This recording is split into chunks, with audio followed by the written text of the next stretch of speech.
at the Junior Beast Taming School, where the students are reminded of the upcoming Beast Master exam, scheduled to take place in less than a week.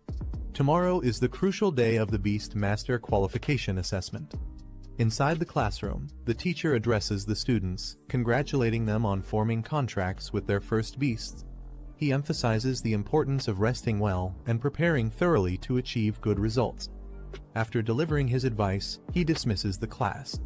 Later, a group of students discusses the upcoming assessment. One student expresses his nervousness, while another reassures him, saying their current skills might still allow them to qualify as apprentice Beastmasters.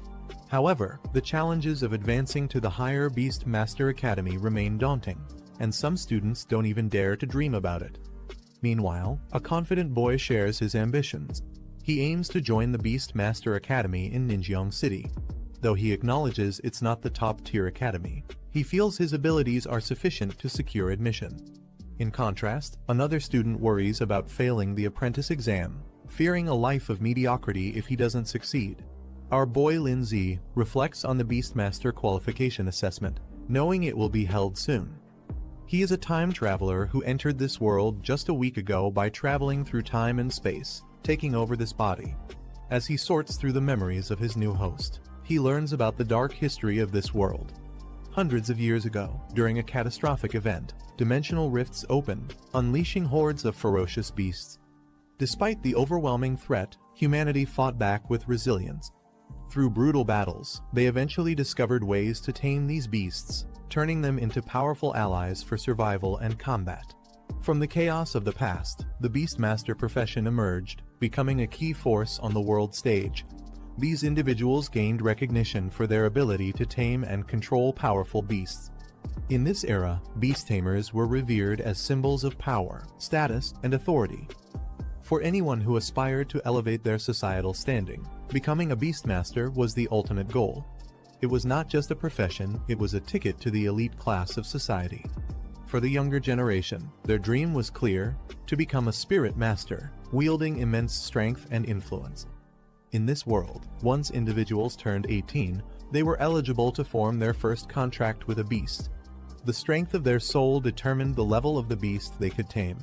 Those with stronger souls had access to more powerful creatures, setting the stage for their rise as formidable beastmasters. He reflects that all the grand opportunities of being a beastmaster don't really apply to him. Before he took over this body, the original owner had already formed a contract with a harmless little snowball beast that could only act cute. Frustrated, he realizes that the beast is not only non-lethal, but also incapable of evolving. It's a far cry from the powerful beasts that most beastmasters use to rise in status and power. This leaves him questioning if he's destined for an ordinary, mediocre life in this world. Feeling cheated by fate, he laments how others who time travel gain immense powers or world-destroying abilities, yet his own situation is so lackluster. He wonders why he ended up with such misfortune after coming to this world. As he broods over his unfortunate situation, a group of classmates approaches him. They mockingly tell him to stop worrying about becoming a beastmaster, suggesting that an ordinary office job would suit him just fine.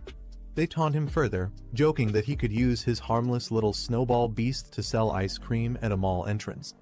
They remark about selling iced mineral water, leaving Hid visibly angered. He glares at them but keeps his composure. Just then, a system begins to activate. A screen materializes before him, declaring that the achievement system has been successfully launched. Surprised and excited, he realizes this might be his long-awaited gold finger, the cheat ability often granted to travelers in other worlds. He wonders if it took so long to appear because it was charging, but now, everything could change. He is thrilled as the system activates fully, exclaiming that the heavenly sound of its arrival feels amazing. His gold finger has finally appeared. The system displays his current stats.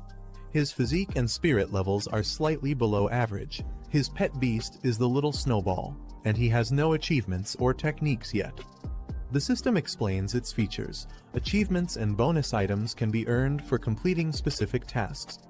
These achievement points can be used to enhance the growth of beasts, unlock skills, and improve Beastmaster attributes. He is particularly thrilled at the idea of earning points and sees it as a game-changing opportunity.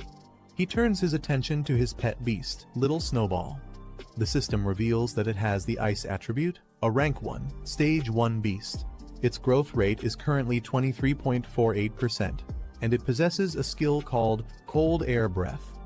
Additionally, it can grow through fighting or consuming energy-rich items, and once it reaches 100% growth, it will evolve. He learns a crucial detail about Little Snowball. When its growth reaches 100%, it can trigger evolution. This revelation shocks him, as he had assumed that evolving was impossible for his pet beast. Curious, he delves deeper into the system's information. It reveals two possible evolutionary paths for Little Snowball. Giant Route. This path focuses on enhancing melee combat capabilities and physical strength while sacrificing control over ice elements. The next form, the Snow Monster, can evolve up to rank 5, making it a formidable brute force fighter. Queen Route. This path amplifies the beast's talent for ice element affinity and spell casting abilities while weakening its melee attributes. The next form, the Ice Crystal Spirit, can evolve up to the King rank, granting it immense magical prowess. He is stunned to realize that Little Snowball, which was thought incapable of evolving, might actually possess a hidden evolutionary route. He reflects on the possibilities, thinking that if this is true, he might not have to resort to mundane jobs like setting up an ice cream stall after all. Instead, he begins to wonder if he truly has a chance to become a Beastmaster. The system confirms that the Queen route could lead Little Snowball to evolve into the Ice Crystal Spirit, a form capable of reaching the prestigious King rank. The conditions for this evolution include achieving a 100% growth rate and obtaining rare items like Ice Element Essence and Spirit Jade. Excited by the potential, he decides to take immediate action. He plans to use achievement points to upgrade Little Snowball and help it grow. The system lists several achievements, including contracting the first pet beast, passing the Beastmaster qualification assessment, and enrolling in a Beastmaster Academy. Each achievement offers rewards, but for now, only the reward for contracting his first pet beast is available to collect. He eagerly claims the reward, receiving 100 achievement points and a spirit crystal. With excitement building, he turns his focus to Little Snowball, determined to use the achievement points to help it grow. He initiates the process, channeling the points into Little Snowball. Bright lights engulf the little creature, and the system announces a level up. Little Snowball's stats improve. With a surge of energy, Little Snowball successfully evolves to rank 1, stage 2, achieving a 100% growth rate. He is thrilled, seeing proof that his efforts and the system's capabilities are real. He marvels at the results, exclaiming how the level-up process actually works. The system informs him that he has consumed 77 achievement points, leaving 23 remaining. Little Snowball appears slightly stronger, but the protagonist can't help but feel underwhelmed by the brief and dazzling special effects. He jokes that as an F-class beast, Little Snowball's status isn't entirely unjustified. The system reminds him that for Little Snowball to continue evolving, he'll need 20 Ice Element Essences and 1 Spirit Jade. These items are rare and expensive, making the task more challenging. Despite the obstacles, he is determined to gather the resources and advance Little Snowball further. He begins planning his next steps, securing money and heading to the pet shop to buy the materials necessary for Little Snowball's evolution. As he walks, one of his classmates mocks him again, taunting him about selling ice cream with his snowball.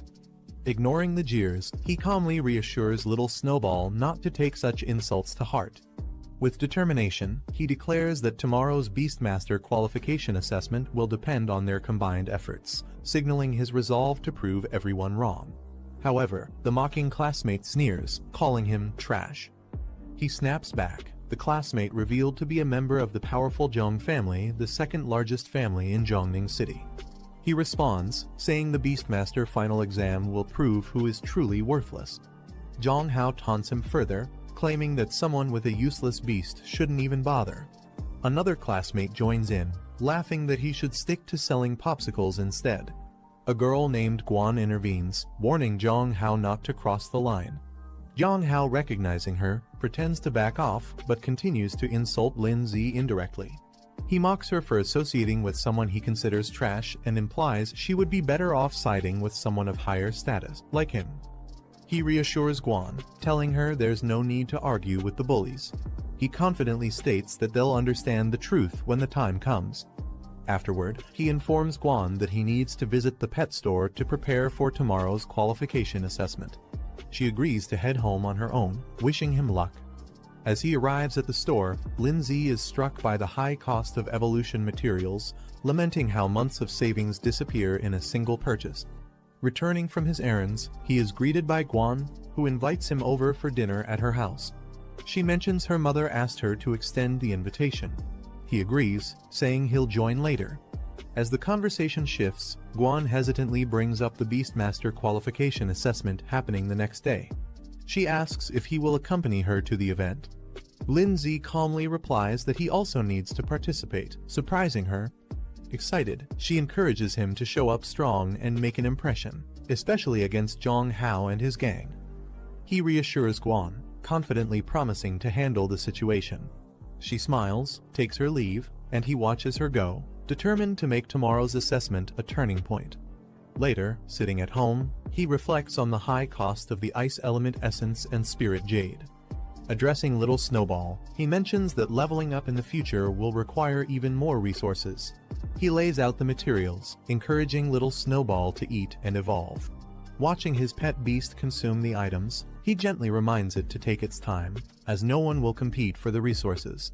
Suddenly, little Snowball begins to glow and expand, signaling the start of its evolution. Surprised, the Lindsay exclaims, wondering if this is truly happening. A sudden glow from little Snowball. He steps back, surprised, as an overwhelming burst of energy surrounds them. Little Snowball begins to change, evolving into a new form. Amidst the dazzling spectacle, little Snowball transforms into the Ice Crystal Spirit, a Rank 2, Stage 2 beast. The system lists its new skills, including Icicle and Extreme Cold Domain, and reveals that its next evolution would be into the Snow Maiden, requiring even rarer materials to advance further. He is ecstatic, declaring the evolution a success. He proudly admires the Ice Crystal Spirit, realizing that this marks a turning point in his journey. He checks his pet Snowball's stats, and is surprised to see that its rank has directly jumped to Rank 2, Stage 2. This level of growth is unexpected since the average strength of pets at his school typically lies between Rank C and Rank E. Snowball radiates an icy aura that surprises Lindsay with its intensity. Holding it in his arms, he shivers and comments on how cold it feels. As he observes Snowball's surroundings, the icy energy continues to grow stronger, creating a frosty explosion around them. Lindsay realizes that Snowball's strength has increased far beyond his expectations, affecting even the environment around it. The achievement notification confirms Snowball's evolution, granting Lindsay 100 achievement points and a Strength Crystal Roman 11 as rewards for reaching this milestone. He reflects on the materials he used for Snowball's evolution. He notes that without the system prompt guiding him, no one would have considered feeding such rare resources to a weak pet beast. Confident in his decision, he activates the system to extract his rewards. Two items materialize in front of him, a glowing spirit crystal and a strength crystal. The spirit crystal enhances spiritual strength, which determines the number and level of pets he can contract. The strength crystal boosts his physical fitness, a crucial attribute for survival. Without hesitation, Lindsay consumes the strength crystal. As he absorbs the strength crystal, a surge of power courses through his body. He feels a transformation beginning to take effect. His physique becomes visibly enhanced, surrounded by a powerful aura of energy. The system panel displays his updated stats. His physique has doubled from 1 to 2, his spirit from 0.8 to 1.8, and his spirit power from 80 to 180. Snowball's rank is confirmed as Ice Crystal Spirit, Rank 2, Stage 2, while his achievement points have risen to 123. Testing his newfound strength, Lindsay punches the air, feeling the cold no longer affect him. Instead, a steady stream of energy flows from within, marking a significant breakthrough in his abilities.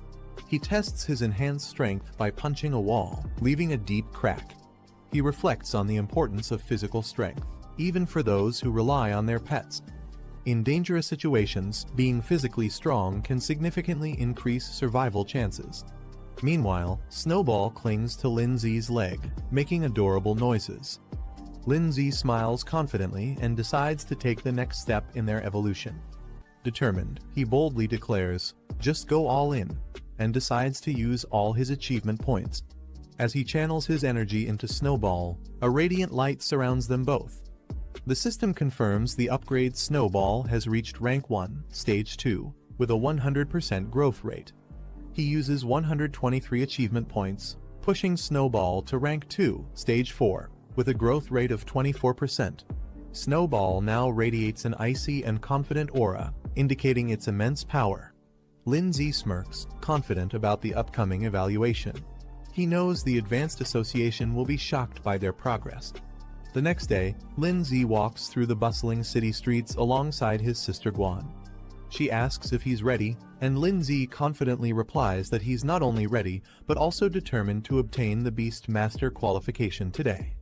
Guan beams with excitement, noting how motivated Lindsay has become. She comments that the old him would have never participated in something like this. He smiles and responds, "People will always change." Meanwhile, some students nearby notice them. One points out Guan, calling her a talented third-year student at Pinghai No. One middle school, and questions why she's always with someone like Lindsay, whom they consider a loser. Another student mentions that Zhu Hong confessed his love to Guan the previous day and was rejected. Frustrated, one girl expresses her disbelief, questioning what makes Guan so special and why others seem to admire her. One of the students hushes the others, reminding them to keep their voices down. Lindsay, overhearing their comments, reveals internally that Guan is his cousin. Despite being a genius and admired by many at Pinghai No, one middle school, Guan doesn't seem to care about others' opinions. As they walk together, Guan asks Lindsay if he really plans to use Little Snowball in the qualification assessment. Lindsay smiles confidently and assures her, "Of course, don't underestimate Little Snowball." Guan playfully suggests celebrating if they pass the assessment, and Lindsay jokingly hugs her, causing her to exclaim in surprise. She mentions a store she has wanted to visit for a long time. Suddenly, they are interrupted by a loud voice calling out to Guan, demanding her to stop. A young girl points at her, accusing her of stealing her boyfriend. Guan, unfazed, calmly asks, "Who are you? Who's your boyfriend?" Guan identifies the girl's so-called boyfriend as Zhu Hong. With disinterested, she recalls that Zhu had confessed his feelings to her, but she rejected him without hesitation. The girl, enraged, accuses Guan of seducing Zhu first, unwilling to believe her explanation. Unwilling to waste time, Lindsay steps forward and gently pulls Guan away, stating, "Let's go, we have more important things to do." Without any further interaction, the two walk away, leaving the others behind. As Lindsay and Guan turn to leave, the muscular man grabs Guan by the shoulder, stopping her in her tracks. He demands, "You don't take me seriously at all. Did I give you permission to go?" Guan, unbothered by his grip, narrows her eyes and coldly says, "Let go."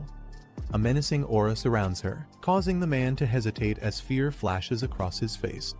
Enraged by her defiance, the man raises his arm, preparing for a strike as he attempts to intimidate her. As the man swings his enlarged arm toward Guan, Lindsay calmly steps in, effortlessly grabbing his wrist mid-strike. The unexpected move shocks everyone, including Guan, who watches in silence. The girl protests, yelling at her brother to stop playing around, adding insults about how useless Lindsay is. The man glares at Lindsay and mocks him, questioning if he's trying to play the hero. "Do you really think you can protect her? You should consider your own situation first." Lindsay's expression darkens as he glares at the man. In an instant, he counters the attack, launching the man into the air with a single, precise strike. The impact is so powerful it reverberates through the surroundings. The man crashes to the ground with tremendous force, shocking his sister, who screams, "Brother," as she rushes toward him. Lindsay stands unfazed as Guan watches from a distance. Lindsay adjusts his jacket with a calm demeanor and tells the onlookers, "I'm her brother. If you need something, just ask me." The man's frustrated and bruised. Guan, observing from a distance, clenches her fists in awe, thinking, "It turns out brother Lindsay is so good at fighting." Meanwhile, Lindsay marvels at his own strength. he remarks to himself. I didn't expect my strength would be this great after strengthening my physique. The man, enraged and humiliated, yells, deliberately seeking death. Don't blame me. He charges toward Lindsay, his arm glowing with a fiery blue energy as he prepares to unleash a powerful attack. As the energy builds up, the surroundings tremble, and a dazzling light bursts from his strike. Guan watches with concern, but Lindsay remains composed. Suddenly, the man's summoned beast, a ghost wolf, its spectral form exudes a chilling aura, and its system stats reveal it to be a rank 2, stage 1 beast. The man smirks confidently, pointing at his ghost wolf.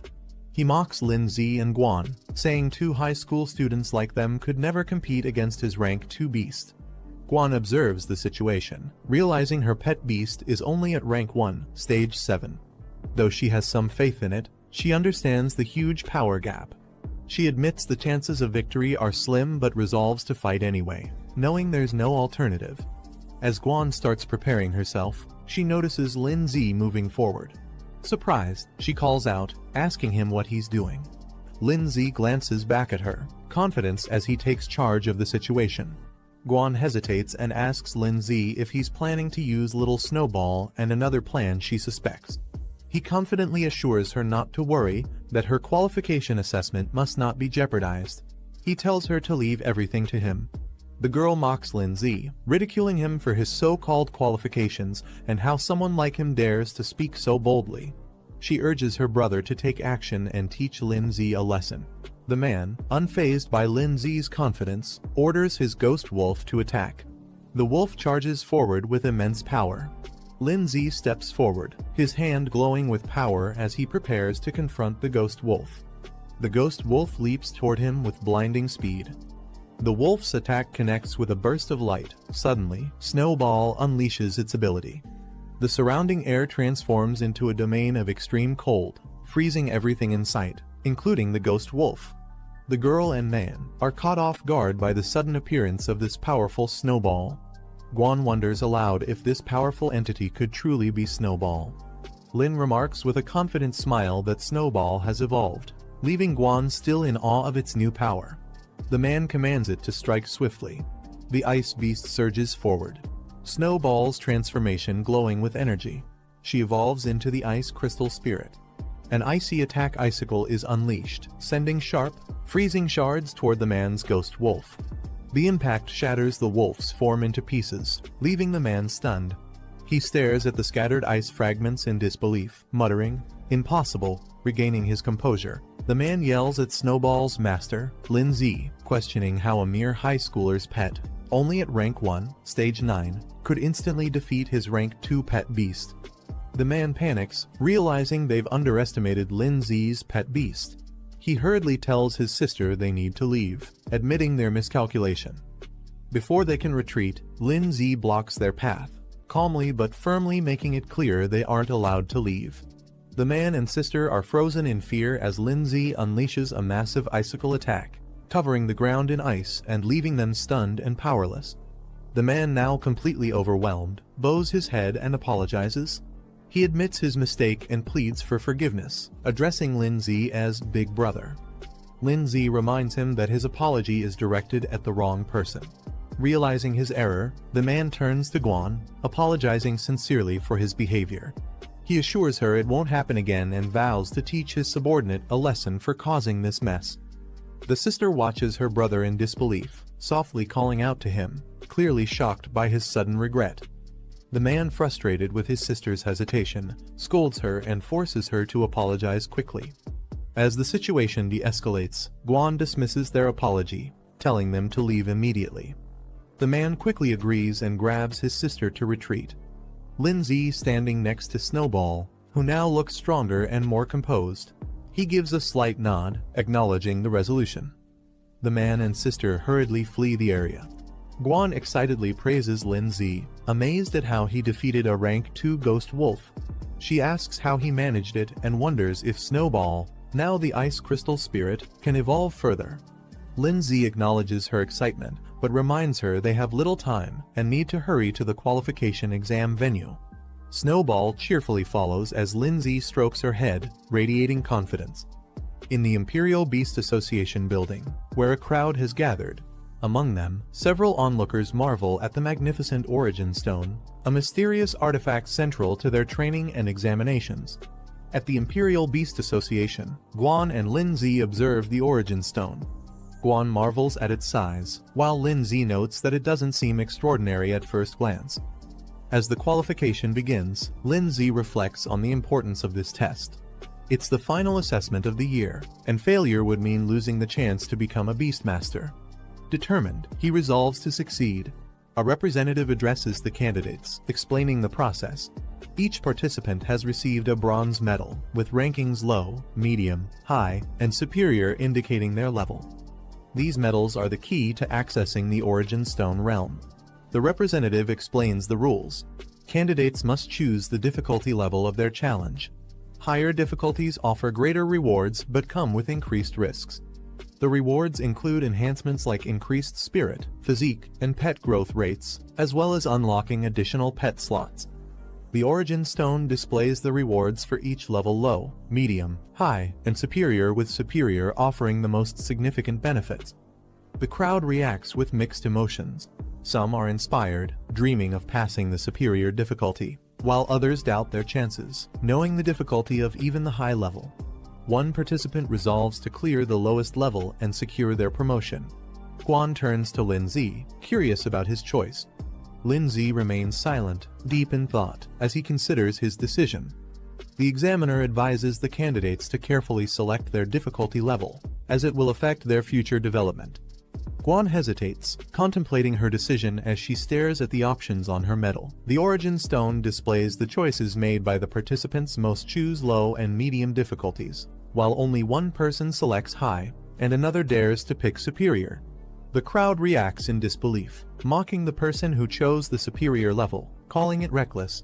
They doubt whether such a person can handle the challenge, laughing at their audacity.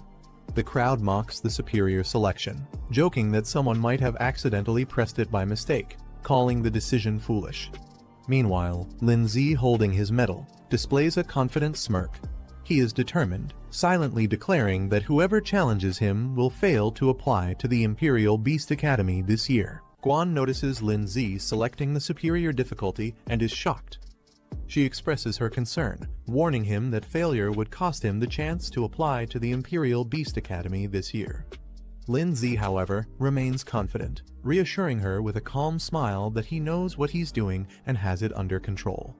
Nearby, the crowd starts speculating about the person who chose superior difficulty. They assume it must have been a mistake or that the person is overconfident and foolish. The examiner questions Lin Zi, wondering if he ignored the earlier advice to carefully consider his choice. Lin Zi, holding his medal, confidently states that his decision was made after careful thought. The examiner's demeanor darkens as he skeptically asks if Lin Zi truly believes he can pass the superior difficulty.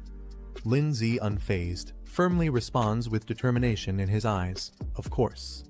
The examiner smirks, commenting on Lin Zi's boldness, acknowledging that young people often take risks.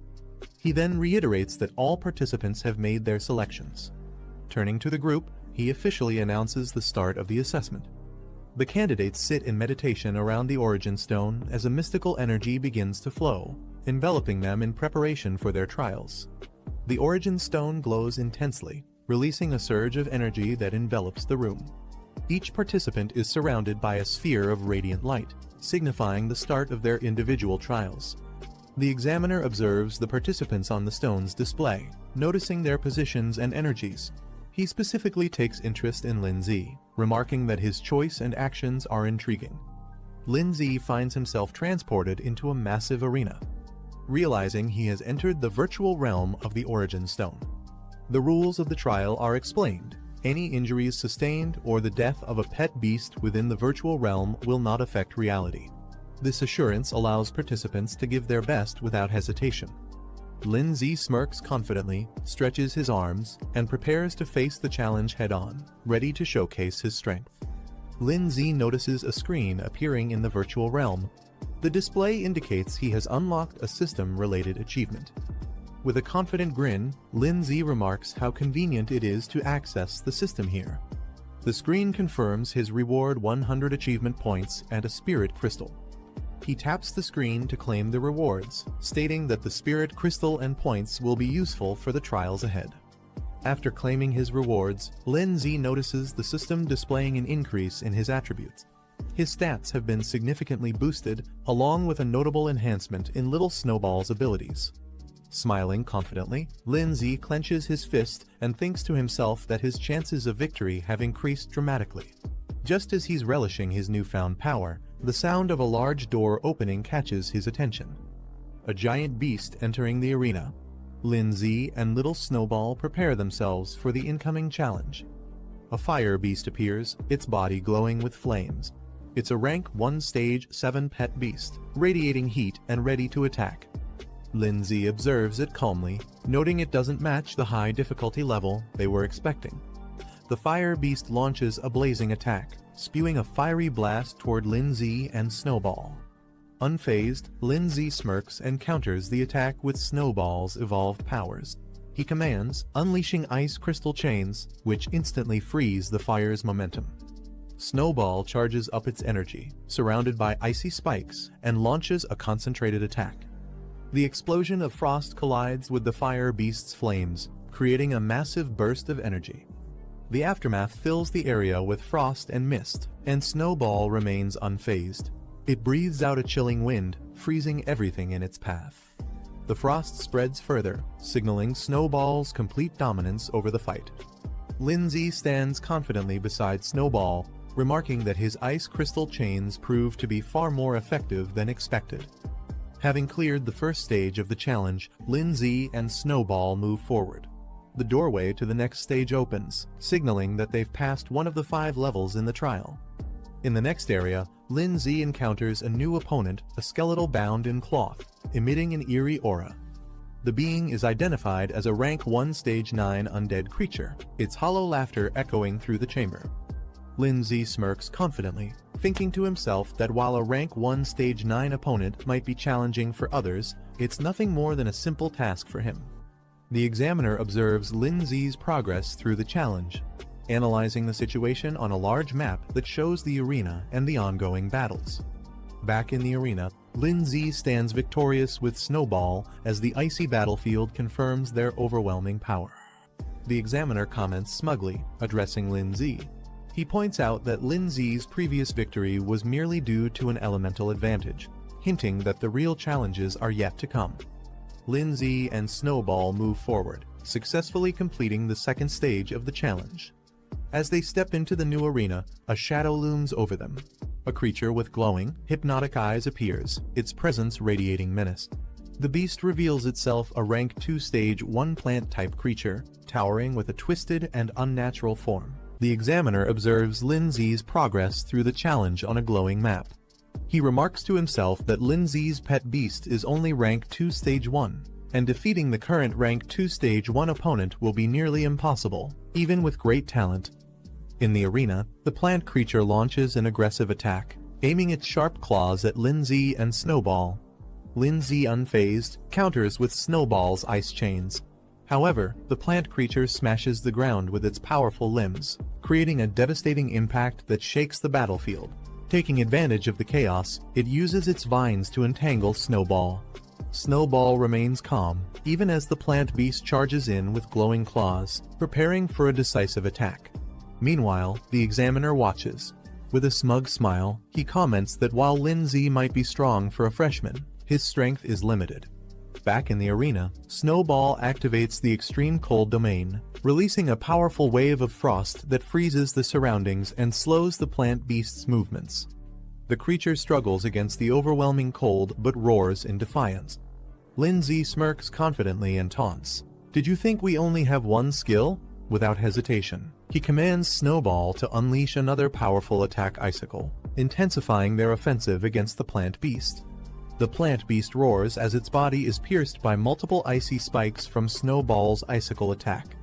The battlefield is now a frozen arena, with the creature trapped at its center. Snowball's frost spreads further, encasing the plant beast entirely in a solid block of ice. The plant beast, now fully immobilized, struggles in vain as more spikes of ice penetrate its frozen body, ensuring its defeat. With Snowball's final attack, the plant beast is completely frozen and defeated. Lindsay calmly declares the battle over, signaling the end of the third level.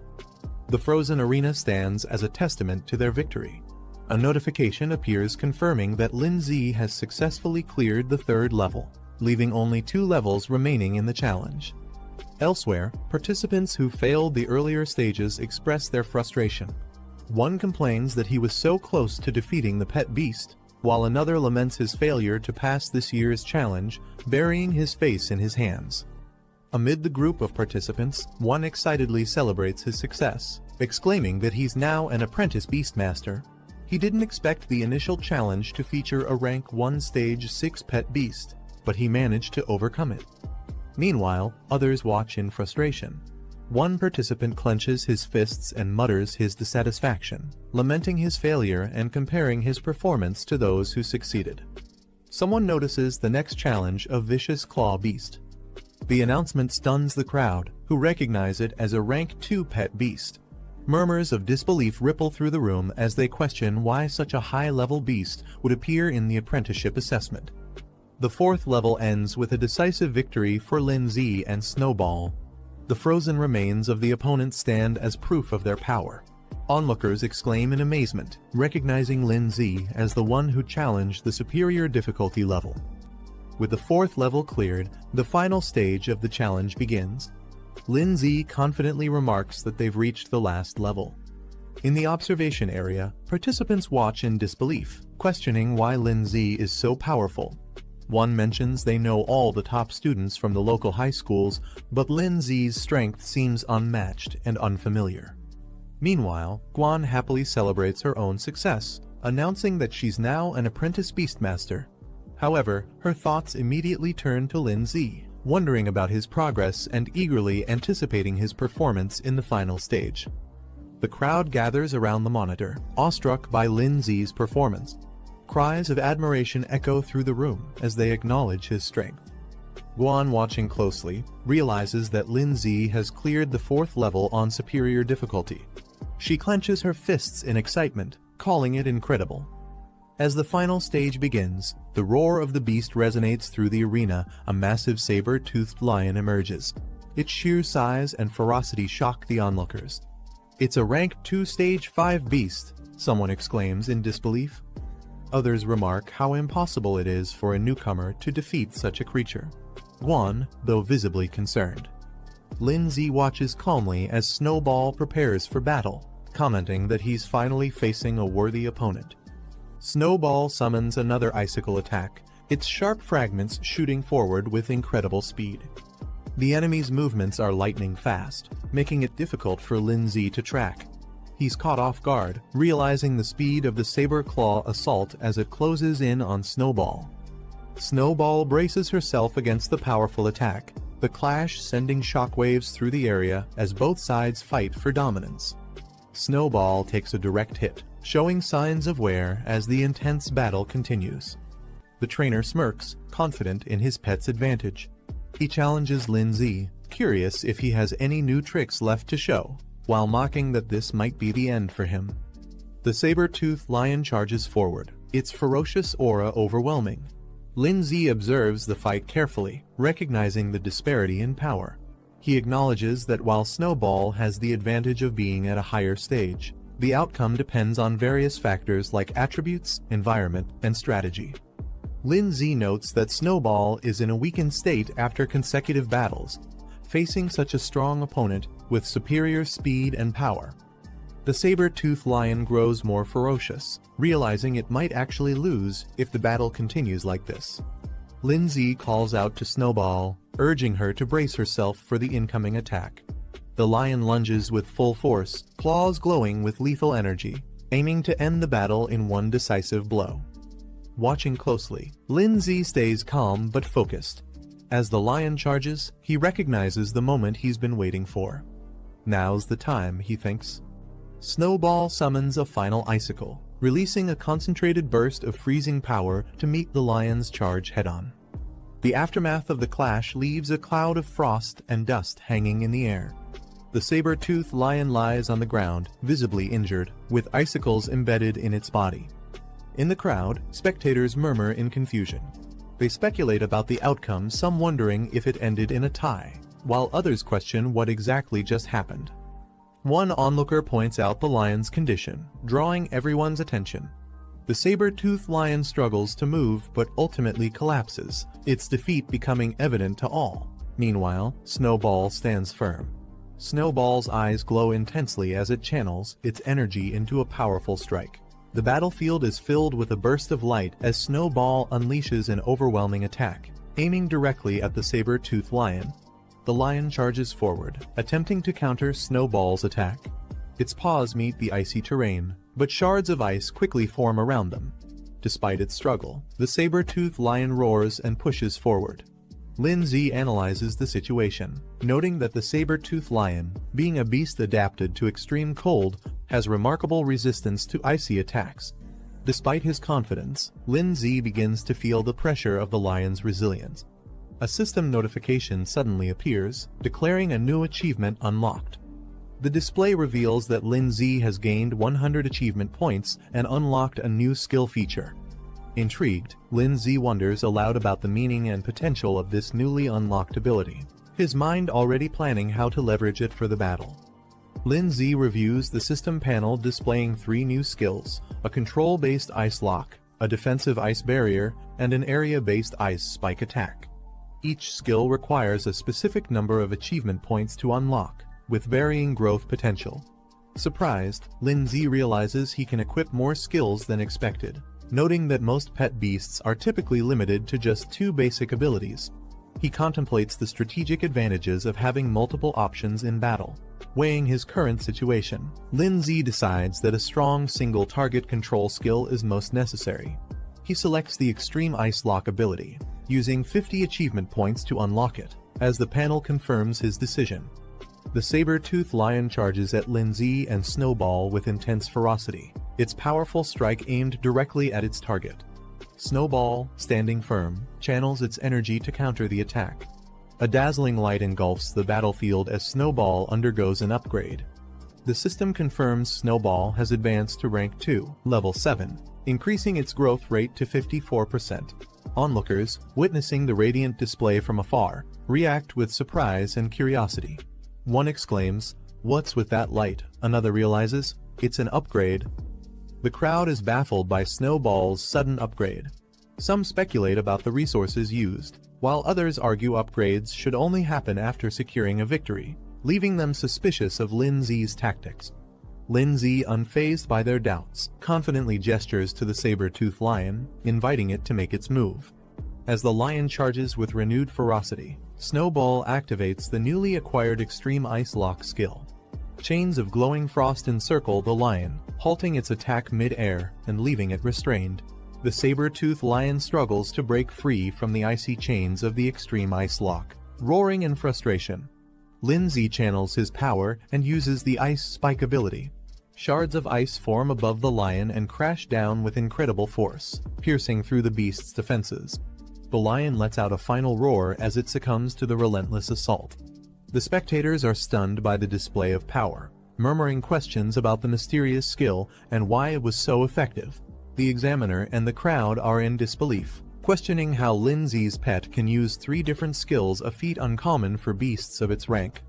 As the saber-toothed lion struggles to recover, Lindsay observes it calmly, commenting on its thick defenses. Snowball's eyes glow fiercely as it prepares another powerful attack.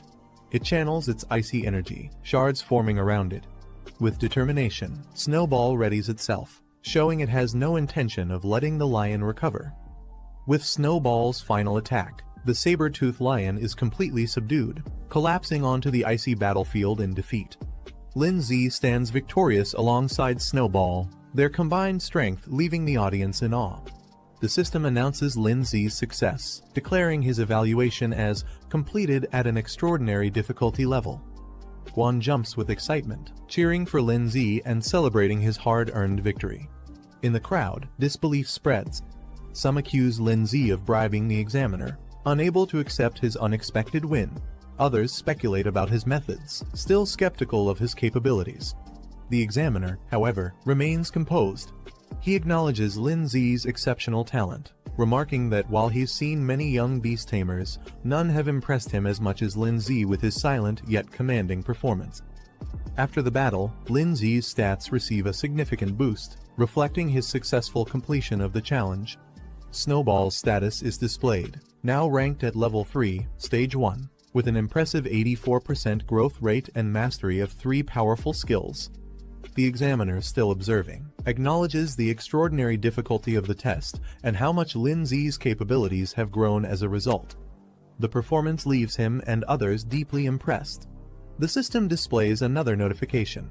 Lin Zi is now eligible to form a contract with a second beast, marking a major milestone in his journey. Lin Zi reflects on his next step, deciding which beast to form a contract with as his second companion.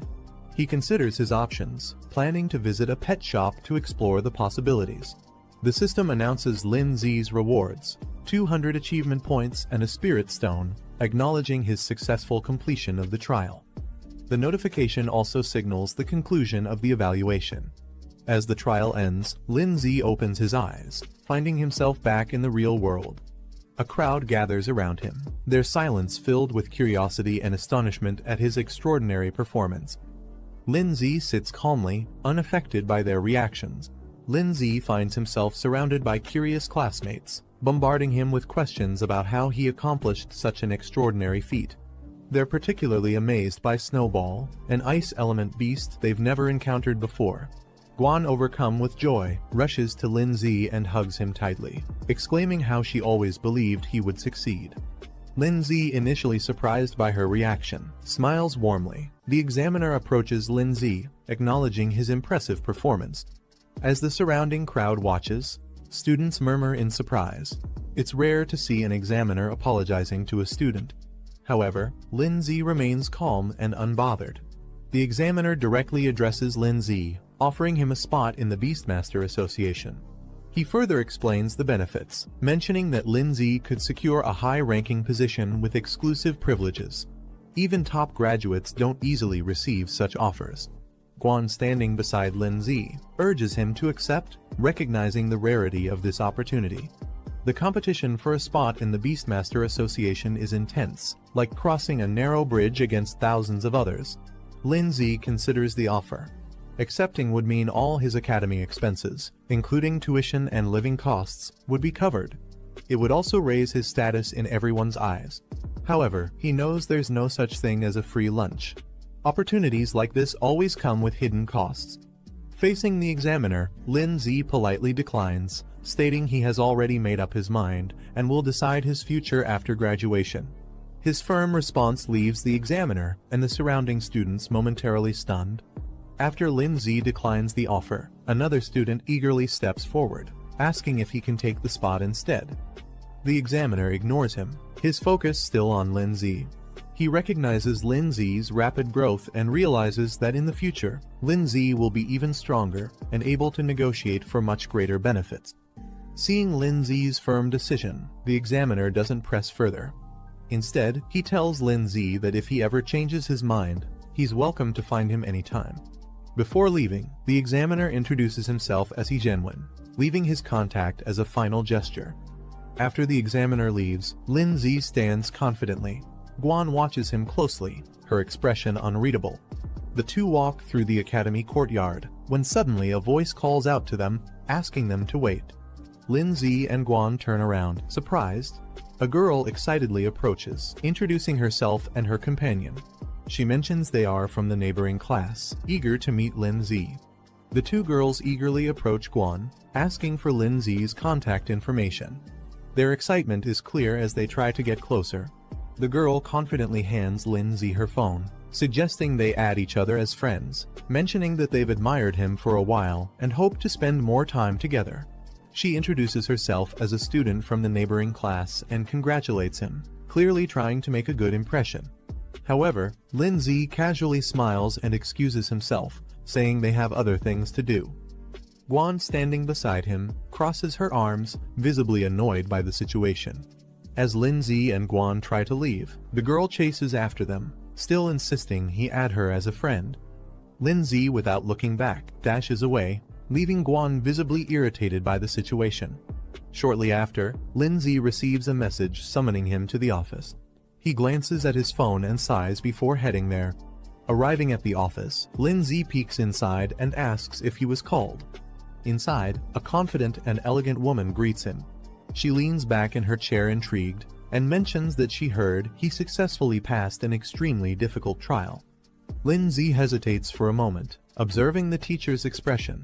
Before he can react, she suddenly pulls him into a tight hug, excitedly praising him for his achievement. He momentarily recalls past experiences with her harsh punishments for failing tests, making him cautious about her enthusiasm. Regaining her composure, she moves on to the real reason for calling him. She takes out a book, stating that it's something important she intends to give him. Lindsay takes the book, examining its title with curiosity. The teacher explains that it contains essential techniques for soul arts, a crucial skill for Beastmasters. She advises him to start learning early, as it will be a mandatory part of his training. A visual representation illustrates that soul arts are the primary combat method for Beastmasters aside from their pet beasts. She further explains that those who master soul arts can defeat beasts without relying on their pets. The technique can be used both for offense and defense, protecting Beastmasters from harm in battle. A visual demonstration shows a soul shield, a defensive technique that forms an energy barrier to block attacks. Lindsay, excited about the new knowledge, thanks his teacher and eagerly rushes off to start practicing. She reminds him that if he ever has questions, he can come back anytime. Later, Lindsay sits on his bed, carefully studying the book. He flips to a page detailing Soul Shield, which consumes soul power to create a full-body protective barrier against any incoming damage. Lindsay sits in his room, deep in thought. He knows mastering the basics early will give him an advantage when he enters the Beastmaster Academy, allowing him to focus on advanced techniques. Determined, he begins meditating, channeling his energy as a powerful blue aura swirls around him. His eyes glow with intensity as he activates Soul Shield, successfully forming a protective barrier around his body. The shield stabilizes, radiating a strong defensive energy. His training is already showing results. Lindsay observes his shield, realizing he has already grasped the basics. Most people take days or even months to learn soul arts, but he mastered it in just 10 minutes. His 7/8 spirit physique proves to be extremely efficient. Sitting within his shield, he notices a system prompt offering to upgrade his soul shield by spending 50 achievement points out of his 350. With a confident smirk, he confirms his system can enhance even soul arts. Lindsay checks his achievement points, noticing he has accumulated more than expected. The system prompts him, asking if he wants to spend some points to upgrade soul protection. Considering his options, Lindsay decides that survival skills should be upgraded in one go. Without hesitation, he selects the option, using a portion of his points for an instant enhancement. Lindsay activates Soul Protection, advancing it to the 3rd stage. A powerful barrier forms around him, radiating with energy as the upgrade takes effect. Feeling the difference, he notes that the shield is now stronger and much larger than before. He smirks, realizing it could easily cover multiple people at once, a significant boost to his defenses. Lindsay checks his soul power, realizing that activating Soul Protection only consumes a small amount each time. With his current limit, he can use it multiple times without worry. Remembering the Spirit Soul Stone he received from an achievement, he decides it's time to use it, thinking it might further enhance his abilities. After using the Spirit Soul Stone, Lindsay feels a surge of power. His soul power and spirit level increase significantly, boosting his overall strength. Looking at his current reserves, he realizes that using all this power just for defense would be wasteful. Deciding to make the most of it, he considers learning a few more skills to balance his abilities. Lindsay flips through a skill book, looking for useful abilities. He comes across Soul Arrow, a technique that focuses spiritual energy at the fingertips and fires it like a projectile. Turning the page, he finds Soul Impact, a close-range attack that condenses energy into a powerful strike. Seeing their potential, he considers learning both skills to expand his combat options. As night falls, the city is quiet, with only a few lights glowing in the distance. Inside, Lindsay closes his eyes, steadying his breath. A faint aura of energy surrounds him as he focuses, processing everything he has learned. Lin Zi's eyes snap open, a sharp golden glow flashing within them. Without hesitation, he launches forward, unleashing Soul Arrow at high speed. The energy projectile shoots out as he moves with precision, testing his control over the technique. Lin Zi fires Soul Arrow, watching as it shoots forward with precision. Though the attack isn't highly destructive, he notes its accuracy is impressive, making it a reliable long-range option. Satisfied with the test, he moves on to the next skill, Soul Impact. Clenching his fist, golden energy gathers around it. Lin Zi gathers energy into his fist, golden flames surging around him as he unleashes Soul Impact. The force explodes forward, sending shockwaves through the room. Testing its power further, he throws a punch, consuming 30 soul power in an instant. The impact is strong, confirming that this close-range attack will be a devastating addition to his arsenal. Lin Zi observes the aftermath of his soul impact, surprised by the sheer damage it caused. The wall in front of him is shattered, proving the technique's destructive potential. A system notification appears, informing him that he has successfully learned 3 soul techniques and has been rewarded with a soul recovery potion, which can instantly restore all his soul power. Lin Zi looks at the shattered wall, satisfied with soul impact's effectiveness. He decides to save his soul recovery potion for a crucial moment, knowing it could be a game-changer in battle. Feeling confident, he spends 100 achievement points to upgrade Soul Arrow and Soul Impact to level 2. With his skills now stronger, Lin Zi decides to save his remaining achievement points for emergencies. With his skills upgraded, he shifts his focus to his next goal, earning money to buy a second pet beast. The next day, he heads to the mission center, a place where trainers take on tasks to earn rewards. At the mission center, Lin Zi joins the crowd, scanning the available tasks. The screens display various missions, each offering different rewards. Confident in his abilities, he decides to start with basic level missions. Given his current strength, completing them shouldn't be a problem, and it's a good way to earn money quickly. Lin Zi scans the mission list, evaluating the rewards. The tasks range from eliminating ghost scorpions near a village to clearing mutant beetles in a canyon, with rewards varying from 10,000 to 40,000. Without hesitation, he selects the highest-paying mission dealing with the mutant beetles. If he's going to put in the effort, he might as well aim for the best reward. After selecting the mutant beetle mission, Lin Zi is notified that, as a beginner beast master, he has been automatically assigned 3 teammates for safety, and the reward will be split among them. Annoyed, he punches a training dummy, frustrated that he has to share the earnings. He was confident he could handle it alone. A mission map appears, marking the target location, Iron Bell Canyon. He needs to arrive before 2 p.m., ready for the hunt. Lin Zi arrives at Iron Bell Canyon, where his assigned teammates are already waiting. The canyon is rugged, with flags marking the mission site. A man with green hair, identified as Zhang Jin, a low-tier beast master, smirks upon seeing Lin Zi. Mocking him, he comments that Lin Zi took long enough to arrive and questions if he's even graduated yet. Another teammate, Zhao Mingxian, a muscular low-tier beast master, frowns upon seeing Lin Zi. He questions why they got stuck with someone inexperienced, clearly unimpressed. Before the situation escalates, Yu Zuyun, the only female in the group, steps in with a smile. She tells them to relax and not be too harsh on Lin Zi, lightening the mood with her friendly attitude. Yu Zuyun playfully tells Lin Zi to just follow her lead, reassuring him. Lin Zi responds with a relaxed smile, admitting that he hasn't graduated yet and will be relying on them for this mission. Zhao Mingxian sighs in frustration, accusing Yu Zuyun of flirting again. He warns the group that this mission might be tougher than expected and tells them to stay focused if they want to survive. Yu Zuyun, unimpressed by his serious tone, dismisses his concerns with a scoff. Zhao Mingxian takes charge as the temporary team leader, demanding that Lin Zi follow his instructions once they reach the mission site. He also warns that Lin Zi's reward share will be reduced, making it clear that he's not seen as an equal. Lin Zi, however, remains unfazed.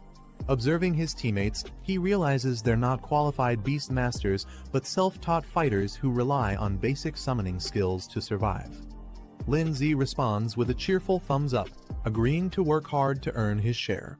Satisfied with his response, Zhao Mingxian acknowledges him, thinking the newcomer understands his place. With that settled, the team heads into the canyon, ready to begin the mission. The team moves deeper into the canyon, the terrain becomes rough, and the path ahead is dark and foreboding. As they reach the entrance of a cavern, an eerie glow emanates from within. The sound of skittering echoes from the depths. Suddenly, mutant beetles emerge from the darkness, their glowing eyes piercing through the shadows. Among them, a larger, more menacing beetle appears. As the mutant beetles swarm forward, Zhao Mingxian quickly assesses the situation. He suggests collapsing the cave entrance to trap the insects inside, cutting off their escape route. Wasting no time, he summons his wild rhino, a rank 1 stage 6 beast, to lead the charge. The powerful beast appears, its glowing horns ready to smash through anything in its path. Zhang Jin steps forward, summoning his wind cutter mantis, a rank 1 stage 6 insect-type beast. Not to be outdone, Yu Zuyun summons her terror bee, a rank 1 stage 5 insect-type beast. With a smirk, she playfully reminds Lin Zi to stay behind her, as if protecting him. With their beasts deployed, the battle is about to begin. Lin Zi's group cautiously enters a tunnel, led by Yu Zuyun and Zhang Jin. They remain alert as buzzing echoes through the cavern. Strange insect creatures swarm ahead, signaling danger. Meanwhile, Zhao Mingxian observes from a distance. Without hesitation, he orders an all-out attack. Zhang Jin, responding immediately, summons his wild rhino, a rank 1 stage 6 beast. The massive creature charges forward. Zhang Jin steps forward with a confident smirk, summoning his wind cutter mantis. The green insect dashes forward, its sharp blades glowing as it slices through the swarm of enemies with precision. Zhang Jin commanding her venomous wasps to attack. With a determined look, she directs them into the fray, overwhelming the enemy with a coordinated assault. Yu Zuyun summons her terror bee, which immediately launches a barrage of venomous stingers at the enemy swarm. Meanwhile, Zhang Jin's wind cutter mantis slices through the remaining enemies, its sharp scythes cutting them down effortlessly. The battlefield is soon littered with defeated foes. Zhang Jin smirks confidently and turns to Lin Zi, boasting about how well they work together. Yu Zuyun smirks, brushing off any expectation of a reward. She tells the others to consider this a learning experience instead. Confidently, she instructs them to stay behind her and focus on their own safety. However, before they can relax, the insect swarm starts moving again, crawling back to their feet. Lin Zi observing the fight, he notes that their attacks have barely made an impact, and the real threat has yet to come. Suddenly, a loud screech echoes as another wave of insects emerges, rushing toward them at full force. Yu Zuyun suddenly tenses up. She instinctively questions what it is. Dark energy seeps into the battlefield, and the insect swarm undergoes a terrifying transformation. The ground trembles as a new wave of mutated insects charges toward them. From above, Zhang Jin's wind cutter mantis, Yu Zuyun's terror bee, and Zhang Jin's wild rhino prepare for battle. Zhang Jin's eyes widen as more insects emerge from the tunnel. He quickly realizes something is different, as if they're calling for reinforcements. Lin Zi, watching calmly, questions whether there's an even larger and stronger beetle king lurking deeper inside. Meanwhile, Zhang Jin's wild rhino charges through the swarm, but the mutated insects overwhelm it. One of them sinks its fangs into the beast, drawing blood, showing just how dangerous they've become. The mutated insects overwhelm Zhang Jin's wind cutter mantis and Yu Zuyun's terror bee, pinning them down. Zhao Mingxian yells for his wild rhino to retreat, while Zhang Jin desperately calls back his pet, fearing they'll be killed. Lin Zi explaining that the beetle's previous sound waves have a paralyzing effect. The pets can no longer respond to their commands. Hearing this, Yu Zuyun freezes in shock. She clutches her head, realizing her terror bee is completely vulnerable. Fear sets in as she struggles to think of a way to save it. Zhang Jin, furious, grabs Lin Zi by the collar, demanding why he didn't warn them earlier. His frustration erupts, blaming Lin Zi for just standing by and watching. But Lin Zi calmly pointing out that the real problem isn't their beasts, it's their own survival. Before they can react, the ground trembles as a massive swarm of mutated beetles emerges from the depths. Seeing the sheer number of enemies, Zhao Mingxian quickly makes the call they need to run. Zhao Mingxian, realizing the danger, shouts for everyone to run. Panic fills as he curses the mission, realizing it's far beyond what they expected. Without hesitation, he turns and sprints away, leaving the others behind. The mutated beetles chase after him, their sharp legs cutting through the ground as they close the distance. As he tries to escape, an explosion erupts behind him. The force sends him stumbling forward, and his eyes widen in fear something even more dangerous is coming. Just as the swarm is about to overwhelm them, Lin Zi calmly steps forward. A glowing barrier forms around the group, shielding them from the incoming attack. Zhang Jin watches in disbelief, recognizing it as soul art, a technique only students from the Beast Academy should know. Shocked, he questions how a high schooler like Lin Zi could use it. Lin Zi dismisses his questions. He tells them to stop talking and simply watch from behind him. Zhang Jin watches in shock, unable to process what he's seeing. Lin Zi calmly summons his ice crystal spirit. Both Zhao Mingxian and Yu Zuyan stare in disbelief. They have never seen a beast like this before. While the others are still in awe, Lin Zi analyzes the enemy calmly. The beetles, despite their numbers, are at most rank 1, stage 7, making them manageable. However, without any large-scale attacks, the others stand no chance of fighting back. With a confident smirk, Lin Zi reveals his true strength. Unlike the others, his ice crystal spirit is a rank 3 beast, possessing devastating area-wide attacks. As he raises his hand, his beast activates extreme cold domain. A chilling wave of ice spreads across the battlefield, instantly freezing the entire insect swarm in place. The once overwhelming horde is turned into an icy grave. Lin Zi glances back at the stunned group, casually reminding them that they still have a chance to retrieve their beasts if they're willing to abandon their rewards. Zhao Mingxian, Zhang Jin, and Yu Zuyan hesitate. The reality of their situation is now painfully clear. Zhao Mingxian, now overwhelmed, raises his hands in surrender. He offers all their rewards in exchange for safe passage, pleading to be allowed to retrieve their beasts and leave peacefully. Before a response comes, Zhang Jin steps forward, furious. He can't believe Lin Zi is still pressuring them even after proving his dominance. Mocking Lin Zi, he questions if he really thinks he's some legendary student who passed an impossible trial. Lin Zi's expression remains calm but firm. Without hesitation, he confirms his identity. Watching the exchange, Yu Zuyan processes the situation.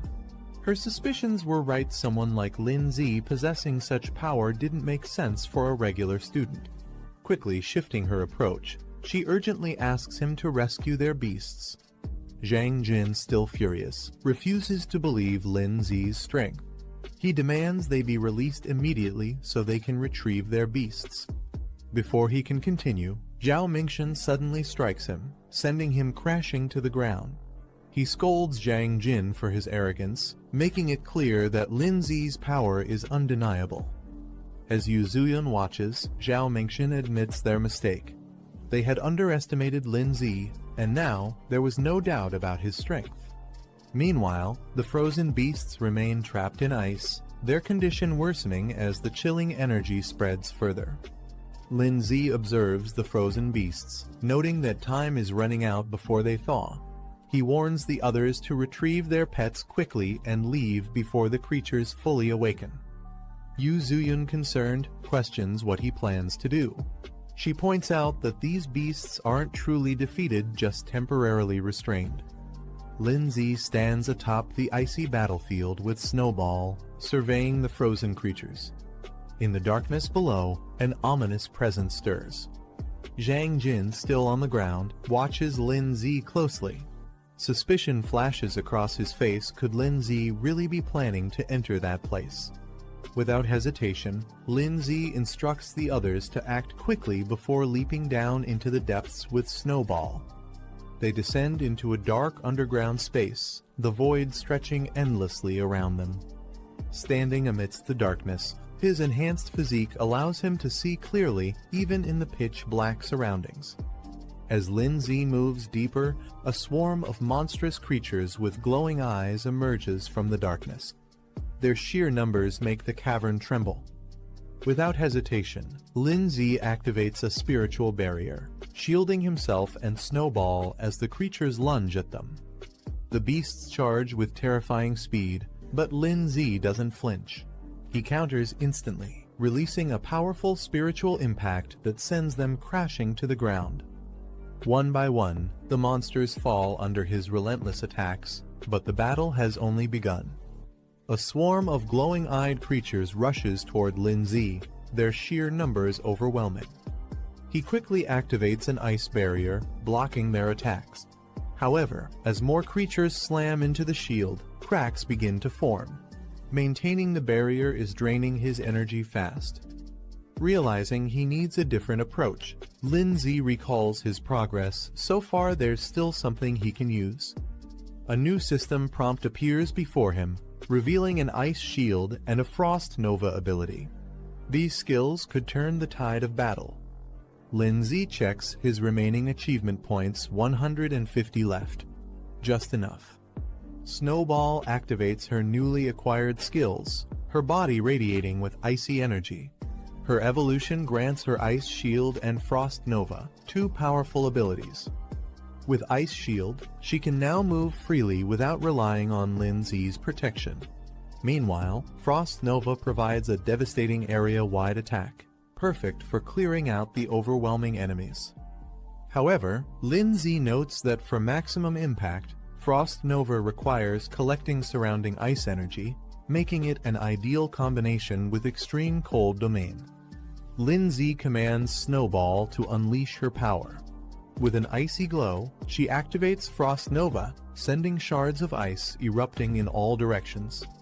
The creatures charging at them are instantly frozen mid-air, their movements halted. Cracks spread across their bodies before they shatter into icy fragments.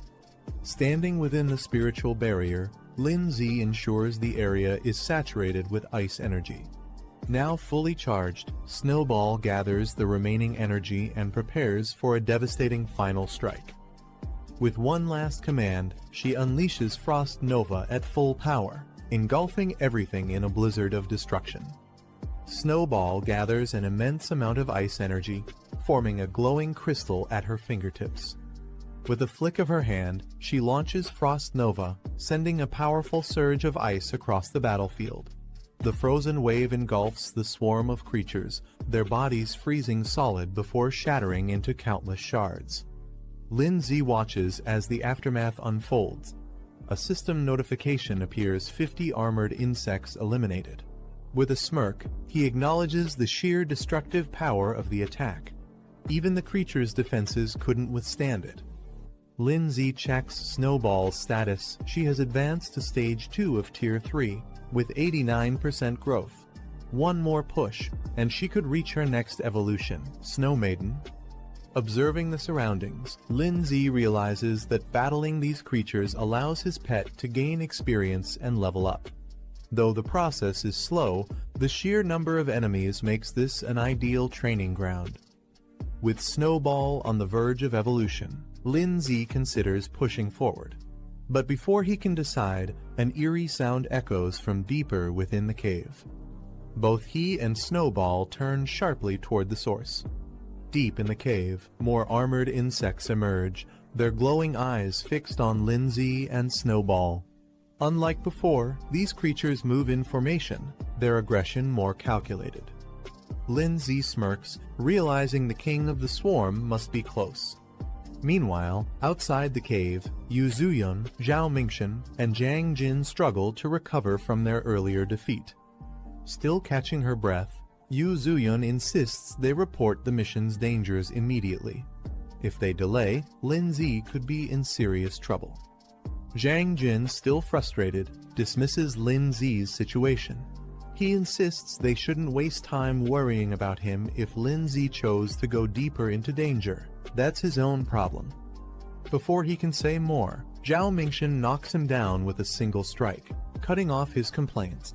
Without hesitation, Zhao Mingshan turns and rushes forward, unwilling to abandon Lin Z just yet. Meanwhile, a new man appears near the mission site.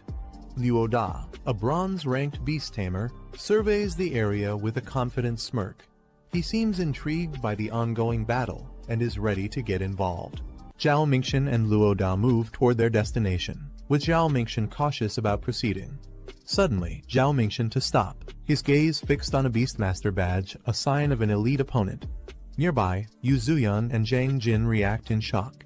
Realizing their opponent's status, Yu Zuyun exclaims in disbelief, while Zhang Jin stiffens, understanding the significance of facing such a ranked Beastmaster. The Beastmaster badges appears, the rankings Bronze Beastmaster and Silver Beastmaster, both holding high positions among their kind. A Golden Beastmaster badge appears, signifying an elite ranking among Beastmasters, belonging to the top 3% worldwide. Meanwhile, Luo Da introduces himself as a Bronze Beastmaster, stating that he was sent by the association due to the increased difficulty of this mission. Yu Zuyun lights up with excitement, believing that with Luo Da's help, success is guaranteed. She eagerly asks if she can join him. Luo Da smirks and lifts her chin playfully, teasing her for being so eager to see what he can do. Luo Da smirks and confidently allows Yu Zuyun to follow him, granting her permission to join. Turning to Zhao Mingxian and Zhang Jin, he dismisses them, stating that they aren't qualified to come along. Both of them freeze in shock before quickly insisting that they have no interest in going anyway.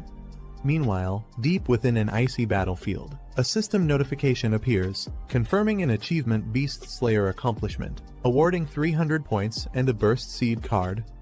The card's details reveal its effect, a temporary power boost, instantly raising a pet beast's rank by 1 for 60 seconds. Lin Zi examines the achievement screen, surprised to see a Beast Slayer title. He compares it to similar accomplishments and acknowledges the generous rewards. Without hesitation, he claims them. The screen updates, revealing that Ice Crystal Spirit has advanced to Stage 3, Rank 3, with 94% growth progress. With a satisfied smirk, Lin Zi notes that Snow Girl is now even closer to reaching the next stage. As he and Snowball continue moving forward, the eerie sound of shifting rocks echoes in the cave. Lin Zi narrows his eyes. His instincts tell him the enemy is finally revealing itself. A sharp claw pierces the ground, sending a tremor through the cave. Lin Zi's eyes widen as a massive armored insect appears before him, its glowing green eyes locked onto its next prey. Taking a step back, he mutters in disbelief, this thing is far bigger than he expected. Recalling the mission details, he realizes that the Bell Claw insect's crisis was reported only a week ago. That means this beast has recently evolved, making it even more dangerous. The Bell Claw insect lets out a terrifying screech, its status revealed insect type, rank 4, stage 1, marking it as a significant threat. Lin Zi quickly assesses the situation. If he retreats now, he'll leave empty-handed. That's not an option. He decides to take a risk, planning to drag this fight out strategically. Before he can act, a massive figure crashes down from above, radiating power. The impact sends debris flying, shaking the cave with overwhelming force. A rock golem suddenly charges into the battlefield, knocking aside smaller creatures as it lands with a heavy impact. From a distance, Yu Zuyun and the others spot Lin Zi and rush over, relieved to see him unharmed. Lin Zi reassures her he's fine but is surprised they returned. Noticing an unfamiliar face, he questions who the newcomer is. Luo Da smirks and tells Lin Zi to step back, warning him that this place is far too dangerous. He then reveals the true identity of their opponent, the Bell Claw Insect King, a feared creature of legend. The Bell Claw Insect King stands menacingly, its glowing green eyes locking onto its prey. It's an extremely rare rank 4 beast capable of controlling entire swarms. Luo Da immediately recognizes its significance. As Lin Zi prepares to engage, Luo Da stops him, insisting that he took on this mission alone, and that this boss belongs to him. Turning his back to Lin Zi, Luo Da smirks and asks if Lin Zi even knows who he's dealing with. Before the conversation can continue, the Insect King lunges forward, launching a devastating attack with blinding speed. Luo Da confidently faces the Bell Claw Insect King, his rock golem standing beside him. With a smirk, he questions what gives the creature the audacity to challenge him. The Insect King roars in fury and lunges forward, its razor-sharp claws gleaming as it prepares to strike. Unfazed, Luo Da casually watches as the rock golem intercepts the attack. Just as the clash intensifies, an unexpected move occurs. Frost chains suddenly form. binding the Insect King in place. Lin Zi stands with Snowball, casually observing Luo Da, who acknowledges him as an apprentice beastmaster. Recognizing Lin Zi's name, Luo Da seems intrigued, recalling that he passed an advanced trial. However, he boasts about his own achievements, emphasizing his extensive combat experience and training beyond just trials. Lin Zi brushing off the conversation, stating that he'll also reach that level soon. Luo Da is momentarily stunned, trying to grasp Lin Zi's confidence. Before the argument continues, Yu Zuyun urgently shouts, warning them of incoming danger from behind. The Bell Claw Insect King spins violently, its massive claws slashing through the air. Luo Da sighs, annoyed by the situation. He turns to Lin Zi, telling him to watch closely. This is the difference between them. Activating his soul art, Luo Da commands his rock golem, causing fragments of stone to float and merge. The golem's power surges, its fists now engulfed in flames, evolving to rank 4, stage 2 for a devastating attack. Lin Zi watches in surprise, realizing that Luo Da's soul art grants his beast a powerful enhancement. The rock golem, now strengthened, launches itself into the air, its fiery fists aimed at the Bell Claw Insect King. With a thunderous impact, the golem crashes down, sending flames and shockwaves across the battlefield. As the dust settles, the Bell Claw Insect King is seen struggling on the ground, momentarily weakened by the devastating attack.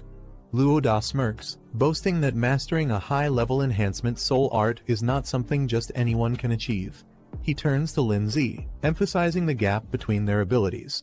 Before Lin Zi can respond, the Bell Claw Insect King's eyes glow red, its body surging with energy. It lets out a deafening roar as its power spikes, unleashing a desperate horn charge assault.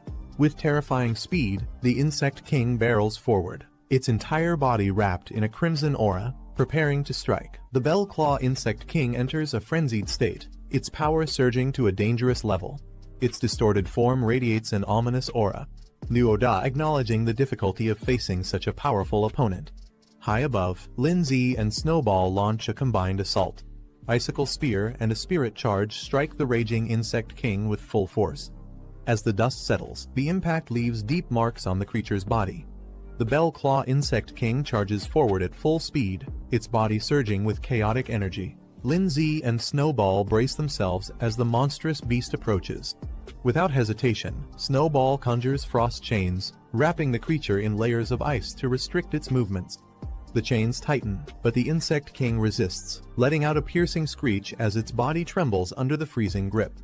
However, the beast retaliates, its body emitting a violent pulse, shattering the surrounding ice. Sensing the danger, Lin Zi quickly reacts, calling for Ice Shield. A massive ice attack crashes down, sending shards of frozen energy toward the Bell Claw Insect King. Luo Da watches as his beast struggles under the pressure. Realizing the situation is turning against him, he acknowledges how difficult this battle has become. The Bell Claw Insect King, refusing to be defeated, retaliates with a powerful counterattack, launching a fierce strike. However, before it can land a decisive blow, Luo Da's rock beast charges in at full speed. The aftermath of the clash leaves the battlefield in ruins, smoke and debris filling the air. Yu Zuyun, overwhelmed by the intensity of the battle, urges the group to retreat. She panics, insisting they'll all die if they stay any longer. However, Luo Da refuses to back down so easily. Gritting his teeth, he declares that they must at least take down the enemy before thinking of their next move. But before he can act, Lin Zi steps forward with determination. He tells the others to leave, he's staying behind to finish the fight. Luo Da looks at Lin Zi in disbelief, questioning his sanity. Even after seeing how powerless their strongest beast was against the enemy, Lin Zi still wants to fight. He reminds Luo Da that earlier, he claimed their strength gap was due to mastering high-level enhancement techniques. Luo Da scoffs, admitting that's true, but demands to know what Lin Zi plans to do about it. Instead of answering, Lin Zi silently reaches out and activates a Burst Seed card. A golden aura surrounds Lin Zi and Snowball as he activates the enhancement skill, causing their energy to surge. Luo Da stares in shock, realizing that Lin Zi also possesses soul enhancement techniques, something he didn't expect. Snowball unleashes a powerful enhanced ice attack, her energy exploding as she prepares for battle. Luo Da and Yu Zuyun are left speechless. Luo Da struggles to comprehend Lin Zi's true strength, while Yu Zuyun watches in disbelief. Lin Zi activates his Burst Seed card, unlocking a temporary boost that pushes his strength to stage 4, level 3. He notes that he only has 1 minute, but with his soul techniques, it should be enough. As the Bell Claw Insect King lunges at him, Lin Zi charges forward alongside Snowball, meeting the attack head-on. With a flick of her hand, Snowball unleashes frozen chains, wrapping the enemy in thick layers of ice. Lin Zi observes the change Snowball's evolution has significantly increased her skill power. However, he knows the effect won't last long and must act quickly. Lin Zi and Snowball unleash a synchronized attack. Golden energy bursts from Lin Zi's fist, while Snowball channels her freezing power. Their combined strike smashes into the Bell Claw Insect King, forcing it back as cracks spread across its armored body. With only seconds left on his Burst Seed card enhancement, Lin Zi delivers a final, decisive blow. His attack lands with explosive force, shattering the enemy's defenses. The Bell Claw Insect King lets out a final screech as it is engulfed in the impact, ice and fire colliding in a devastating explosion. Luo Da watches in shock, realizing Lin Zi is recklessly burning through his life force to sustain his soul power. He shouts for him to stop before it takes a serious toll on his body. Lin Zi checks his status and reassures the others he's only used half of his soul power, so there's no need to worry. Luo Da stares in disbelief. He can't believe Lin Zi still has this much energy left after such an intense fight. Yu Zuyun, equally shocked, begins to reconsider. Maybe Lin Zi truly has the ability to defeat the Bell Claw Insect King. Before they can react further, the wounded Insect King lets out a deafening roar, its body surging with energy for one final desperate attack. Snowball unleashes Frost Rebirth, sending an overwhelming surge of ice energy at the Bell Claw Insect King. The freezing blast engulfs the creature, forcing it backward as shards of ice pierce its body. The impact is immense, sending shockwaves across the battlefield. Luo Da instinctively shields himself while Yu Zuyun stumbles back in shock. The Bell Claw Insect King, now battered and frozen, trembles as it struggles to comprehend the sheer force of the attack. Yu Zuyun watches in shock, struggling to process what she just witnessed. Luo Da turns away from the battlefield, recalling an ancient legend, a war between divine beasts that once shook the world. He speaks of the 5 elemental beasts, powerful creatures that were said to have vanished after the great battle. The vision of these legendary beings flickers in his mind, their overwhelming presence lingering as if they were never truly gone. Meanwhile, Lin Zi clenches his fist, his enhancement timer ticking down to 30 seconds. Without hesitation, he moves in for the final strike, declaring the fight is about to end. Snowball gathers an immense amount of ice energy, the air around her freezing as countless ice shards take shape. The Bell Claw Insect King scurries through the tunnels at high speed, trying to escape. But from above, Lin Zi charges down with immense power, alongside Snowball. Their combined attack strikes with blazing energy, an explosion of blue and orange light crashing down onto the insect. The Bell Claw Insect King is left smoldering, its body damaged and weakened, steam rising from its battered form. A system prompt appears announcing the first boss kill. Lin Zi has officially defeated the Bell Claw Insect King. Yu Zuyun runs up excitedly, cheering for Lin Zi after his victory. She praises him like a hero, thrilled by his performance. Meanwhile, Luo Da stands nearby, slightly annoyed that Lin Zi ended up stealing the spotlight.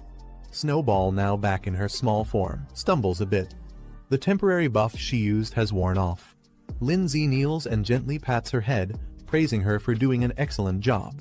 A system prompt appears. Snowball, now known as Ice Crystal Spirit, has reached stage 5 of rank 3, with her growth rate hitting 100%. But to evolve further, a requirement pops up. She'll need 10 advanced ice crystals as evolution materials. The evolution is now within reach, only the items remain. Lin Zi smiles warmly as he looks at the tired Snowball in his lap.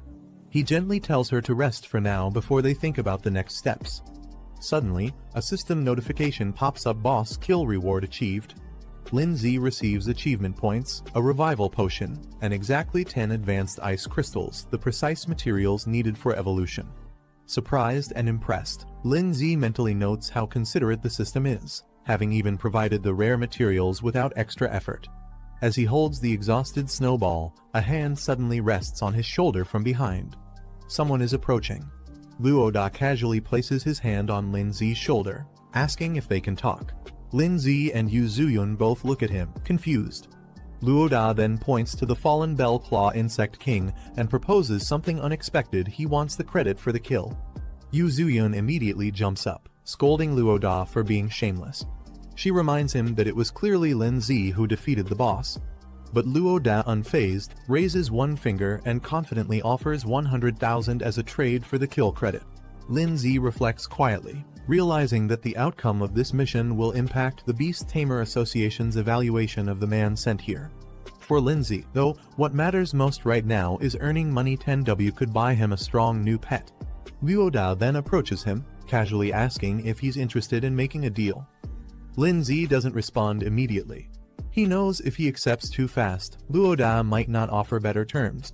Trying to convince him, Luoda explains that 10W is already half a year's savings for him.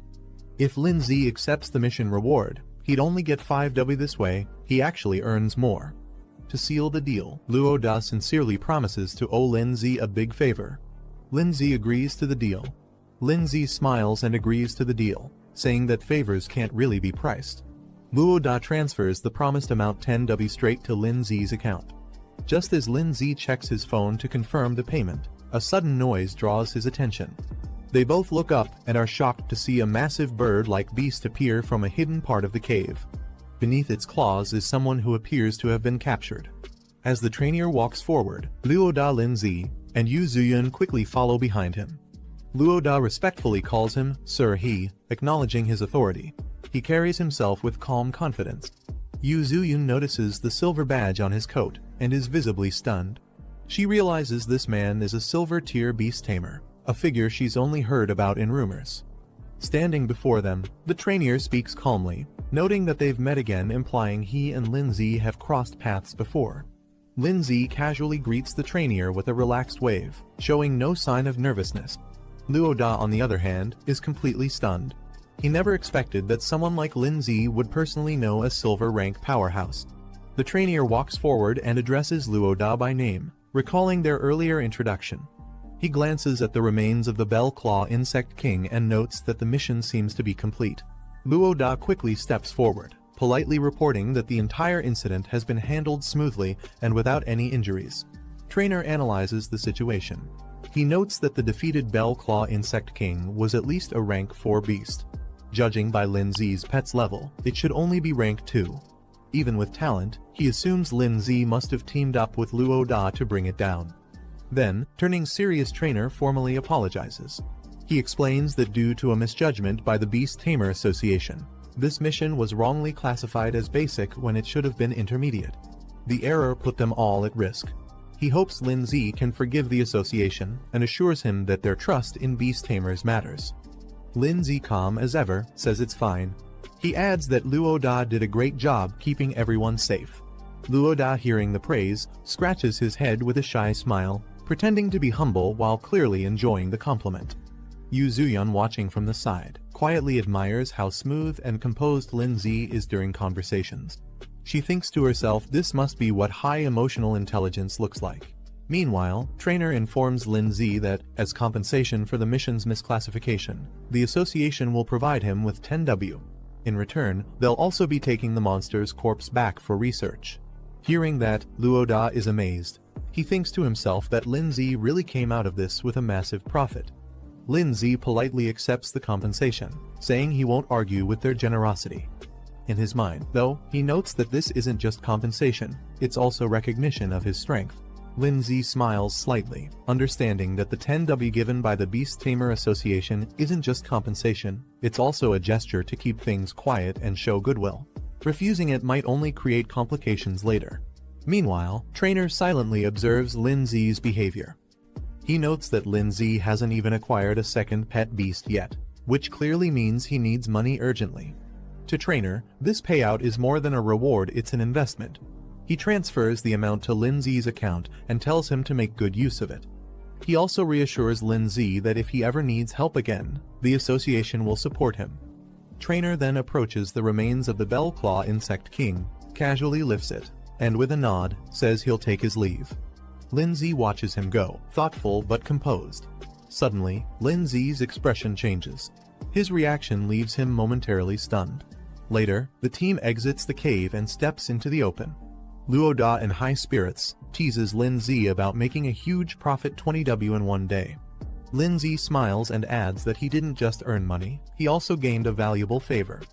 Luo Da laughs and reassures him, saying not to worry. He promises that he won't forget this help, and that they'll definitely meet again in the future. Watching him leave, Yu Zuyun smiles and thinks to herself meeting two powerful people in one day wasn't a waste of time at all. Looking at Lin Zi, she says she'll work hard to become stronger too. Once she reaches his level, she hopes they'll have the chance to team up again. Lin Zi smiles gently and encourages her to keep going, promising that they'll definitely get that chance in the future. Lin Zi walks through the city, thinking to himself that with his current budget, he might be able to afford a B-rank pet beast. He arrives at a sleek pet shop where a shop assistant greets him warmly and asks if she can help. He tells her he's looking to buy a pet beast. She gestures for him to follow her. They walk upstairs into a display area filled with various pet beasts in glass cases. She informs him that all the available options are here, ready for selection. The assistant politely tells Lin Zi to take his time browsing. Lin Zi walks through the display, observing the pet beasts. He figures out that in a regular store like this, B-rank pets are probably the highest tier options available. As he examines the beasts, some stand out like a skeletal creature, and a mushroom-type pet, both marked as B-rank with basic evolutionary paths. Then he spots a small fiery spirit beast. Lin Zi instantly reacts this one has a hidden evolution route. But even with that, he notes that it doesn't come close to the potential of Snowball's evolved form, the Ice Queen, who belongs to a completely different league. The assistant praises Lin Zi's sharp eye for spotting the rare flame spirit. She explains that although it's a B-rank pet, it's considered top tier among its grade and is priced at 160,000. Lin Zi is surprised by the cost. She adds that the price also includes materials needed for its evolution, trying to sweeten the deal. Lin Zi politely says he'll look around a bit more. As he walks, he reflects on how Snowball was once considered an F-rank pet, believed to have no potential. But he now understands that official rankings aren't absolute, they're just opinions based on knowledge and experience, not facts. Suddenly, his system alerts him there's a hidden royal tier pet beast nearby with a concealed evolution route. As Lin Zi continues browsing, something suddenly catches his attention. He pauses, surprised one of the pet beasts looks oddly familiar. He approaches a small, rock-like creature labeled as a rock type. At first glance, it seems simple, but something about it stands out. The display shows its basic evolution path into a larger, bulky stone creature with enhanced strength, defense, and elemental resistance. But what really surprises Lin Zi is its hidden evolution route. It doesn't just grow stronger, it can evolve into a being known as the Rock God, tapping into ancient bloodlines and gaining the power to control Earth itself. Lin Zi discovers the requirements for the rock-type beast's next evolution stage. He notes it needs full growth, elemental essence, and a rare powder, which hints at its hidden potential. He suddenly remembers why the creature looked familiar. It's the same base form that another person's pet, the giant rock beast, evolved from. But that one followed the normal path. What surprises Lin Zi is that this version could take a completely different route, one that leads to a divine-level evolution, something the other owner likely had no idea about. He compares the two pets. Mentally, Ice Crystal Spirit is more of a burst damage and control type, fitting for a mage role. Meanwhile, this rock-type beast would evolve into a warrior type, focusing on strength and endurance. The assistant, cheerful and enthusiastic, tells Lin Zi that the little rock beast is quite a popular choice, easy to raise, decent in battle, and very affordable. She offers it for 80,000, and Lin Zi agrees to buy it without hesitation. He also requests some additional materials for its evolution, listing them confidently. Hearing his request, the assistant is confused. She points out that the rock beast can't evolve using those high-grade materials and questions if he's planning to actually use them on it, especially since they're expensive and meant for more advanced pets. Lin Zi laughs it off, claiming the materials are meant for someone else as a gift, brushing aside her concern. Lin Zi checks his remaining balance, only 20,000 left. He's a bit frustrated that the evolution materials cost more than the pet itself. The assistant completes the transaction and hands him the sealing orb. The little rock beast is sealed inside with a brilliant glow, confirming the contract. As the bond is formed, a notification pops up. Lin Z has successfully signed his second pet beast, and earns plus 300 achievement points for it. That evening, Lin Z prepares for training. He sits cross-legged with the materials laid out in front of him, and begins the summoning. The little rock beast appears in a flash of blue energy, its growth rate currently at just 12%. Lin Z checks his available achievement points, 800 total, and realizes he needs to raise the pet's growth to 100% before anything else. He spends 220 points, boosting the rock beast to stage 2 with full growth. A bright light surrounds the creature as it levels up instantly. Lin Z sits comfortably with the rock beast in front of him. Looking at its cute and clumsy appearance, he thinks to himself, no one would expect this little guy to carry a hidden god tier evolution path. He then instructs the rock beast to eat the evolution materials he prepared. The creature immediately reacts, charging forward and gobbling down one of the items. But before it can evolve fully, Lin Z reminds it there's still more to consume, pointing at the second item that remains untouched. Lin Z watches as the rock beast stubbornly shakes its head, refusing to eat the remaining evolution material. Surprised and annoyed, Lin Z scolds it, reminding the creature how expensive those materials were. To his shock, the little beast even throws a tantrum, stomping around in protest. Lin Z is left speechless. "You're actually mad now," he mutters in disbelief. Just then, a summoning light appears. The rock beast pauses, tilting its head in confusion as someone is about to arrive. A dark energy pulses through the room. Snowball appears, her expression cold and ominous. Lin Z quietly observes, noting that Snowball seems to have recovered well. Without warning, the rock beast launches itself forward in a full-speed charge, its small body engulfed in rage. The impact as it crashes headfirst into Snowball with a loud burst. After the impact, Snowball stands firm, calmly holding an ice blade in her hand. The rock beast, now on the floor, looks defeated. But instead of staying down, it suddenly bursts into dramatic, exaggerated sobbing, flapping its tiny arms and crying loudly. Lin Z watches the whole thing unfold and rubs his forehead in disbelief. He can't help but sigh at how overly his new pet is. Snowball stands with arms crossed, staring down the trembling rock beast. Her presence alone is enough to make it nervous and retreats slightly in fear. The rock beast, overwhelmed, starts shaking and lets out a puff of smoke, panicking under the pressure. Suddenly, a screen flashes. Snowball's growth rate reaches its peak, signaling a major breakthrough. Just then, Lin Z appears surrounded by a sinister red aura. His presence shifts dramatically, and the atmosphere becomes heavy. The red aura around Lin Z intensifies, bursting out in a violent surge of energy. Moments later, a new rock stands where the energy burst rock beast has evolved into a terrifying armored warrior form. Its entire body is clad in jagged, dark stone, exuding raw strength. A system panel flashes, confirming its evolution. The rock beast has now reached stage 9 of rank 2. It possesses several new skills and even greater potential, requiring 100% growth and rare earth elemental materials for its next divine evolution. Lin Z casually mentions that the evolution of rock beast into this form was something they clearly didn't see coming. The evolved rock beast glares intensely, its red eyes glowing beneath the armored helmet. Lin Z turns in surprise, sensing the sudden danger, but before he can react, the ground erupts beneath him. Rock beast has launched a powerful ground spike attack straight at him. As the spikes rush forward, Snowball reacts instantly, dashing through the air to intercept the attack, aiming to protect Lin Z before the strike lands. Rock beast charges forward with a brutal punch, aiming to crush everything in its path. A massive cloud of frost and mist explodes out as Snowball counters the attack. The sudden defense catches rock beast off guard. Its expression shifts from rage to confusion. Snowball emerges with a solid block of ice, her ice shield firmly raised to block the blow, standing her ground with calm determination. Rock beast glares at Lin Z, frustrated that its attack was blocked. Lin, startled, reacts as the beast's presence overwhelms the room. A system alert appears. Snowball now meets the conditions for evolution. Lin Z steps up with confidence, ready to show who's really in control. He activates the evolution, using 10 high-level ice materials. Bright light surrounds Snowball as the transformation begins. In the next moment, her silhouette shifts, her body surges with power, glowing with icy blue energy. Rock beast tries to brace itself, but it's too late. An icy blast crashes through the room, forcing it on the defensive. A notification appears. Snowball's evolution has succeeded.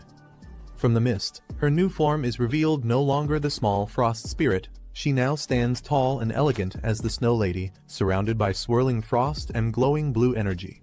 Another system screen outlines her new abilities: upgraded ice blade attacks, improved reflective shields, and a devastating storm that enhances the extreme cold domain, turning it into a full-blown blizzard. As the newly evolved Snow Lady steps forward, Lindsay observes with excitement.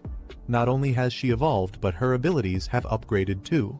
Facing her intimidating presence, Rock Beast hesitates, its stance weakens, and for the first time.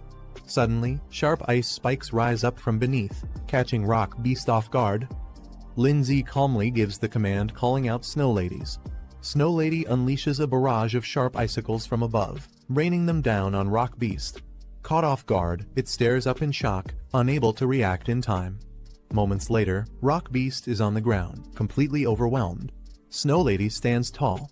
Lindsay walks over serious. He reminds Rock Beast of their contract. If it's going to stay under his command, obedience is non-negotiable. As he gives a final warning, if Rock Beast continues to act out of line, he won't hesitate to destroy it. Rock Beast trembles as Lindsay steps forward, asking firmly whether it will finally submit. With pressure still looming from the icicles above, Rock Beast quickly bows its head in agreement. But Lindsay doesn't let it off easily. He warns that next time, there won't be any second chances. Under the cold rain of icicles, Rock Beast gulps, completely intimidated. The beast clings tightly to Lindsay's leg like a child begging for forgiveness, while Snow Lady watches silently. Lindsay opens the door, only to be immediately confronted by a muscular man in a black tank top. The man is furious, demanding to know why Lin caused such chaos in the middle of the night. He points out the damage done to his home, especially the ruined wall. Trying to smooth things over, Lindsay puts on a nervous smile, apologizing and offering to cover the damages. But the man doesn't buy it. He snaps, saying this isn't the first time, and demands compensation not just for repairs, but for his mental stress too. He throws out a number, at least 300,000. Lindsay is stunned at the demand. 300,000. His face twists in disbelief. But the angry neighbor confirms it, insisting Lin must pay up within 3 days. As he starts threatening consequences, Rock Beast silently appears behind him, towering and menacing. The man doesn't realize the danger behind him until Rock Beast slowly raises its fist, glowing with fury. The angry neighbor suddenly freezes. He senses something behind him.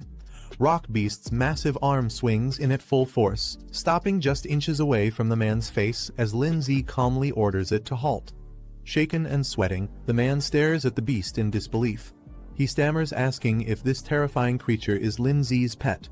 He bows his head and quickly apologizes, trying to play it off as a misunderstanding. Rock Beast glares silently at the neighbor, its glowing red eyes narrowing with threat. Shaking, the angry neighbor quickly backs down, waving his hands nervously. He mutters that there's no need for compensation anymore, it's all a misunderstanding. Lindsay simply smiles. He reassures the man that it's no big deal, as long as they don't fuss over small things. Later that night, Lindsay sleeps peacefully in bed. Snowball, now in her evolved ice crystal spirit form, lies beside him. Nearby, Rock Beast sits on the floor. Morning light shines through the windows, and the city awakens. Inside the room, Snowball is playing a song on her phone. The cheerful, loud music suddenly startles Lindsay, who bolts up in surprise as the lyrics echo through the room. Guan makes a call, reminding Lindsay that today is the entrance exam for Zhongning Beast Tamer Academy. She suspects he's forgotten again. Startled, Lindsay quickly answers and realizes his mistake. Guan urges him to hurry and meet at the school gate. Later, a crowd gathers outside the academy near a bus. As Lindsay arrives, someone in the crowd spots him and calls out. From a distance, Guan waves her hand high and signals to her brother, calling him over with a cheerful smile. Some students stand in front of the academy, annoyed that Lindsay arrived late for something so important. One of them mocks him, saying he clearly overestimates himself. Lindsay walks up calmly, brushing off their comments. Someone nearby defends him, reminding the others that he cleared a high-difficulty trial. Moments later, his teacher, furious, slaps Lindsay for being late again. She accuses him of oversleeping. Lindsay laughs it off, saying he's just been really tired lately and tries to play it cool despite the scolding. The teacher questions Lindsay about whether he's been seriously training his soul arts. She seems strict but concerned. Guan, watching from a distance, notices the interaction and feels a bit confused seeing them talk. The teacher then gathers all the students and begins addressing them formally. She reminds them that they're top students from Pinghai No. 1 high school, and this entrance test will be even more challenging. She encourages everyone to do their best, saying she'll be waiting for their good news. The students cheer together, full of excitement and energy as they prepare to depart. The mood is uplifting as everyone raises their hands in encouragement. Back in a quiet moment, the teacher looks at Lindsay with high expectations, silently hoping he can become a shining example for their school. The bus begins its journey through winding mountain roads. Inside, Guan starts a conversation with Lindsay, asking why he hasn't been replying to her messages and what he's been so busy with lately. Lindsay admits he's been swamped with tasks and completely forgot to check in, brushing it off with a laugh as the two sit side by side. Guan reassures Lindsay not to worry and excitedly shares that her pet bird has successfully evolved. She proudly asks if he's impressed. Lindsay is surprised and praises her, saying that with her pet's evolution, she should have no problem passing the upcoming entrance test. As their bus enters Jiangning City, the skyline comes into view. The towering buildings and scenery impress Guan, who gazes out the window in awe, marveling at the beauty of the big city. While enjoying the view, Lindsay accidentally finds himself a little too close to Guan. His face turns red as he notices her leaning in. Guan, realizing the awkward position, hesitates mid-sentence and freezes. The two stare at each other silently for a moment, both embarrassed. Suddenly flustered, Guan panics and quickly pulls back, her face burning red as she tries to recover from the moment. In the back seats, a few girls notice what just happened and chuckle to themselves. The group finally arrives at Jiangning Beast Tamer Academy. The building stuns everyone. It's grand, luxurious, and more magnificent than expected. Some students are amazed, calling it impressive and cool. They admire the fountains, statues, and palace design. One student remarks that just being able to attend a place like this makes all the effort worth it.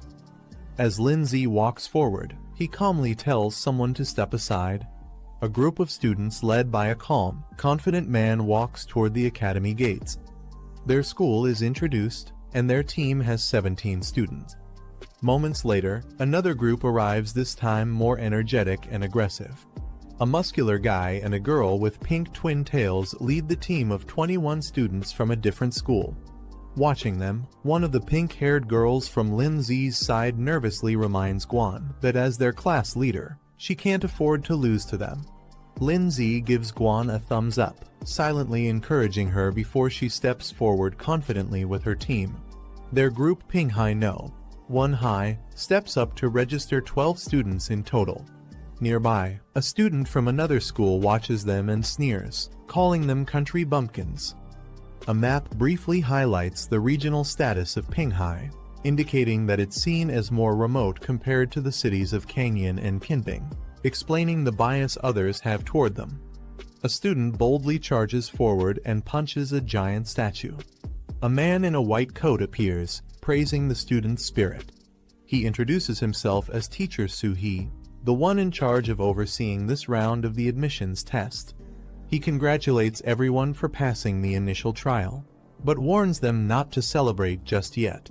He explains that this entrance exam is much tougher than the beast taming trials they've faced before. Based on previous years, only 10 out of everyone present will be accepted. The elimination rate is 80%. One of the girls from Pinghai gets worried. She thinks since they passed the easier trial, they'll definitely be eliminated now. A cocky student from another school mocks them, saying Pinghai students don't stand a chance and should just give up. The pink-haired girl snaps back, clearly annoyed. Meanwhile, the tall muscular guy casually asks his teammate Xinyi who else besides the two of them might pass. She doesn't answer, just looks silently and blows her bubble gum. She observes another boy and comments that he seems strong. Meanwhile, she blowing bubble gum, watches the crowd suspiciously. Lindsay also notices something strange about one of the students. He can't put his finger on it, but the guy feels oddly familiar. Xinyi murmurs that something about him just seems off. She blows her bubble gum. The boy beside her notices and asks what's wrong. She brushes it off, saying it's nothing. He examines Lindsay, that one of the students present seems to have an unusually deep and unreadable strength. The boy scoffs in response, dismissing Lindsay's concern. He arrogantly claims that students from Pinghai are far below their level and not worth worrying about. Later, Suhi steps forward to address all the gathered students. He informs them that they'll first check into the Academy's dormitory hotel and rest well today to prepare for the upcoming entrance exams. He also cheerfully adds that during the test period, meals in the Academy cafeteria will be free and delicious. After the announcements, the students are given free time. Xinyi excitedly cheers, saying she's been hungry for a while and invites her brother to eat together. Inside the Academy's dining hall, Guan chooses a table and suggests they sit there. Meanwhile, two boys at another table notice Guan walking by. One of them is stunned by her appearance and starts whispering about how attractive she looks. His friend quickly scolds him to keep his voice down, warning not to embarrass their school. Guan cheerfully encourages her brother to eat more, happily handing him a drumstick. He nervously chuckles, already overwhelmed by the mountain of food in front of him, insisting he's already full. Meanwhile, Xiao Yun and Si Yan approach with their plates, teasing Guan for not sharing food with them. They joke that she and her brother act just like a couple. Embarrassed, Guan turns bright red and quickly tells them to stop. One of the boys at the nearby table is shocked to see that Lindsay is now surrounded by even more girls. He exclaims in disbelief that Lindsay somehow keeps attracting them. His friend becomes visibly frustrated, calling it unfair. He can't understand why Lindsay is so popular despite thinking he himself looks better. As some time, a large student politely approaches Guan, Lindsay, and the group, asking if he can sit with them. Guan glances up at him silently. The student is allowed to sit at the table. He takes a seat beside Lindsay and introduces himself with a friendly smile, saying he's from Kinping High and his name is Zhuxing. Curious, Lindsay looks over and asks what he wants. While eating, Zhuxing mentions he heard rumors about a high schooler from Pinghai who managed to clear an extremely difficult level. He wonders aloud if that student came to the academy as well. Xinyi and the other girls question Zhuxing's intentions, accusing him of trying to gather intel before the exams even begin. Zhuxing nervously waves his hands, claiming he just wants to make friends. He admits that since he's not particularly outstanding, gaining information is his best shot at having a chance in the upcoming tests. Guan responds bluntly, saying they don't have anything to share and tells him to leave. Embarrassed but trying to stay friendly, Zhuxing laughs awkwardly and says they shouldn't be so harsh.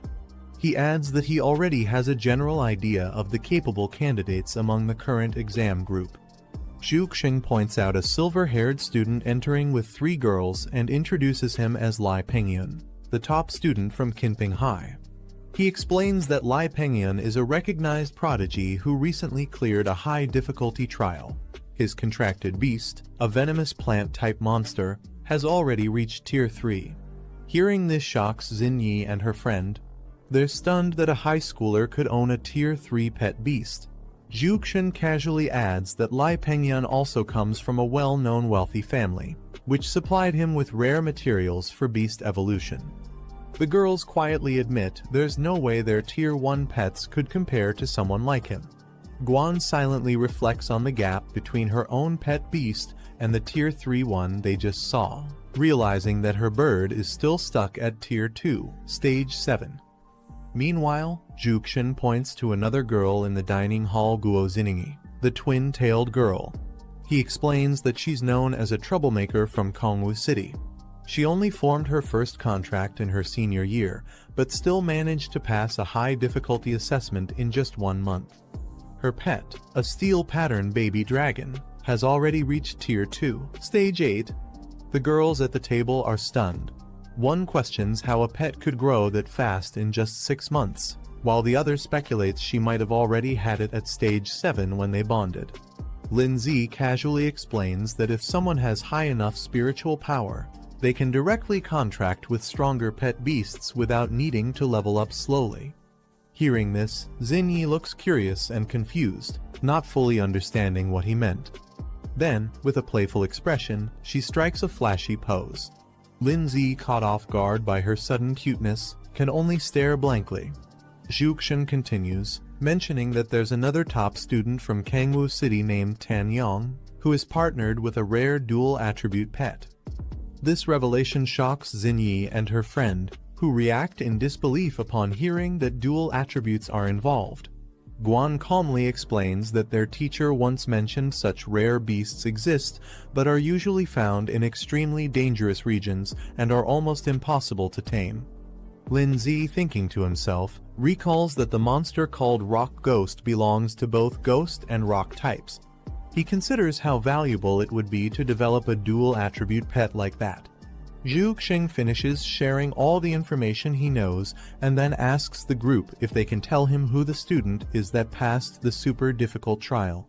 Xingyi excitedly begins to respond, pointing playfully as if to reveal something important. But before she can say more, Lindsay, still eating, calmly interrupts and says that the person he's asking about isn't here today. They notice someone's absence and quietly comment that the person didn't show up today. Lindsay calmly dismisses Zhu Xing, implying that he's not needed here and their group isn't close to his family. Zhu Xing gives up questioning and politely says he won't press further, then leaves. As he walks away, Zhu Xing thinks to himself that they're clearly hiding something. He suspects one of them might be the person capable of passing the highest level difficulty trial. Zhu Xing walks past a table of 3 other students. One of them eyes Lindsay's group and suggests testing that boy soon. Meanwhile, Xiao Yun questions Lindsay directly, asking why he didn't reveal the truth. She believes it's something he should be proud of. But Lindsay calmly wipes his mouth and replies that it's better to stay low-key. He doesn't want to draw attention too early and isn't fully convinced about the accuracy of the other family's intel. Guan smiles, impressed by Lindsay's cautious thinking. They walk together down the cafeteria aisle after finishing their meal. Guan suggests to Xiao Yun and Si Yan that they should train together that night so they don't fall behind other schools. The 2 girls happily agree. Guan then turns to Lindsay and asks if he wants to come to their room later so all 4 of them can hang out together. Lindsay pauses, but suddenly his mind flashes with 3 in revealing swimsuits, leaving him completely stunned. As Guan walks past a guy with silver hair, he suddenly reaches out to touch her. The guy smugly suggests that he and his friends should come visit the girl's room that night. He leans in with a creepy smile, calling Guan flirtatiously. But before he can finish his thought, Guan unleashes a powerful slap, her eyes glowing red with rage. The guy grabs his hand and shockingly responds that he actually enjoys it, still acting provocatively. His friends burst into laughter mocking, while Xiao Yun and Si Yan watch with concern from behind. But suddenly, a dark and threatening aura surrounds Lindsay. He looks directly at Guy, demanding him to let go. No more warnings. Guan steps in to calm down Lindsay, warning him that causing a fight here will definitely lead to punishment. Despite that, the guy keeps mocking them. He makes crude comments about their school, praising the girls but insulting the boys as weak. Lindsay says nothing, but his expression darkens as his fist slowly rises. In a flash, Lindsay punches the guy straight in the face with a devastating blow. After Lindsay's punch sends the guy flying, his companions rush forward angrily, ready to fight back. But Lindsay stands firm, surrounded by a dark, furious aura. He coldly warns them that they can say whatever they want to him, but insulting or threatening Guan is unacceptable. His intense aura freezes the 2 in place. They watch in shock as their friend lies unconscious behind them. Lindsay, consumed by rage, declares that he won't let the guy off easily after everything he said and did. The guy, now furious, challenges Lindsay to settle things right there with a fight. Just as he's about to attack, someone suddenly grabs his arm to stop him. Penghyun steps in and tells him not to make a scene or disgrace their side here. The haired guy is shocked and calls out to him in frustration. Penghyun calmly acknowledges Lindsay's punch, saying it was powerful and suggests both sides should consider things settled. But Lindsay doesn't agree. He makes it clear that, for him, this matter isn't over yet.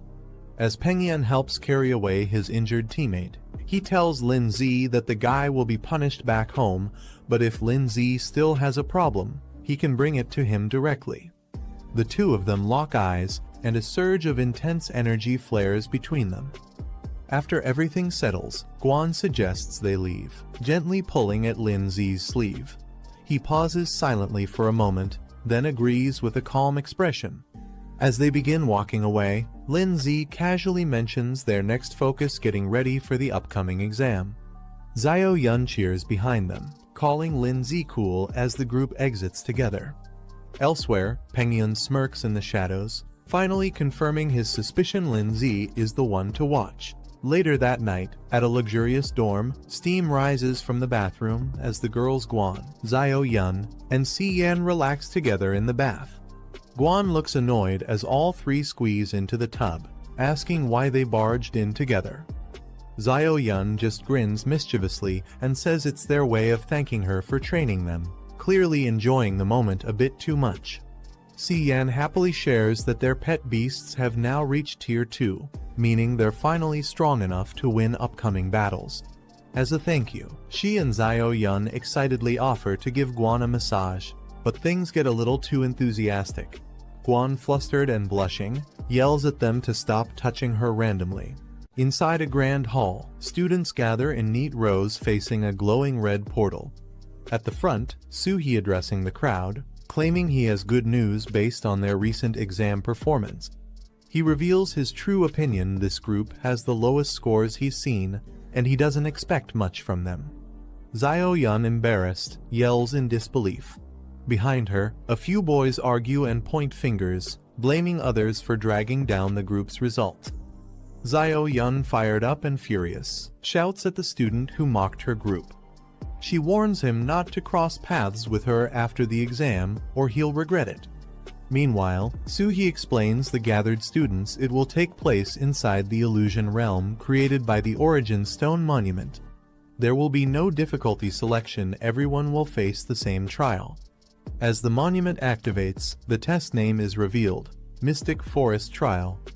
The surface of the crystal lights up, showing a vibrant, dangerous forest filled with magical creatures and traps. Inside the illusionary mystic forest, dangerous beasts with glowing eyes roam, ready to attack anything that enters their territory. Soo-hee explains the exam rules. Each participant will receive a point tracker, and their score will increase based on the beasts they defeat. He then outlines the scoring system. Defeating a level 1 beast earns 10 points, a level 2 beast grants 20 points, and a level 3 beast gives 40 points. However, Soo-hee warns them the forest is brutal. If their pet or the student themselves is eliminated, they'll be considered disqualified. He adds that in the forest's center, there's a ranking monument displaying the top 10 players' scores and their current locations, making them both targets and competitors. As students process the exam details, some begin to panic. One of them voices concern about the presence of level 3 beasts, worrying they'll be instantly eliminated if encountered. Soo-hee continues the announcement. The exam will last 4 hours, and at the end, only the top 10 scorers will be selected based on points. Suddenly, Lee Penghyun raises his hand and asks a sharp question: can they only hunt beasts to earn points? Soo-hee grins darkly and praises the question. Then, he reveals the twist. Defeating other participants is allowed, and if they do, they'll inherit all of their opponent's points. The students react in outrage. Many can't believe such brutal rules are allowed. Some argue that it encourages betrayal among classmates. One student proposes forming a group to eliminate competitors from other schools to secure a top spot. A boy cracks his knuckles with a smirk, excited by the chance to fight without holding back. Meanwhile, Xinyi, blowing bubble gum, observes the chaos around her calmly and with little interest. Suhee silences the crowd. He tells them the real battlefield is far crueler and gives everyone the option to withdraw now if they're scared. He adds that the top-ranked student will receive the title of freshman leader, along with special privileges after enrollment. Lin-Zi narrows his eyes with focus in his mind. He's eager to see who among the new students will prove themselves the strongest. A montage of standout candidates appears: Xinyi, Lai Pengyun, the muscular brawler, Lin-Zi, and Guan. All of them potential contenders for the top rank. Guan, looking thoughtful, hopes to meet up with Lin-Zi in the trial. Even if she can't make it to the top 10, she wants to support him however she can. Before entering the illusion, Lin-Zi calmly instructs Guan to use her bird-type pet's flight ability to find him quickly and regroup once inside the trial zone. She gives a confident nod, her eyes gleaming with determination. She's ready. Suhee stands on stage, instructing everyone to stay calm as the trial is about to begin. A bright red burst signals the opening of the illusion realm. The transfer begins. Inside the illusion forest, Lin-Zi appears first. He calmly surveys the area, standing tall among the trees. Lin-Zi scans the forest carefully, remaining alert to any signs of movement. He spots a tall red monument in the distance and recognizes it as the ranking stone. Glancing at his wrist device, it shows his current score is 0 and the countdown timer is active. He notes that players can only view their own score, not their ranking. This forces everyone to eventually approach the central stone, making it the most dangerous area later on. The red pillar in the center displays the top 10 scores, but only if players actively go to update it. If someone doesn't, their location will still show. Lin-Zi realizes the true goal of this exam is to pit students against each other. The one with the most strength makes the rules here. He reminds himself that it's just a game. As his spirit beasts materialize behind him, he focuses having fun is what matters most. Suddenly, a sharp object comes flying toward him. Two-headed snakes rush at Lin-Zi, but a glowing barrier blocks them. Lin-Zi stays calm, barely reacting. He notes the barrier consumes little soul power, so he keeps it active as a precaution. Suddenly, Rock Ghost slams into the ground, summoned by Lin-Zi. Lin-Zi decides to observe the golem's performance without revealing his own strength. He wants to test the creature's dual attribute potential.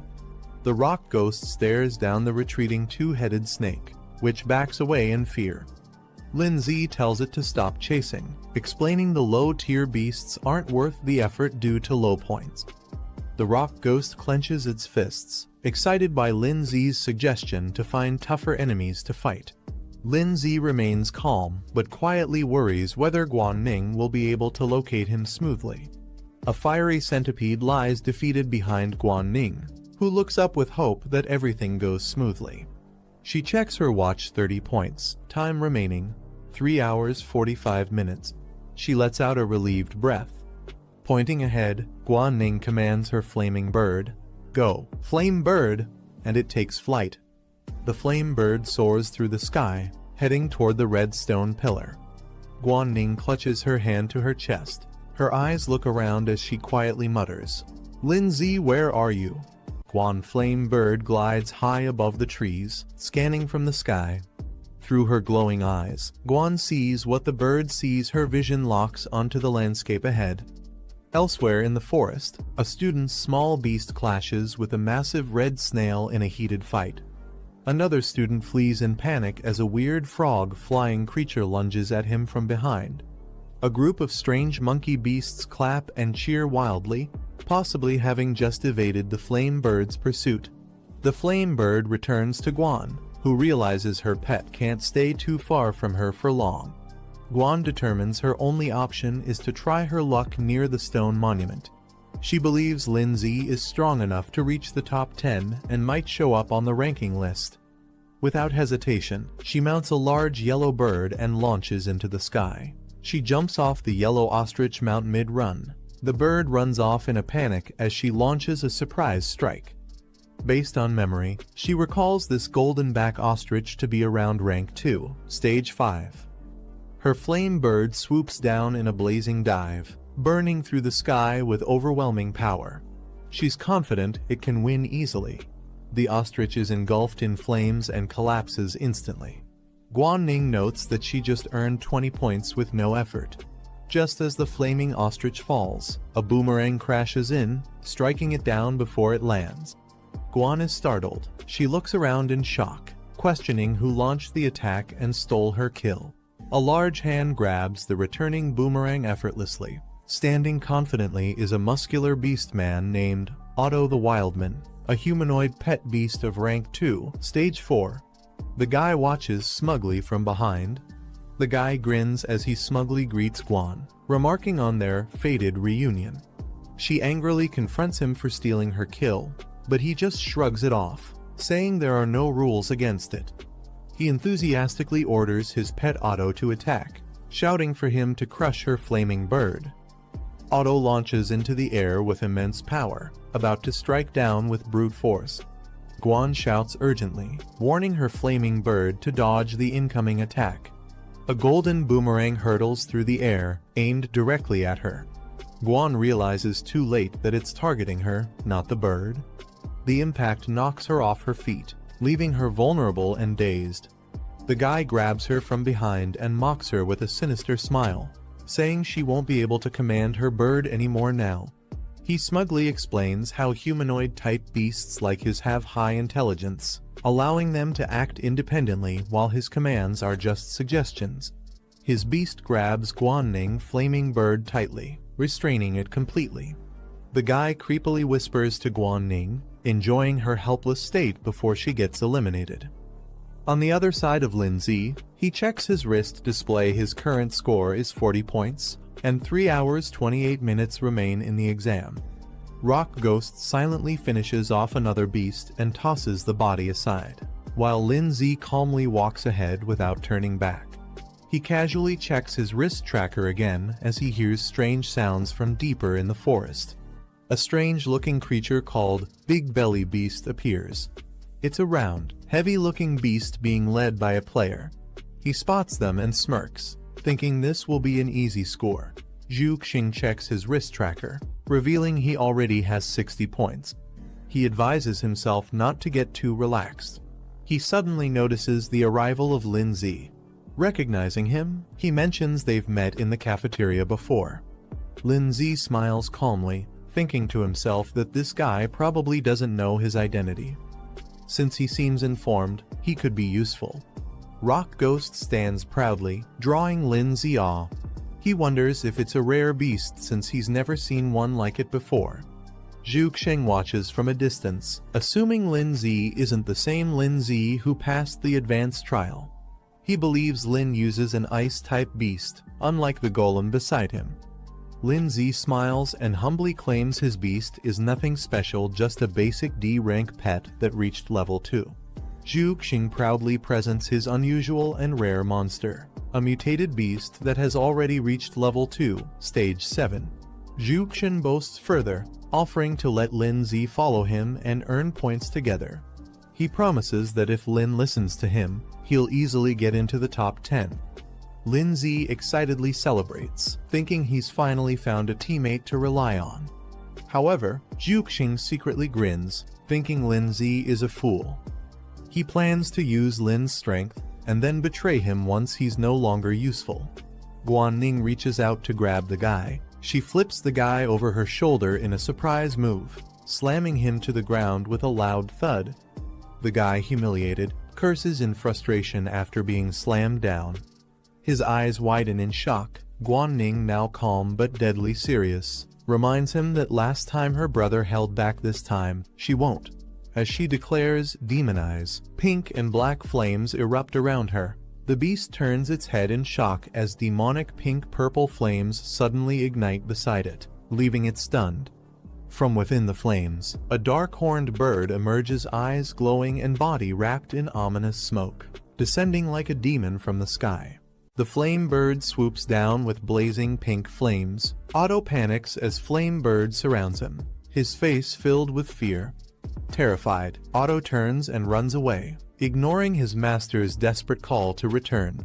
Standing on top of Guy, Guoning mocks him, remarking how having a pet with its own will isn't always a good thing. Lying on the ground, the guy smirks and arrogantly makes a final remark, pointing at himself mockingly. He is abruptly silenced by a powerful strike that sends him flying. Guoning stands over his unconscious body and notices her score has increased to 70, confirming she gained points from defeating him. The ranking crystal updates, displaying the top 5 scores. Guoning is now in 4th place with 70 points.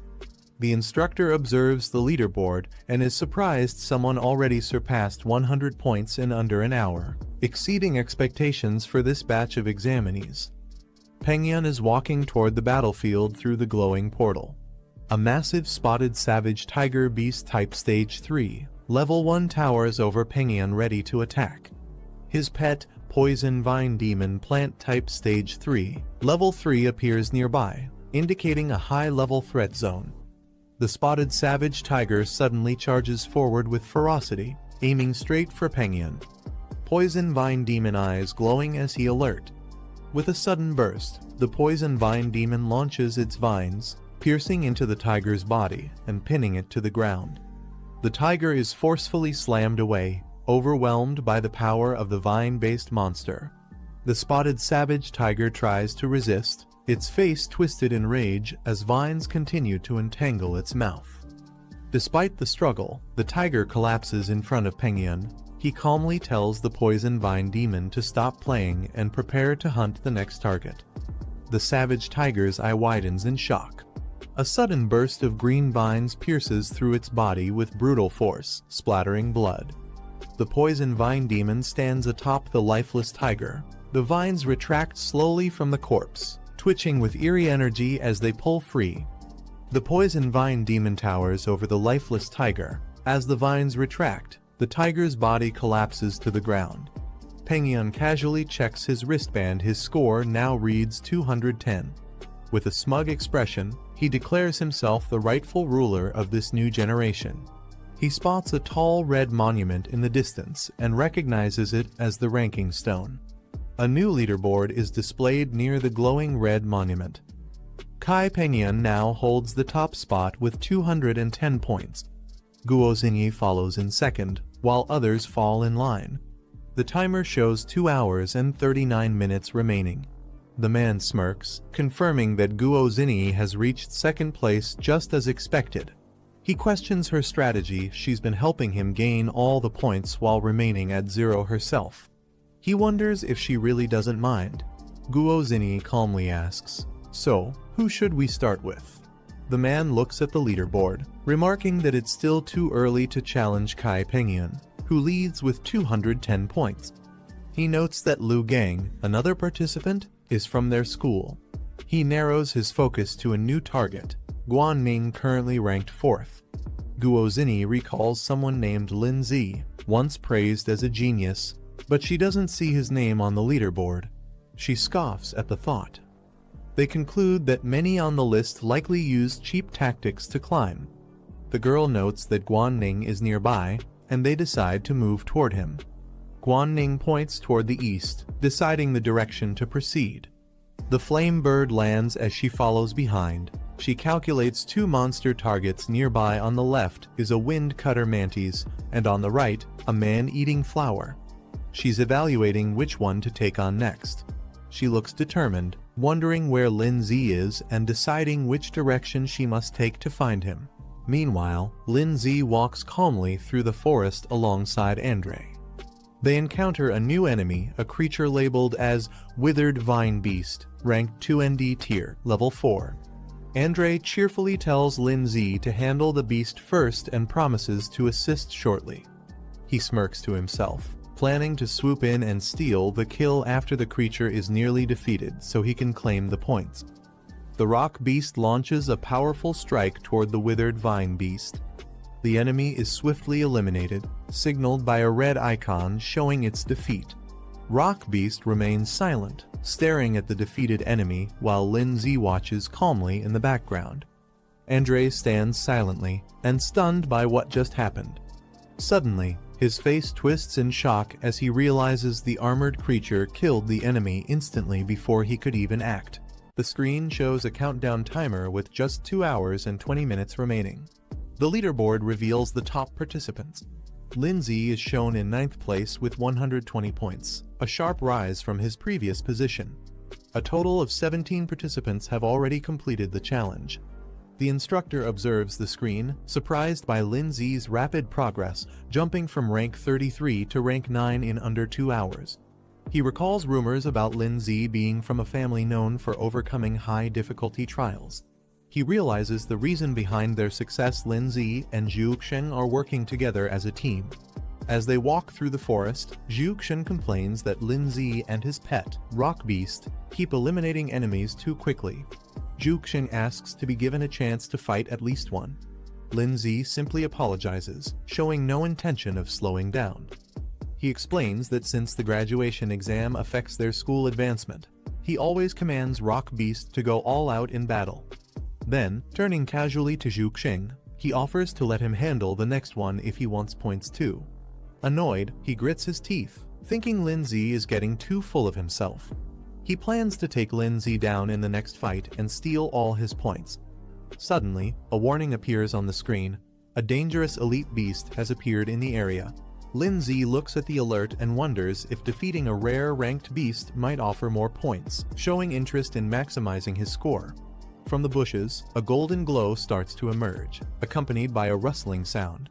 The group moves closer and discovers a massive golden tree. Lindsay, Zhuxiang, Big Mouth, and Rock Beast all stand in awe at the sight. Zhuxiang exclaims in shock, "It's a golden tree, something extremely rare." He guesses it must be a special bonus reward for those who find it. Without warning, 2 thick golden roots erupt from the ground. Zhuxiang is grabbed and flung into the air, while Lindsay back off, caught off guard. Zhuxiang is wrapped tightly by the golden root, hanging upside down. He shouts in shock as he's dragged toward the tree. The face of the golden tree begins to morph, revealing a fierce expression carved from its bark. The tree reveals its monstrous form with multiple writhing limbs and a skull-like face. A system panel identifies it as a golden ant beast, a plant-type stage 9 elite. Terrified, Zhuxiang recognizes the beast. It's a golden ant beast, a dangerous creature far beyond what they expected. Panicking, he desperately shouts for help from his pet, Big Mouth. But Big Mouth gets captured by another tendril mid-air, rendering it useless. Hanging upside down and completely restrained, Zhuxiang realizes how dire the situation is as silence falls. He's left speechless. He realizes in panic that the golden ant beast isn't just restraining him, it's actively draining his energy. He urgently calls for Lindsay's help. Lindsay, however, calmly reminds him that they agreed each person would handle one beast. He doesn't look very concerned. Desperate and upside down, Zhuxiang pleads for teamwork. He insists this situation is different. The enemy is far too powerful, and they need to join forces. Lindsay casually walks away with Rock Beast, waving off Zhuxiang's cries. He encourages Zhuxiang, saying he trusts him to find a way to win and promises to leave it to him. Zhuxiang panics as the golden root tightens around him. He desperately begs Lindsay not to leave and pleads for help. Lindsay stops and says he can help but wants to know what's in it for him, showing he's not about to help for free. Frustrated, Zhuxiang curses him internally for trying to negotiate at a time like this. But realizing he has no choice, he offers to share secrets he knows about others. Interested, Lindsay turns to face the golden tree and simply replies, "Talk." He blurts out a major secret he knows about the exclusive soul skills of Lai Pengyan and Guo Zinyi. He begs Lindsay to save him first. Lindsay processes the intel, thinking it's important. He compares the soul skills to Rhoda's enhancement techniques. Then, he calls out to his pet, Rock Beast. Responding to the command, Rock Beast prepares to attack. Lindsay instructs it to use its crushing strike and aim for the enemy's abdomen. Rock Beast dashes forward with full power, ready to execute a powerful attack against the Golden Ant Beast. As Rock Beast charges in, the Golden Ant Beast quickly counters, striking the ground with multiple vine in a defensive barrage. Rock Beast weaves through the incoming attacks, dashing aggressively with glowing red eyes, closing the gap between it and the monster. Just as Rock Beast leaps in for a blow, a thick golden limb intercepts, swatting it away with incredible force before it can strike the target. Rock Beast is slammed hard against the ground by the golden root. Rock Beast launches a fierce strike with incredible speed, aiming directly at the Golden Ant Beast. Golden vines shoot up in response, clashing with explosive force and completely intercepting the attack. In an instant, Rock Beast is wrapped tightly by multiple vines, completely immobilized and restrained in mid-air. Watching from a distance, Lindsay assesses the situation. He notes that even a Stage 2 Level 9 Rock Beast is struggling against the Stage 3 Level 9 Golden Ant Beast, revealing the gap in power. Lindsay watches as Rock Beast is completely restrained by the golden vines. Realizing it's stuck, he thinks about secretly summoning another pet, his trump card, the Snow Girl. Suddenly, something unexpected has caught his attention. Despite being tightly bound, Rock Beast's eyes glow intensely. It lets out a low growl, resisting the pressure as its body begins to react. Lindsay shouts out in alarm, calling Rock Beast's name. Rock Beast begins to power up. Lindsay shouts at it, demanding it break free with everything it has. The Golden Ant Beast notices the rising energy and reacts. Its vines surge forward, tightening around Rock Beast in a panic. The monster wraps Rock Beast completely, entangling it into a massive vine cocoon, trying to suppress it with overwhelming force. Rock Beast's body begins to disintegrate into energy, vanishing inside the vine prison. Zhu Xing screams in horror. He believes Rock Beast is finished, completely absorbed by the Golden Ant Beast. Lindsay stands before a glowing portal as a countdown reads 1 minute and 54 seconds. The number of current participants is shown to be 27. Inside the observation room, the instructor watches closely. He reflects on Lindsay's decision to challenge a high-difficulty trial, curious to witness the true strength this young prodigy possesses. The Golden Ant Beast tendrils writhe through the air. Suddenly, dark and purple energy begins to spiral upward, forming a chaotic vortex. Lindsay looks surprised as he notices a sudden change in his surroundings. In a burst of energy, the Rock Beast, Lindsay's pet, undergoes a powerful transformation. Now enveloped in glowing blue energy, its form becomes humanoid and shadowy, radiating strength. A system notification appears, announcing the unlocking of a new skill, Ghost Spirit Form, active for 30 seconds. Zhu Xing, now trapped by the Golden Ant Beast, hangs upside down in shock. He stares at the transformed Rock Beast, unable to comprehend what he's seeing. From a distance, Lindsay observes that the dual attribute beast now possesses unique abilities. He's eager to test how powerful the Rock Beast is in this new ghost spirit form. The Ant Beast lets out a furious roar and charges forward. Its glowing golden tendrils lash out wildly, launching a fierce assault. The transformed Rock Beast, now in its ghost spirit form, swiftly dodges the incoming attacks. The tendrils pass right through it without causing any damage. Zhu Xing watches in shock as the Golden Ant Beast continues its rampage, but its attacks prove useless. Lindsay realizes that the Rock Beast, in this state, has no physical body, allowing it to completely negate all physical attacks and control effects. Lindsay looks at the system interface that displays the Rock Beast's skill list. One of the skills, Shatter Impact, is currently disabled, but others like Stone Projectile and Earth Spike remain usable. He calmly issues a command to the Rock Beast. He instructs it to use its Stone Projectile skill and target the enemy's eyes and abdomen for maximum damage. Responding immediately, the Rock Beast in Ghost Spirit form charges energy into its hands. Blue aura surges around it, ready to launch with precision. The stones are fired with immense force, striking the Golden Ant Beast directly.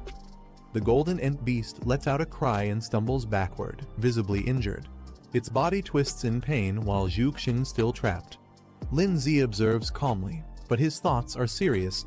He realizes that the level difference between them and the Golden Ant Beast is too great. The damage they've dealt so far isn't enough to bring it down. Zhu Xing, panicking, yells for his pet Big Mouth to run while carrying him away. Big Mouth bolts forward with surprising speed, dragging Zhu Xing to safety. While bouncing along, Zhu Xing curses his luck. He's not worried about injuries, he's worried that if Lin Zi dies, all the points Lin earned would go to waste. From the distance, Lin Zi watches them retreat. Big Mouth bounces off into the woods with Zhu Xing on its back, disappearing into the forest. The golden ant beast roars again, unleashing a barrage of golden tendrils. Lin Zi calmly calls out the name of Snowball. The tendrils rush toward him, but he stands firm.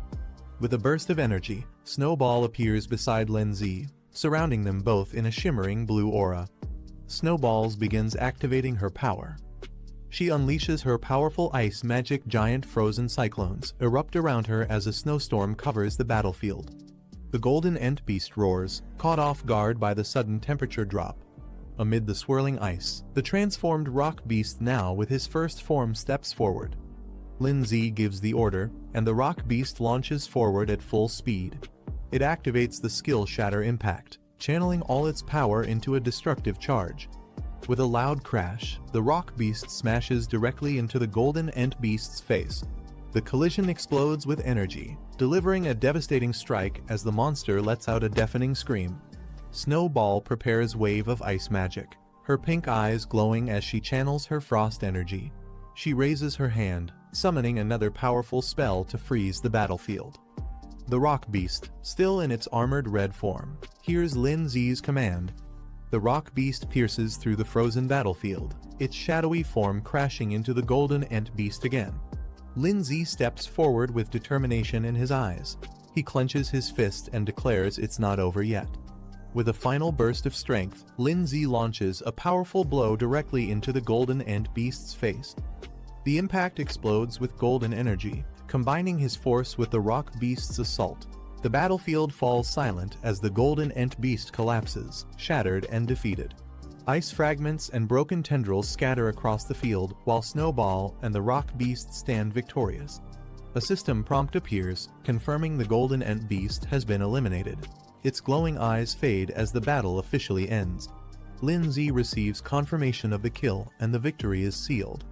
The rock beast evolves to stage 3, unlocking a new advanced form of its ghost spirit mode.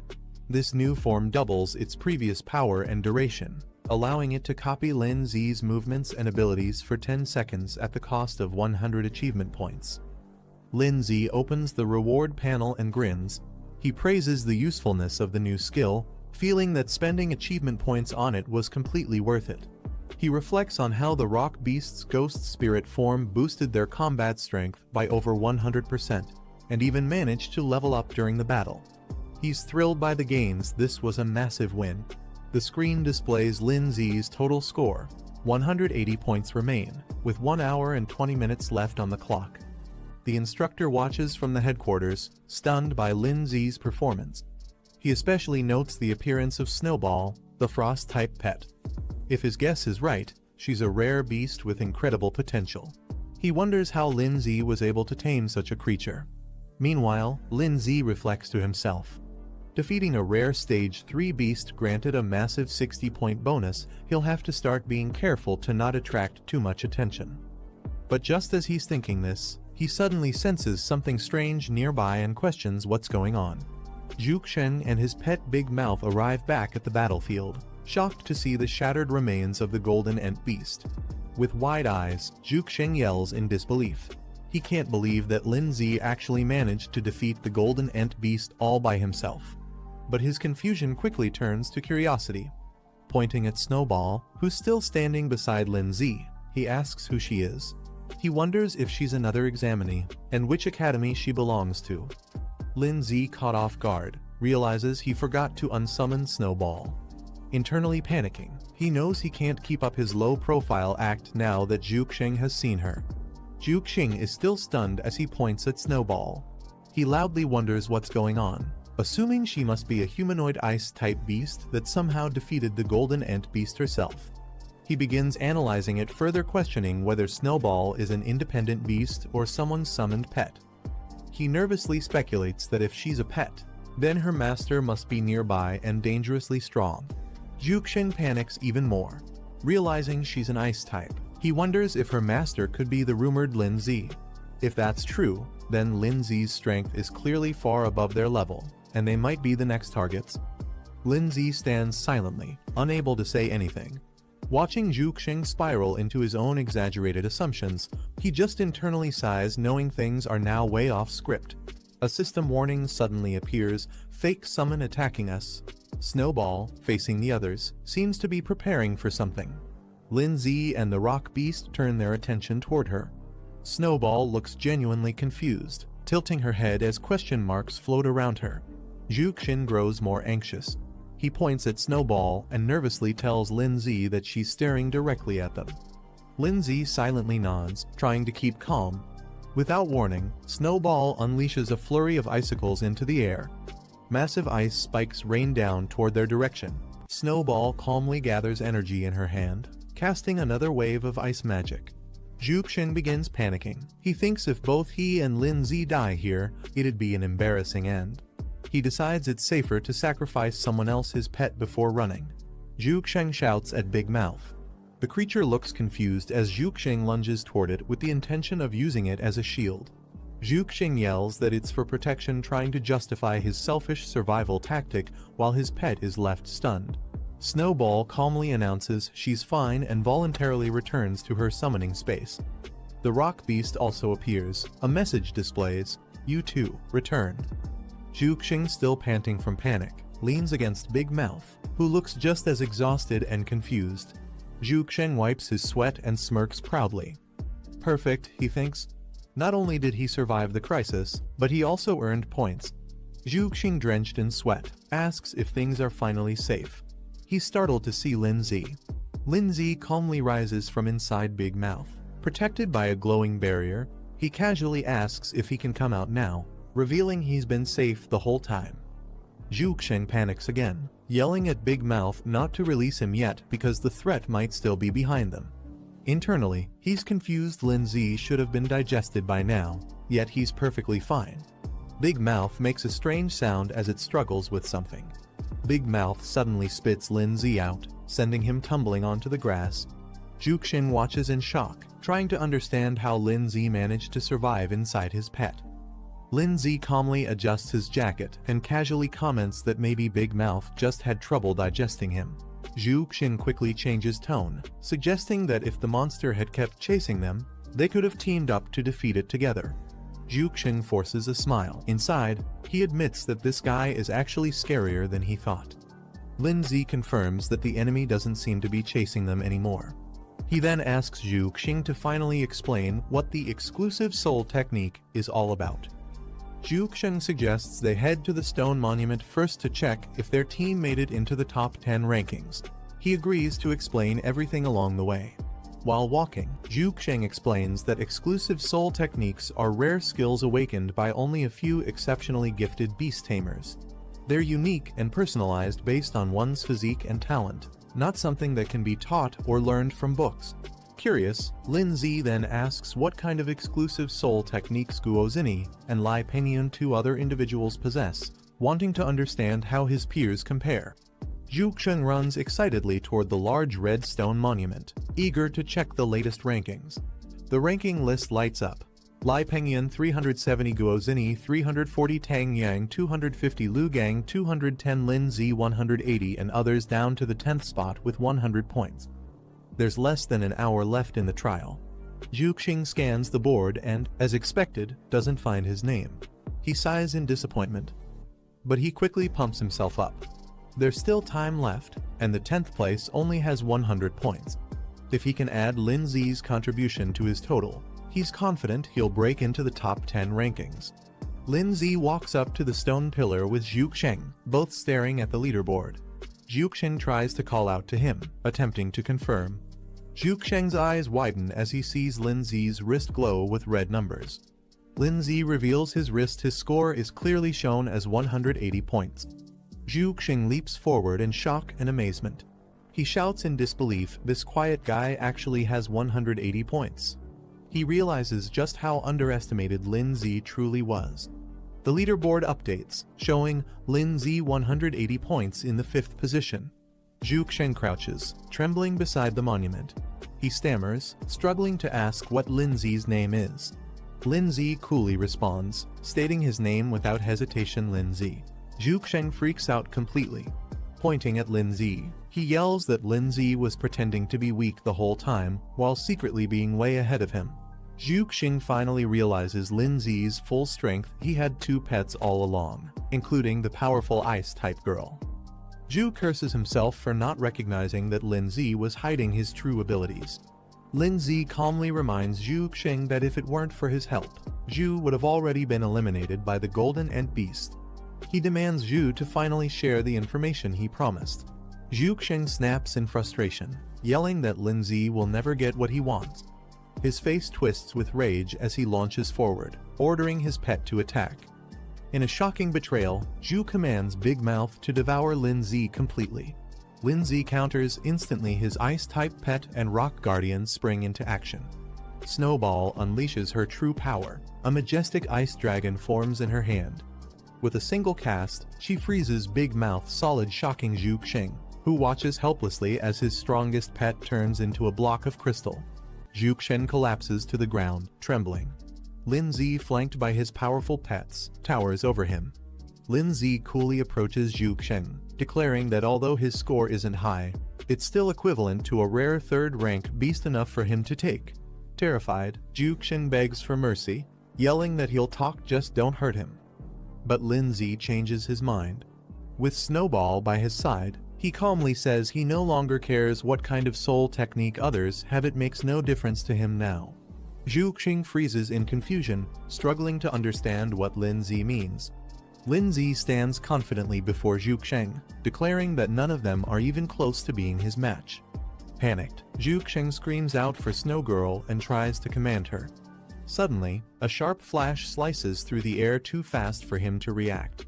A brutal strike lands directly in Zhuxing's abdomen, blasting him back with blood spraying, his eyes wide in disbelief. Zhuxing, heavily injured, mutters Lindsay's name as Pengyun approaches with poison ivy by his side.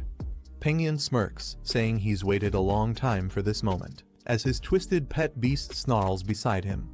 Zhuxing yells out in panic, warning his boss that Lindsay is dangerous and has a powerful ice pet beast. Lindsay calmly stares forward, recognizing the new arrival. He notes that their unfinished business will now be settled. Pengyun turns away, dismissing the green beast and telling it to retreat.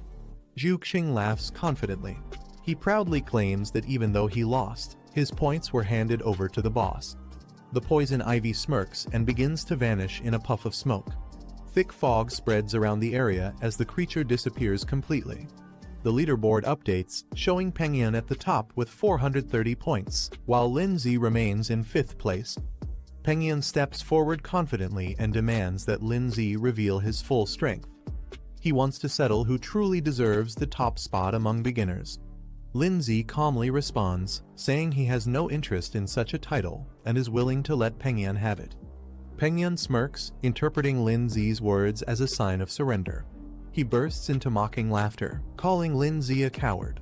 He declares his plan to eliminate all the top contenders: Guo Zini, Tan Yang, Lu Gang, and Guan Ning. With a twisted expression, Pengyun confesses he finds destroying others utterly thrilling. The thought alone excites him. He suddenly snaps to a realization: Guan Ning is nearby and the perfect next target. Lindsay looks at the ranking screen and notices something alarming. He realizes Guan Ning, Guo Zini, and Tan Yang are all in the same area. He quickly deduces Guan Ning is in danger. Realizing the urgency, Lindsay dashes off toward the east, aiming to protect Guan Ning. Pengyun mocks him for running and commands his pet beast to intercept Lindsay. The poison ivy leaps high into the air, attempting to cut Lindsay off mid-route. But before it can block him, the poison ivy attacks first, restraining Rock Beast tightly with its chains. The vine entangles Lindsay mid-air, binding him tightly within its coils. Pengyun mocks him, claiming he's nothing more than an overrated name. He orders the poison ivy to drain Lindsay's energy completely, warning him not to try escaping again. Lindsay grits his teeth, cursing under his breath as his energy begins to flare. Pengyun arrogantly dismisses Lindsay, unaware that Ice Queen is rapidly closing in behind him. He turns in shock, realizing her presence too late. In an instant, Ice Queen freezes him solid with a powerful burst of ice magic. The poison ivy halts its attack, stunned by its master's sudden incapacitation. The Ice Queen prepares another wave of sharp ice crystals. Rock Beast lunges and shatters the ice sculpture. Lin-Z calmly leans toward Ice Queen and reminds her, "I already told you." Without turning back, the trio Lin-Z, Ice Queen, and Rock Beast walk away, leaving the frozen Penguin statue behind. The poison ivy writhes weakly on the ground, still clinging to life despite being frozen and shattered. A man approaches and observes the scene, surprised by the creature's resilience even after a brutal defeat. This man, identified as Liu Gang, grins confidently. He sees an opportunity, comparing the situation to hunters being hunted in turn. Liu Gang raises his hand, aiming for the frozen statue of Penguin. He declares that the points are his now. Liu Gang summons his iron-armored dragon, a rank 2 stage 9 beast, and commands it to attack the frozen Lai Penguin directly. Confident, Liu Gang mocks his opponent, saying even if pet beasts can be revived, the same can't be said for their master. The dragon beast shatters the ice statue with a powerful strike. Liu Gang smirks, believing this guarantees his first-place rank. However, as he checks his wrist, he's confused. His points remain unchanged, and he wonders aloud why they didn't increase. Liu Gang stands puzzled as he notices something strange. Despite his confident strike, the points haven't transferred and nearby. He turns around, suspicious, only to spot a vine creeping closer. Before he can react, the vine launches at him with fierce speed, stabbing directly into him in a surprise attack. Penguin calmly walks up, explaining that there's no harm in revealing secrets to someone already eliminated, as Liu Gang is ensnared. He reveals his terrifying secret technique, mimicry synchronization, as his face shifts into a monster form. Liu Gang is caught off guard, trying to call his pet for help, but he's already being constricted tighter by the vine.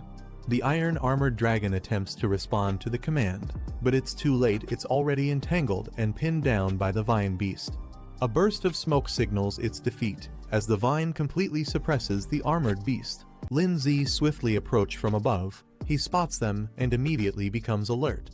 He warns them, saying that if they dare touch his little sister, they'll face consequences. With fierce determination, Lin-Z rushes down at high speed.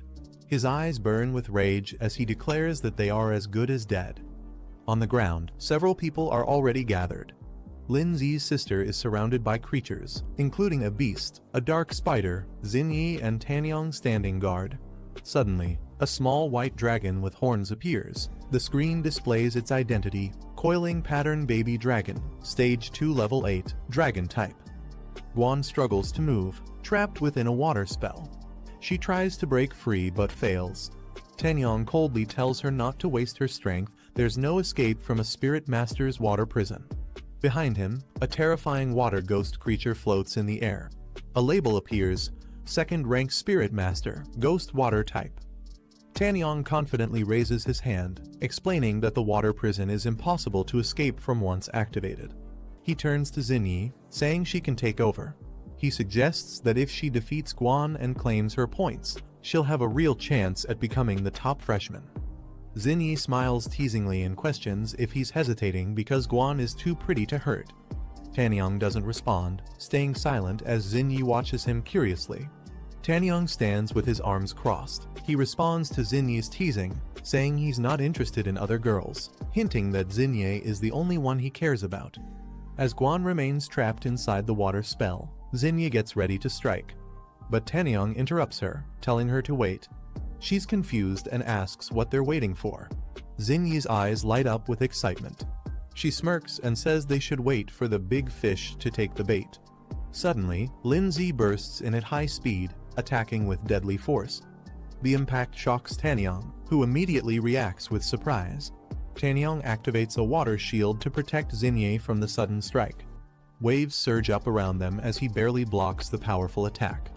Lin-Z's pet beast, Snowball, crashes down with force, scattering black debris and emitting purple smoke. Lin-Z walks forward calmly, flanked by his two powerful companions, his rock beast and Snowball. Lin-Z glares at Tanyong and Xinyi. He demands that they release Guan immediately before it's too late. Xinyi and Tanyong are shocked when they realize Lin-Z has two powerful pet beasts. Inside the water prison, Guan is surprised to see both of Lin Zi's pets appear together. But she quickly reminds herself it's not the time to be shocked. She warns Lin Zi that Tanyang and Xin Yi are strong and tells him to be careful. Lin Zi, with his rock beast and Snowball behind him, confidently steps forward. He tells Guan to hang on, he's coming to rescue her. Tanyang narrows his eyes and points at Lin Zi, asking if he's the one who supposedly cleared the ultra-difficult challenge and obtained legendary-level pets. Xin Yi smiles and confirms Lin Zi's identity, saying it all makes sense now, he always felt different from others. Tanyang rolls up his sleeves. He says he'll find out Lin Zi's true strength by facing him directly. Xin Yi warns him to be cautious, sensing that Lin Zi isn't an ordinary opponent. Tanyang charges forward with confidence. He tells Xin Yi that if he beats Lin Zi, he'll give her the points, making her the top freshman. If he loses, she's free to take his points instead. As he launches his attack, he commands his ghost spirit to restrain Lin Zi. A burst of energy and blue magic fills the air as Tanyang tries to take control of the battle. Lin Zi channels his power and activates a fierce soul-based technique. With a surge of yellow energy, Lin Zi launches a devastating attack called Tidal Force Impact, breaking through the enemy's defense with explosive force. Tanyang watches in disbelief, sweating as he realizes how overwhelming Lin Zi's soul technique is. He didn't expect this level of strength. Before he can react, Lin Zi's rock beast suddenly lunges forward, landing a direct punch on Tanyang, catching him completely off guard. Tanyang retaliates by summoning a giant water pillar from the ground, launching Lin Zi's rock beast into the air with a powerful blast. Before the beast can recover, it's trapped mid-air in a swirling ball of water, completely immobilized by Tanyang's technique. Pointing upward, Tanyang commands to catch one beast first, focusing their efforts on restraining Lin Zi's companions one by one. Lin Zi calmly watches and activates another ability, Ghost Spirit Mode. Lin Zi's ghost form activates and leaps into the air, breaking through the water trap effortlessly. His body pulses with dark energy as he descends with speed and power. With precision, he strikes from above using a ground-piercing attack. Purple energy erupts, and spikes burst from below. Dark aura spreads around his spirit beast, which morphs into a shadowy figure and unleashes a powerful ghost skill, devastating the area with waves of cursed energy. Tanyang grins wildly and reveals that his spirit beast is also ghost type. Confidently, he declares that he too is immune to physical attacks, laughing as if the tables have turned. Xin Yi suddenly shouts a warning, telling Tanyang to watch out behind him. Tanyang turns too late, he's struck hard and sent flying into the air by a powerful blow. He glances back in shock and sees the ghostly spirit standing in a fierce battle stance. A label appears, Ghost Spirit Clone. It's revealed that Lin Zi had used a decoy to ambush Tanyang from behind. Lin Zi calmly watches as his ghost clone lands a solid blow, sending Tanyang crashing to the ground. He remarks that unfortunately, Tanyang isn't immune to physical damage. Tanyang grits his teeth, stunned by the sudden attack.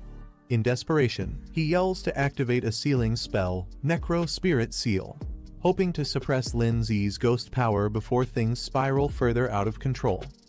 A powerful surge of energy erupts from his hand as the sealing technique activates, aiming straight toward Lin Zi's clone with explosive force. Tanyang activates a powerful sealing technique, aiming to suppress Lin Zi's ghost beast.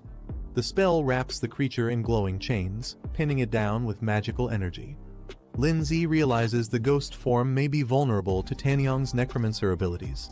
He calmly tells his beast to revert to normal form to avoid getting countered.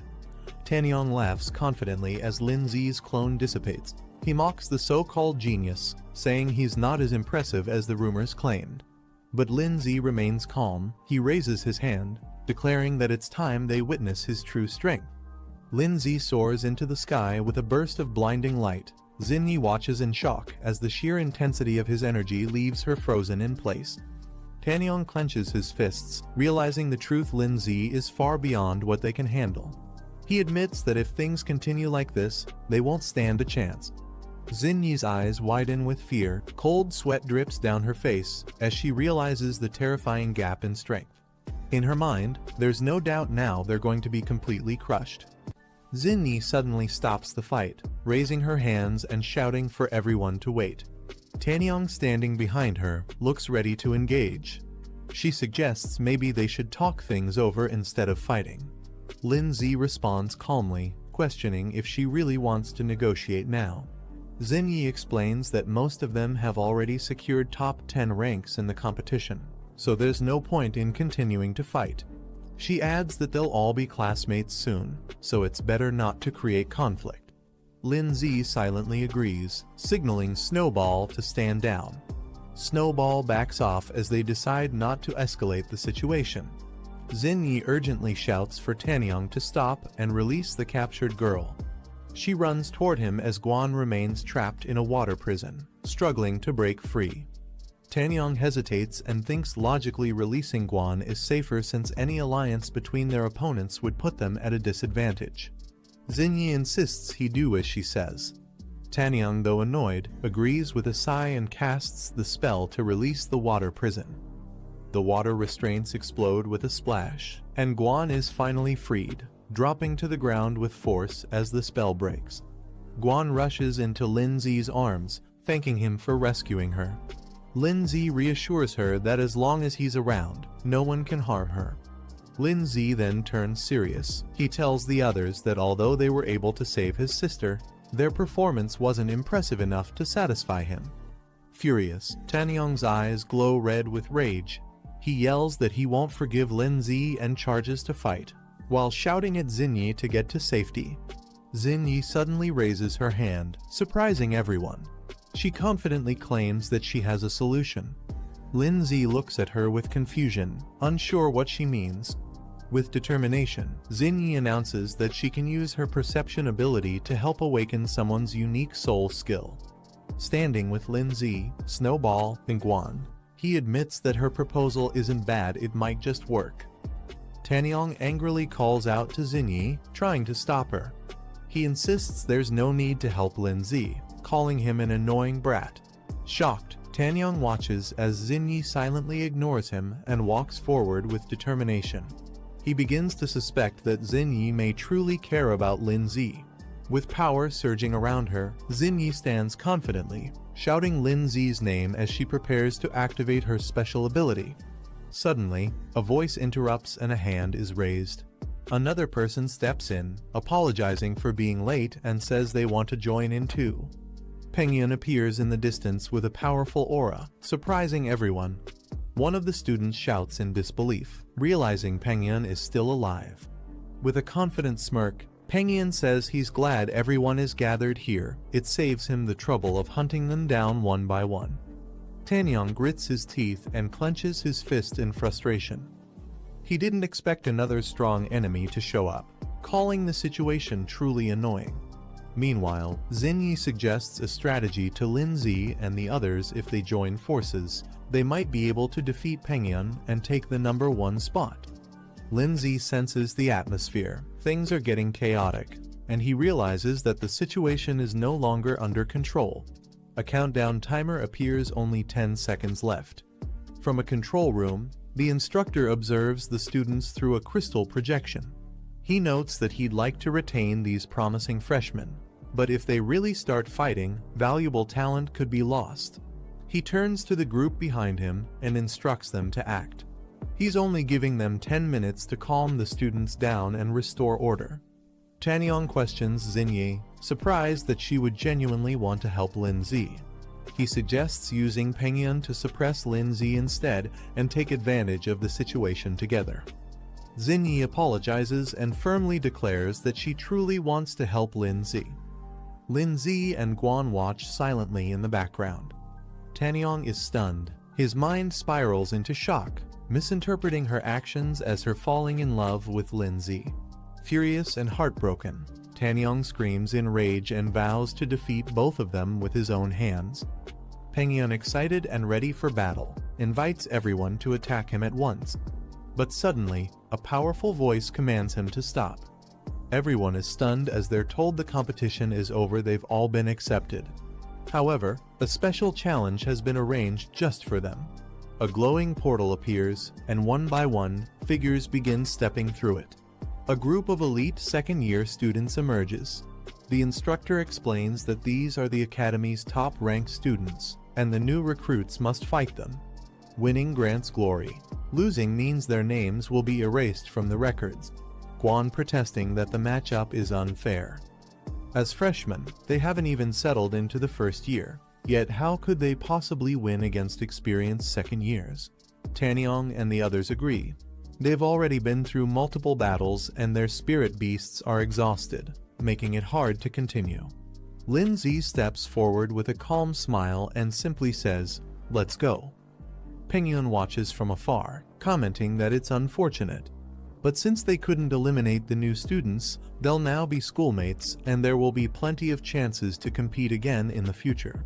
An angry second-year student yells at the group, demanding they first pass the upperclassmen's test before celebrating.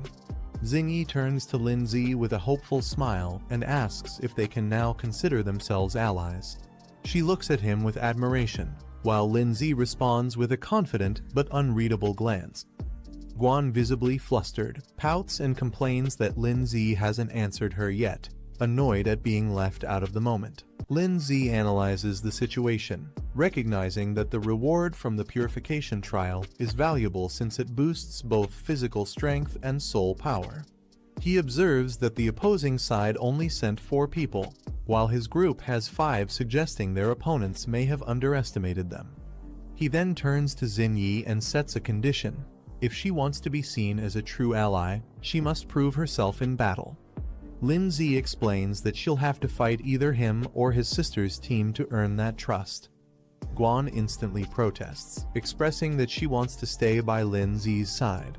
Lindsay gently assures Guan that he'll take on one opponent himself, and tells her and Xingyi to handle one together since they have a better chance as a team. One of the senior student named Zaidu steps forward and challenges them, asking who's ready to face him. He even jokes that they can come together if they're scared. Tanyong boldly volunteers, determined to prove his strength and protect Xingyi's dignity. Zaidu smirks at his courage and summons his powerful insect-type beast, a third stage slicing mantis. He warns that courage alone won't be enough to win.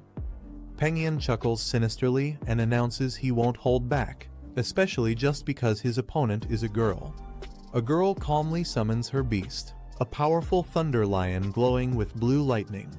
With a twisted smile, the girl taunts Pengyun, daring them to go all out and not to hold anything back against her.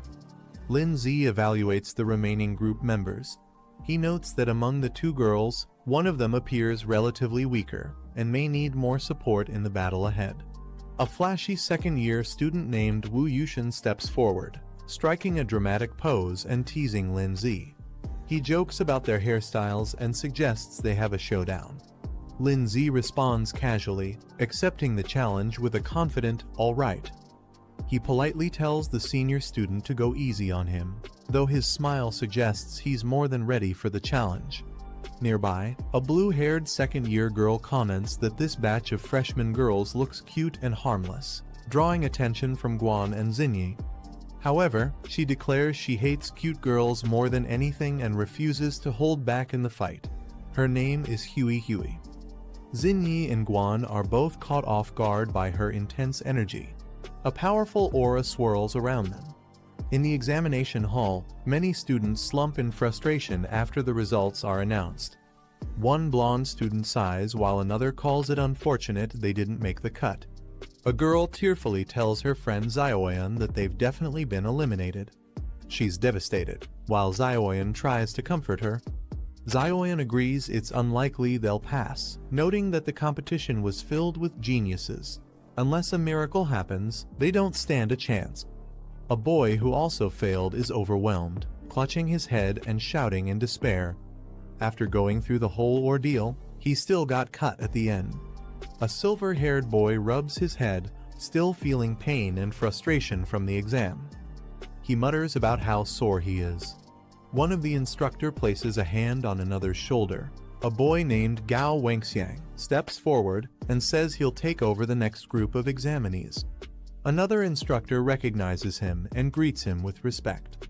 The instructor complains, saying Gao arrived too quickly to steal students he worked hard to select. Gao defends himself, stating that the current testing methods are too extreme and may cost them good talent. He mentions he still has 10 available spots open for admission. Gao Wangxiang smiles confidently, saying it's only fair to search for hidden talent from the group of students who didn't make it. There could still be some gold among them. The other instructor agrees to let him take charge and leaves the arrangement to Gao. Gao turns to the disappointed students and announces exciting news.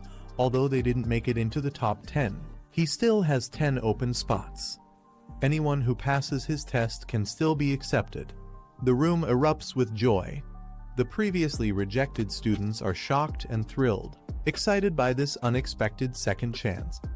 Two girls excitedly hold hands, overjoyed that a miracle actually happened. One of them says they must try their best this time. Making it into the top 20 should be possible. The student clenches his fists, vowing that he won't miss this second chance. On the battlefield, Tanyong watches in shock as a massive tornado attack forms. He realizes the sheer gap in strength and yells that this is clearly a battle of overwhelming levels. A fighter taunts with a smug expression, calling him a loser and claiming victory. Bright blue energy blasts erupt violently. The girl standing beside a large beast acknowledges the opponent's stamina, but says the fight is over. Pengyun with glowing eyes glares forward with fury. The girl calmly questions if her opponent can no longer hear. A red demon warrior mocks the idea of genius and declares that true strength is what rules this academy. Huey scolds the younger girl, saying instead of wasting time on petty fights, she should focus on training and self-improvement. Inside the school, the instructors debate their methods. One criticizes the harsh elimination process, while the other defends it, believing only pressure reveals true talent. Gao chuckles confidently as he addresses his colleague. A powerful icy beast is unleashed, drawing attention as one instructor notes that someone has resisted the earlier strategy. A majestic creature called the Glacial Warhorse forms from ice, towering over a stunned Wu Yushin. Shocked and wide-eyed, Wu Yushin screams in disbelief, unable to accept what he's witnessing.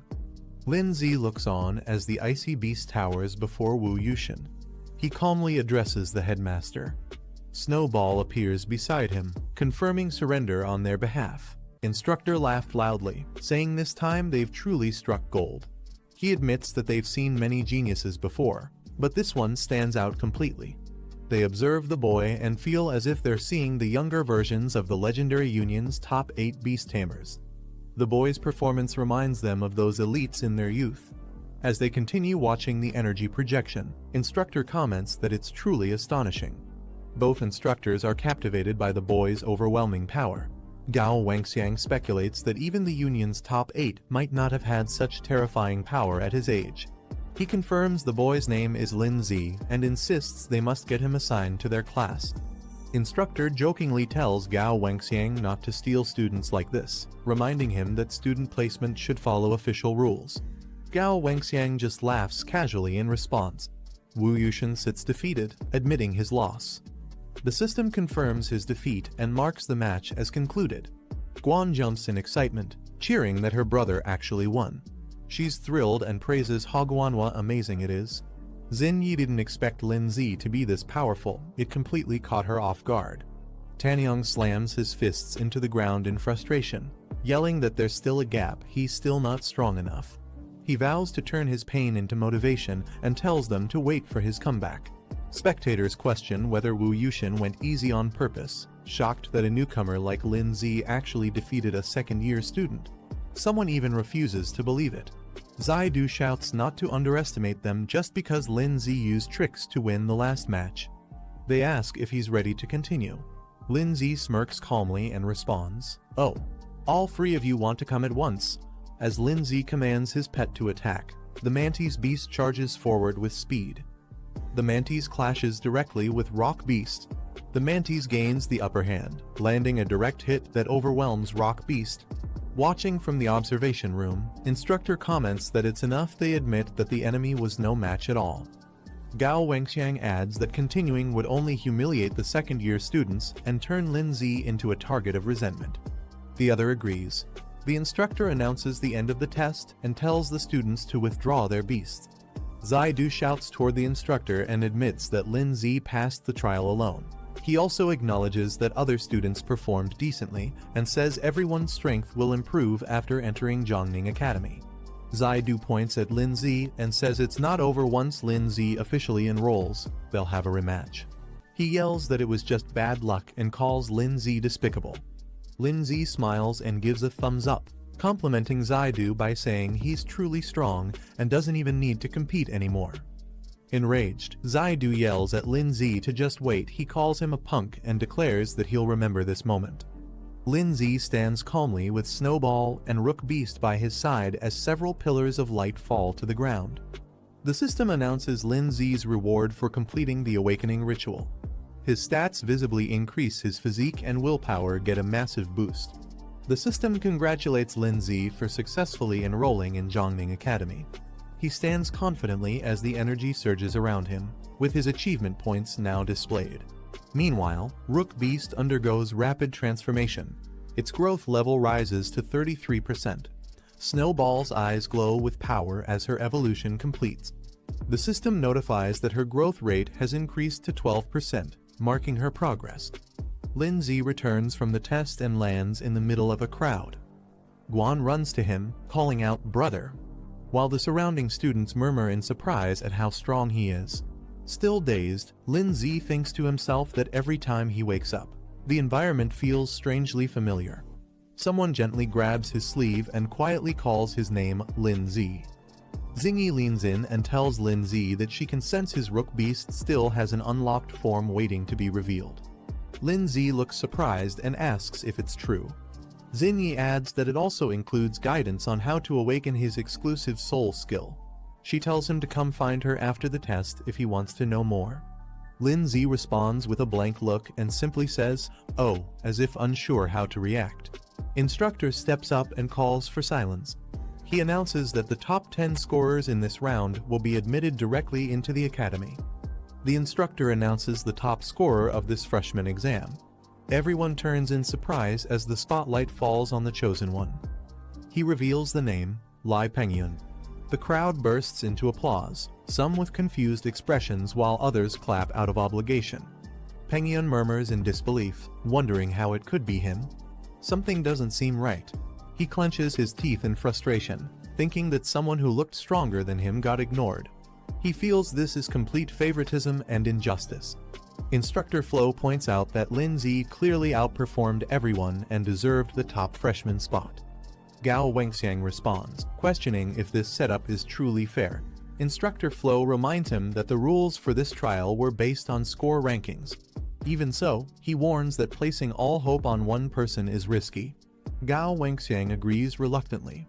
The instructor announces that students who will join the recovery training should follow him.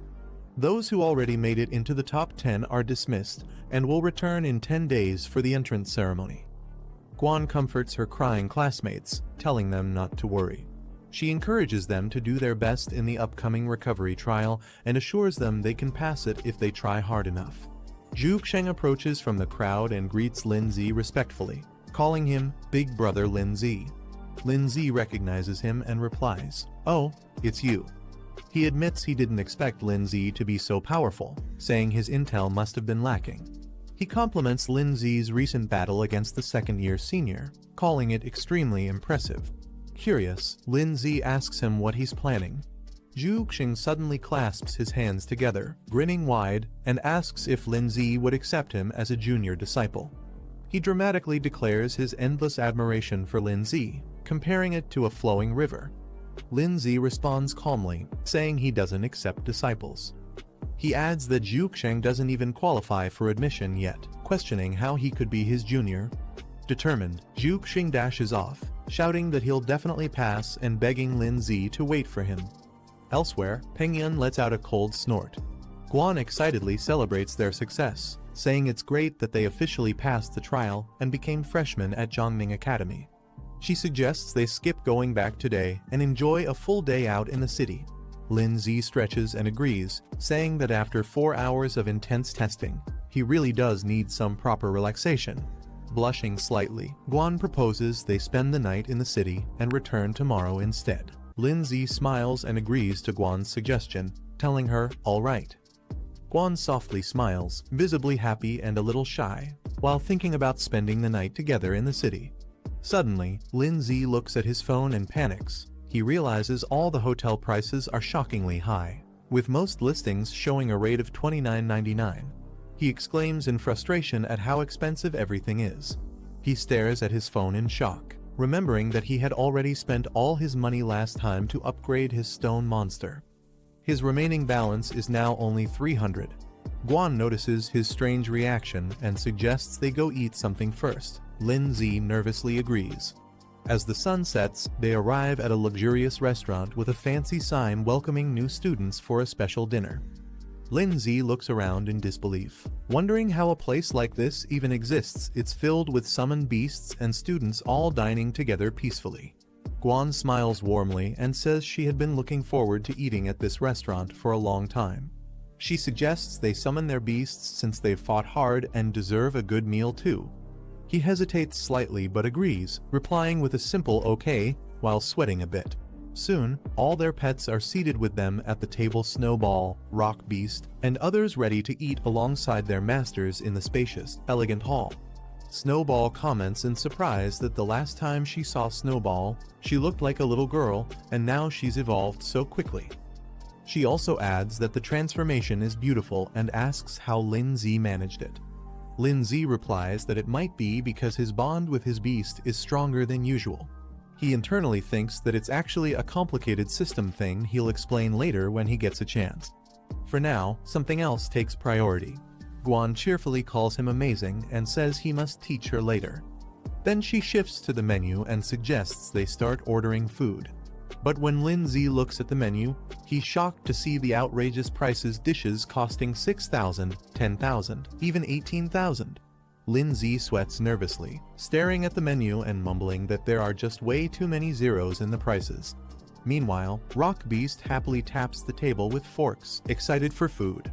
Snowball gently pats the Fire Beast, who blushes with a heart above his head. The waitress politely asks what they'd like to order. Without hesitation, Guan excitedly points at several items on the menu, saying, "This one, this one, this one, and this one too." Lindsay is left stunned in silence. 5 minutes later, a full table of sparkling, luxurious dishes is served. Everything they ordered arrives beautifully plated. Everyone stares in awe at the food, shouting, "Wow!" in unison, while Lindsay lets out a defeated sigh. The group dives in happily, with Rock Beast even patting its belly in satisfaction after finishing. Lindsay nervously sweats, glancing toward Guan and thinking to himself, "What should I do? Do I run from the bill?" The waitress politely informs him the total cost is 37,000 yuan and asks how he would like to pay. Guan smiles and offers to handle it, saying she's secretly saved up quite a bit of personal money. Relieved, Lindsay breathes out and thinks, "I'm saved."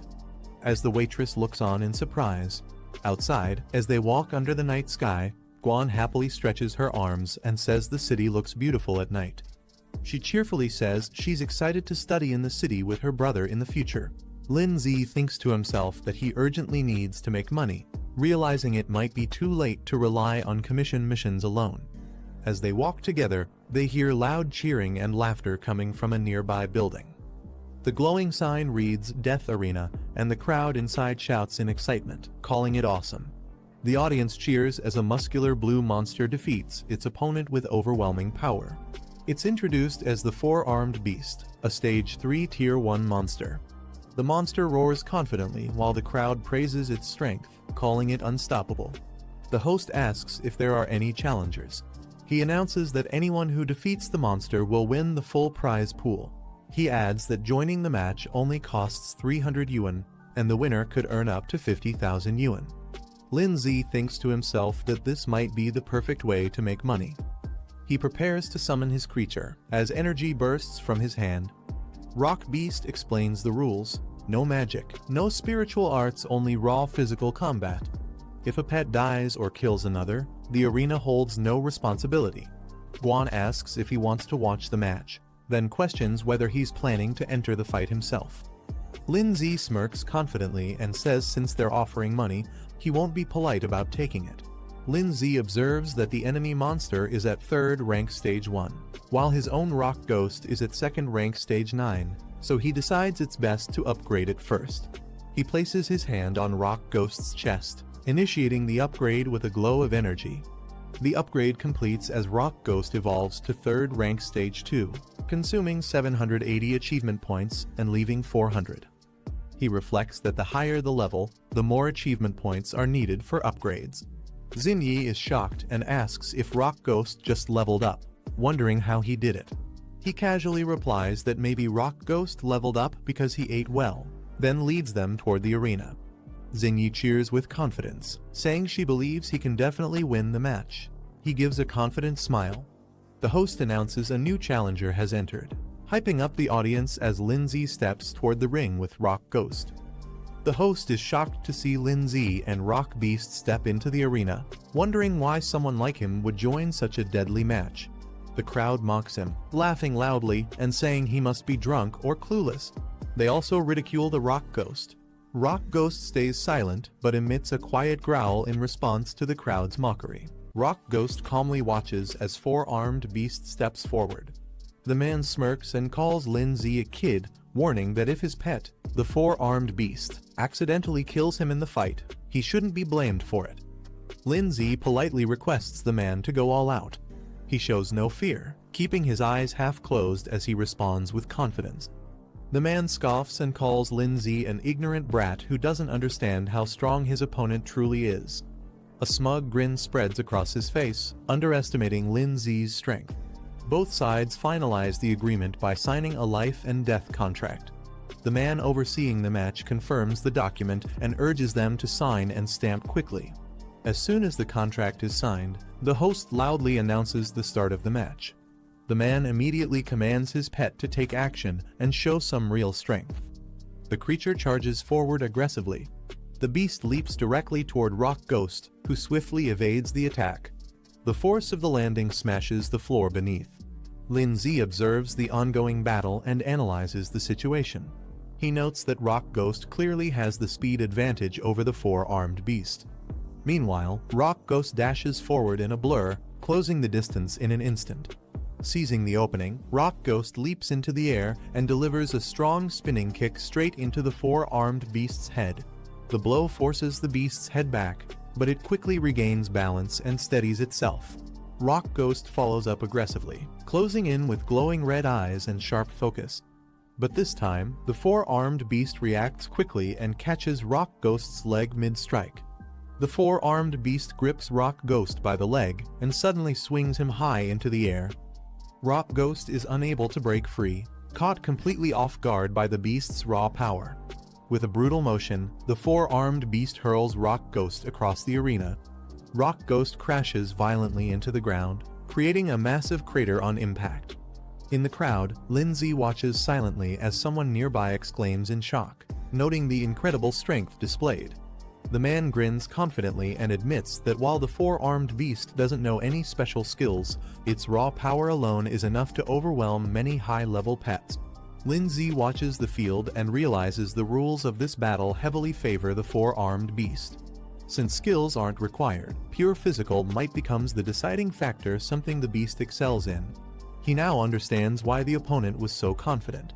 The 4-armed beast raises its massive fists and prepares to strike again, its powerful arms swinging down with crushing force. Rock Ghost quickly retreats, narrowly evading the incoming blow. The beast grabs Rock Ghost again and prepares to deliver a powerful overhead smash. Its arms swing high above its head, aiming to crush its opponent without mercy.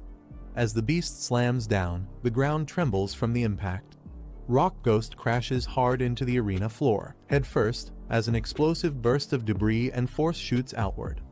Watching from outside the ring, the man crosses his arms and sneers. He mocks Lin Zi, sarcastically asking if that was all his pet was capable of. The crowd erupts in laughter and applause, impressed by the 4-armed beast's last strike. Guan looks on with concern, calling out, "Brother." Lin Zi calmly analyzes the situation, thinking that if skills were allowed, Rock Ghost in its spiritual state could easily ignore brute force attacks. However, under these rules that restrict skill use, raw power dominates, and that gives the four-armed beast an edge. As he reflects, Lindsay remembers that the last time Rock Ghost shifted forms was during a life-threatening situation. If what she said was true, and the transformation can be triggered again under pressure, then it's a gamble worth taking. Lindsay's golden eye glows as he steps forward, calling out to Rock Ghost. He asks if this is truly all it can do, commanding it to show him its full strength. Rock Ghost lies motionless on the ground, face buried in the cracked floor. Internally, it questions whether it always needs to rely on Snowgirl to determine victory and defeat. The four-armed beast moves in for another attack, its shadow looming over Rock Ghost. Suddenly, Rock Ghost's eye glows red. With a powerful punch, Rock Ghost strikes the four-armed beast directly in the chest. The impact explodes outward with force, shocking the beast mid-motion and turning the tide of the battle. Chunks of red armor shatter and fall from Rock Ghost's body as it initiates a transformation. Red mist swirls around Rock Ghost as it emerges fully transformed. A new system reveals its new stats. Speed tripled, defense completely dropped, and the transformation lasts for 60 seconds. It now moves like a true predator. Lindsay observes with satisfaction. He's impressed and confirms that the rocky armor can be detached at will, allowing Rock Ghost to adapt based on the situation. Without wasting a second, Rock Ghost leaps at full force toward the four-armed beast. The man smirks arrogantly, laughing at Rock Ghost and mocking it for not learning its lesson. He assumes the beast still holds the upper hand after the previous exchange. The four-armed beast prepares to strike again, but just as it moves, Rock Ghost suddenly vanishes, leaving only a red blur behind. The man's expression instantly shifts to shock.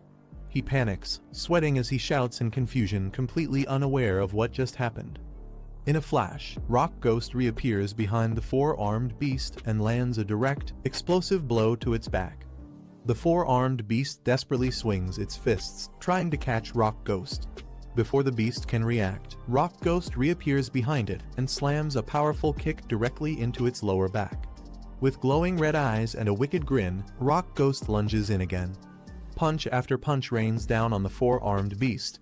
It tries to shield its head, overwhelmed and confused, while red impact marks scatter across its body. Lindsay sees the countdown reaching just 10 seconds and immediately shouts to Rock Ghost, urging him to stop playing around and finish the battle now. Rock Ghost launches high into the air and descends like a crimson meteor.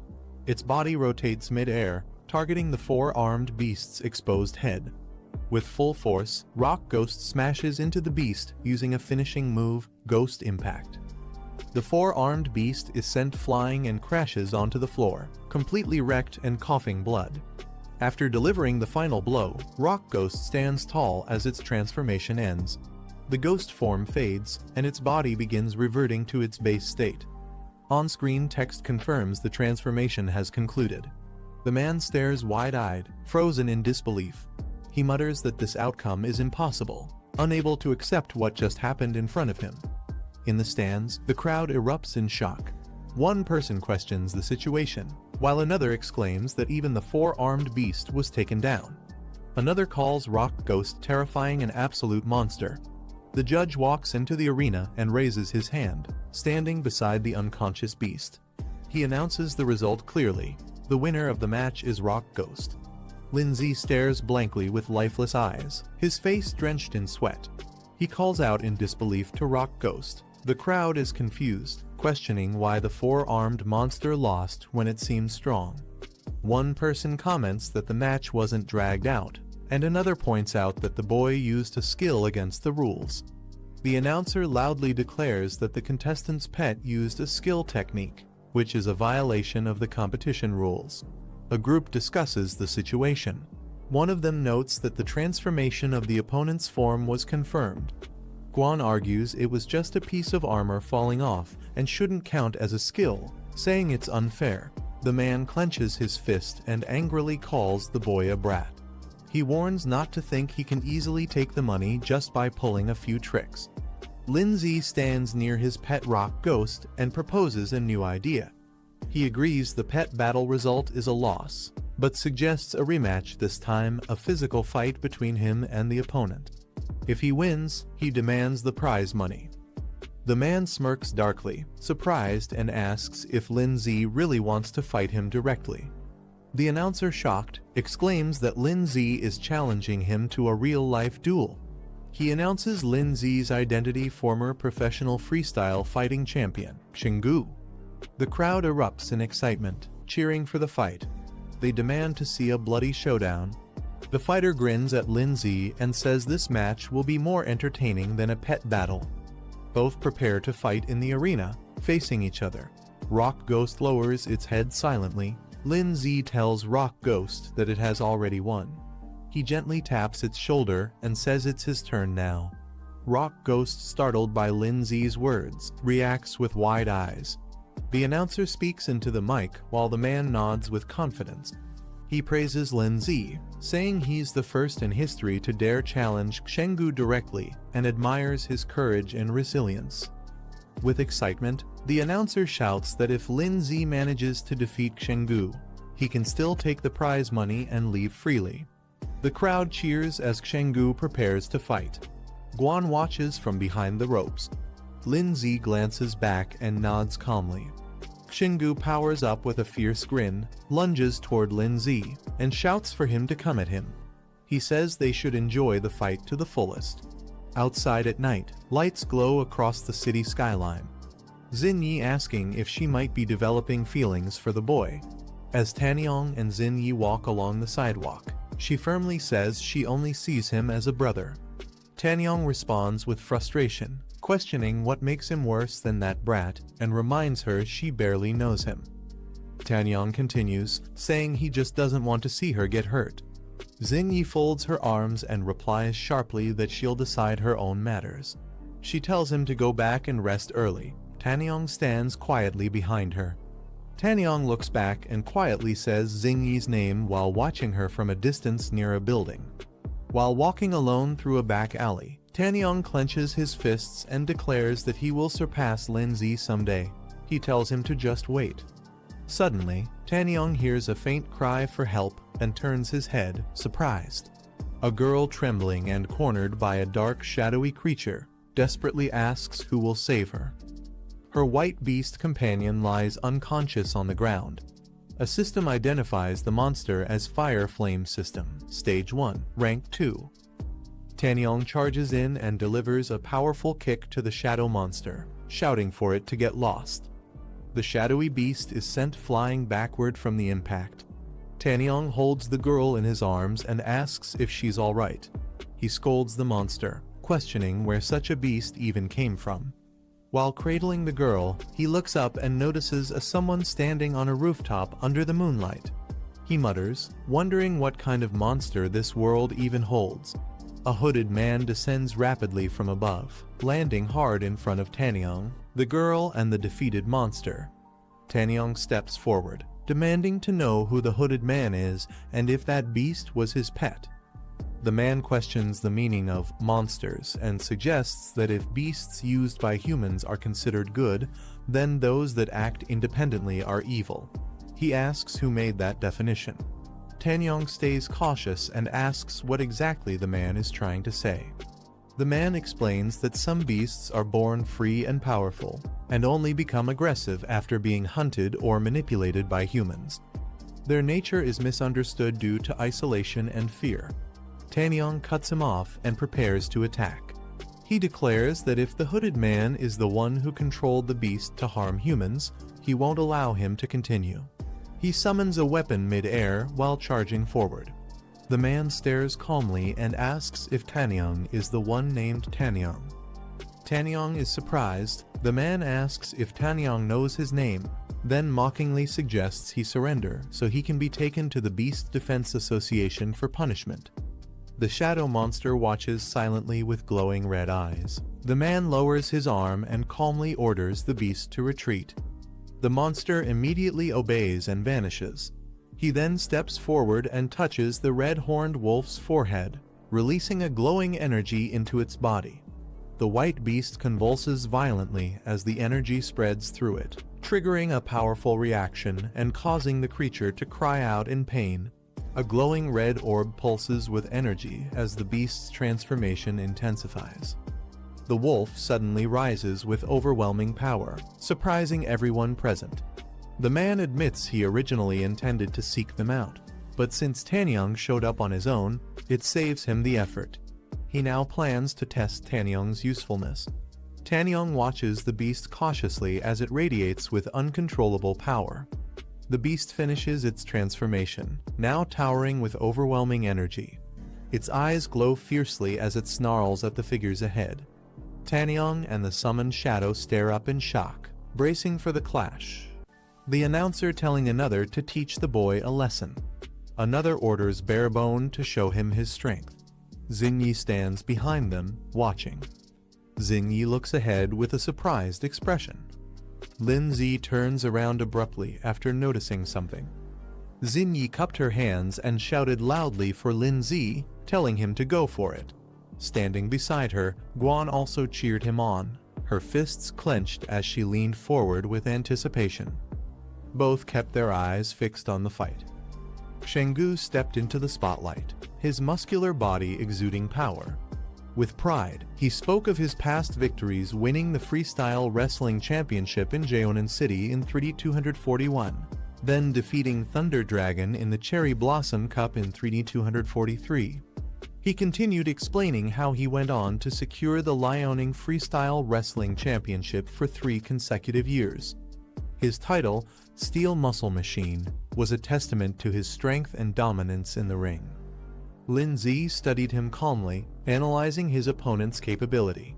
He knew an average person's physical quality ranged between 2 and 4, but Shenggu's was in the 4 to 8 range, far stronger than the usual challenger. Shenggu smirked, thinking to himself that most people who heard about his achievements would be trembling in fear, yet this boy, Linzi, remained completely unfazed. He grinned and told Linzi that to avoid being accused of bullying, he would let him land a punch first.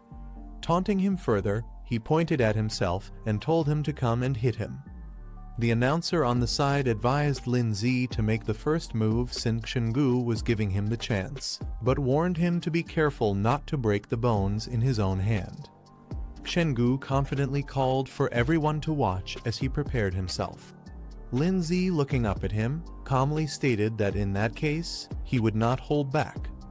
Linzi's fist connected with brutal force, smashing into Shenggu's face and drawing blood instantly. The blow sent Shenggu flying backward, his body arching through the air as the force of the strike radiated outward. He crashed violently into the ground, the shockwave knocking nearby spectators off balance and scattering them in surprise. Lying on the floor with a swollen, reddened cheek, Shenggu's eyes went wide in shock, unable to comprehend what had just happened. The announcer stood frozen for a moment before shouting in shock, demanding to know what had just happened. He exclaimed in disbelief that Shenggu had been defeated with a single punch. Meanwhile, Xingyi and Guan beamed with excitement, raising their hands for a celebratory high five after witnessing Linzi's victory. They locked eyes for a brief second, but quickly shifted to an awkward silence. Both turned their heads away from each other, crossing their arms with exaggerated expressions. The announcer suddenly raised his hand and stopped everything, saying that since he hadn't officially announced the start of the match, Linzi's attack was technically against the rules. Therefore, the winner of this round should be. Linzi's narrowed his gaze and questioning the announcer's words. Realizing the tension, the announcer quickly broke into a nervous smile, admitting his mistake and clarifying that Linzi had not violated any rules. With a loud and clear declaration, he announced Linzi as the winner, the crowd's attention drawn to Linzi standing confidently. Linzi checked his phone and saw the transfer of 50,000, thinking to himself that now he had enough money to stay at a hotel. From a distance, Guan called out to her brother, and Xingyi cheerfully shouted Linzi's name. Linzi turned toward them and asked what was going on. Xingyi approached him with a smile, praising his performance and saying she hadn't expected him to actually defeat Shenggu. Guan, however, spoke more reservedly, saying that it seemed they weren't very familiar with him yet. Xinyi reminded Guan not to forget that they had already formed a team, and with a playful smile, she pointed out that this meant they were teammates. She added that since they would also be classmates in the future, it was better to reintroduce themselves properly. Xinyi then introduced herself as Guo Xinyi and politely asked for his guidance going forward. Guan puffed her cheeks in annoyance, clearly not pleased with the situation.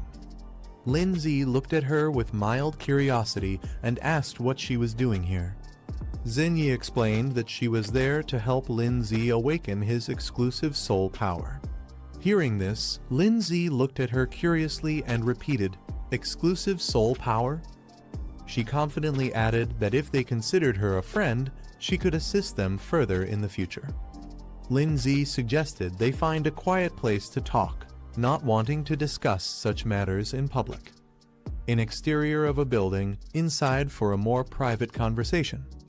Xinyi and Guan sat on opposite sides of the bed, with a clear line dividing them. Guan silently wondered why it felt like they had just checked into a hotel together. Lindsay entered the room and told them to begin. Xinyi responded with a quick "all right" and prepared to start. Xinyi explained that her exclusive soul power was called perception. She described how, even at the age of 7, she could sense information that was extremely difficult for ordinary people to detect, such as a person's aura, location, and even events that might happen in the future. Guan's eyes widened in surprise, and she praised Xinyi's ability as amazing. Impressed by how powerful it was, Xinyi smiled modestly in response. Lindsay asked Xinyi how exactly she planned to help them. Xinyi looked at him seriously and told him to close his eyes. Without hesitation, Lindsay complied, shutting his eyes as instructed. Xinyi then leaned in close to him, bringing her forehead toward his. Guan quickly called out, questioning what they were doing. Xinyi calmly explained that this was the only way she could sense Lindsay's abilities and guide his training in the right direction. She pouted, clearly reluctant, but eventually gave in, saying she would trust Xinyi just this once. Xinyi closed her eyes, telling herself to focus her mind, though she could feel her heart racing faster than usual. Her eyes opened with a glow, revealing a swirling, colorful light as she activated her perception ability. A glowing blue figure appeared in Xinyi's perception, radiating intense energy. Xinyi told Lindsay she saw a strange pet. It didn't look like his rock pet Yangui, nor like the other pet Zunu. She explained that it seemed more like a fusion state between them, their powers combined into a single entity. The boy asks about fusion, and the girl confirms it. She explains that her constitution isn't strong enough yet, so she can only sense vague information. Then she tells him it's his turn. Another girl hesitates, questioning if it really has to be forehead to forehead. The first girl insists, saying the hidden potential inside can only be sensed that way, calling her little sister. She closes her eyes, focusing deeply. Suddenly, her eyes glow with a radiant light as her vision sharpens. She sees countless silhouettes drifting in a vast, swirling space. Shock hits her when a dark, horned figure with glowing eyes emerges from the chaos. She suddenly reacts in pain, making the other girl rush to ask what she saw. She hesitates, then answers that it was nothing but black shadows, suggesting her potential hasn't fully manifested and may need more training. The girl with pink hair, however, thinks to herself that no matter what those shadows were, she has a bad feeling about them. Deciding not to mention it, she keeps quiet while the clock ticks late into the night. Realizing how late it has become, she complains about having nowhere to go and worries about meeting bad people outside. Acting cute, she asks to stay the night. The boy hesitates, but she quickly celebrates, thanking them for letting her stay. That night, the three of them end up sharing the same bed. The two girls lie on either side, pretending to sleep, while the boy stays stiff and uneasy. One girl secretly peeks at him, making him break into a nervous, awkward smile. The boy reflects on fusion, realizing it's time for Rock Ghost and Snow Maiden to truly get along. He thinks about activating their exclusive soul technique as soon as possible. 10 days later, the Academy holds its entrance ceremony, and excitement fills the halls as students rush to see the newly posted class placements. During the announcement of class placements, Lin Z searches for his name and finds himself in Class 1. His friend excitedly points out that they'll be in the same class again, and they both celebrate. Soon after, the pink-haired girl joins in with a cheerful smile, revealing that she's also in Class 1. Zinni stays quiet while the others talk, when suddenly a familiar voice calls her name. Shocked, she turns to see Tan Yang, badly injured and covered in bandages. She quickly asks if he got into another fight. Tan Yang explains that he ran into some troublesome people. Tan Yang discovers he has been placed in Class 2. Accepting it as fate, he calls it a good thing. Elsewhere, another student is relieved not to share the same class with him, admitting that otherwise he might not be able to resist killing him. His companion, however, mutters that he seriously wants to hit him even now. The group celebrates passing their placements. One girl happily announces they made it too, though only classes 1 and 2 are considered elite. Still, she's proud they worked hard enough to barely pass the threshold. They thank Guan Ning for helping with training, while the scene shifts to a stage where someone begins addressing the new students. The new homeroom teacher introduces himself to Class 1, explaining that he will guide their cultivation for the next 3 years. He tells them attending classes is optional, but cultivation must never stop. Periodic evaluations will be held, and those who fail will be moved to regular classes. He adds that the top 3 scorers in each evaluation will earn a scholarship of 100,000 yuan. The students are surprised by the generous reward, and one notes that just 2 wins could be enough to afford a high-grade contracted beast. The teacher explains that while the Academy offers many clubs and cultivation programs, there is one mandatory course: virtual combat. Behind the teaching building lies a massive virtual combat hall capable of hosting thousands of students. Through these battles, students gain real combat experience and can strengthen both themselves and their beasts. Rankings bring not only rewards, but also determine placement tiers across the Beastmaster Federation. Hearing this, Lin Z resolves to quickly upgrade Rock Ghost so it can match Snow Maiden's level. Lin Z places Rock Ghost and Snow Maiden before him, commanding them to fuse. The attempt, however, fails immediately due to a level mismatch, leaving both beasts standing awkwardly in silence. This is the end of the video. If you guys want to see the next part, then don't forget to subscribe and like the video.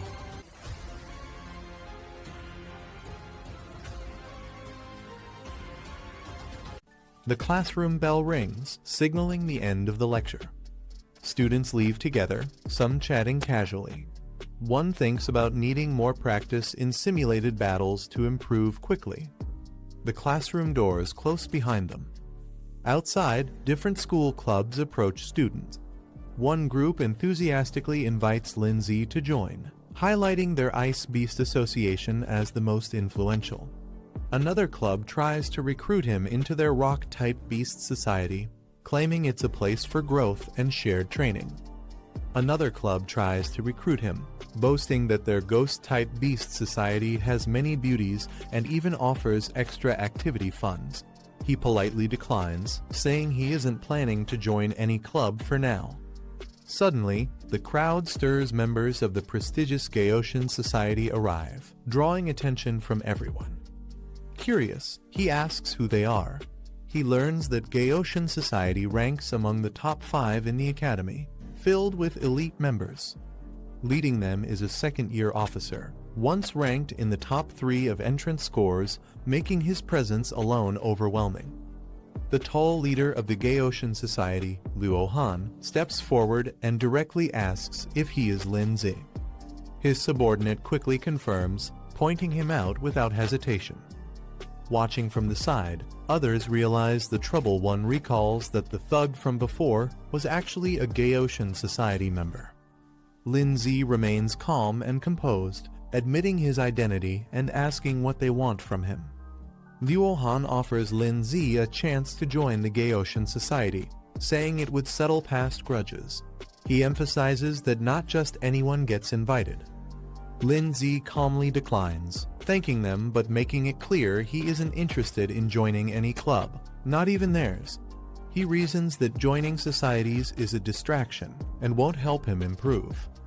Shock spreads through the crowd. No one expected him to refuse such a rare opportunity. One furious member shouts at Lindsay, warning him not to be arrogant. He declares that rejecting them means treating the Gaoshin Society as an enemy. Lindsay brushes off the threat, walking away as if it doesn't matter. Rage flashes in one of the Gaoshin members' eyes, unable to accept such disregard. A pink-haired girl watches with interest, impressed by Lindsay's composure and boldness.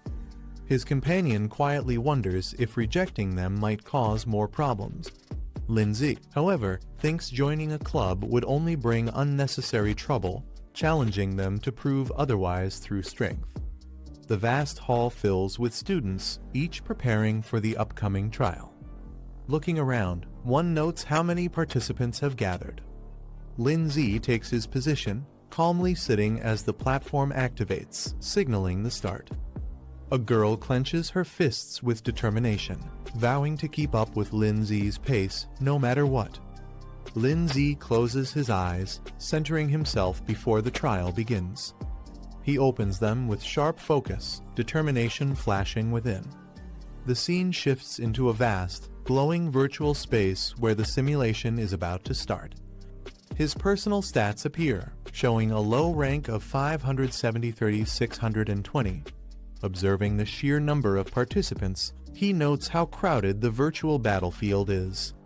Lindsay sets a clear goal for himself, reaching the top 10,000 in the rankings as he starts the matching process. The system activates, transporting him into the virtual battlefield. He suddenly finds himself standing on a grassy plain, noticing an opponent already waiting. Calmly assessing the situation, he realizes the simulation has switched to a grassland arena. On the grassy battlefield, Lindsay surveys his surroundings while his opponent watches him closely. The man smirks, asking if this is Lindsay's first time in a virtual duel and whether he's just a student. Lindsay gives a simple nod in response. The man's grin widens, revealing a sinister smile as if he's already confident in victory. The man smirks, saying each year brings in fresh newcomers, and today's match is his lucky chance. Confidently, he prepares to take the win.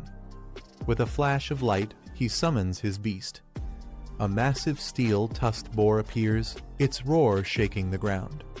Laughing with excitement, he declares the battle will be thrilling, eager to crush his opponent. Lindsay notes that his opponent's beast is only at the second stage, which explains why the system matched it against a newcomer like him. Calmly, he prepares to respond. The steel-tusked boar charges forward with heavy steps, its strength on full display. A shadowy red-eyed figure watches silently, its presence hinting at something ominous. The man laughs confidently, boasting that Lindsay will soon understand the gap created by years of experience. The battle begins as Lindsay's puppet moves swiftly, striking down the charging steel-tusked boar with ease. The beast collapses instantly, unable to withstand the blow. Its defeat is marked, signaling the end of the fight. The opponent is left in utter shock, his face twisted in disbelief as he realizes his beast was defeated in a single strike.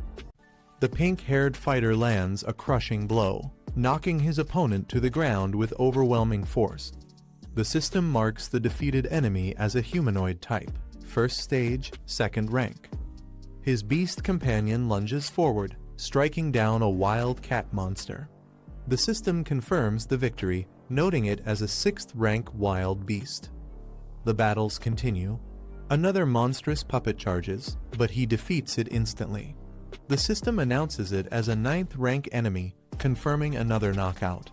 His points rise steadily with each fight. 2 days later, his progress becomes clear. His rock-type summon evolves to the 7th stage, while his snow girl reaches the 4th tier. The system rewards him with additional achievement points for breaking into the top 100,000 rankings. He pauses to reflect. The constant high-level battles over the last 2 days have boosted his growth rapidly.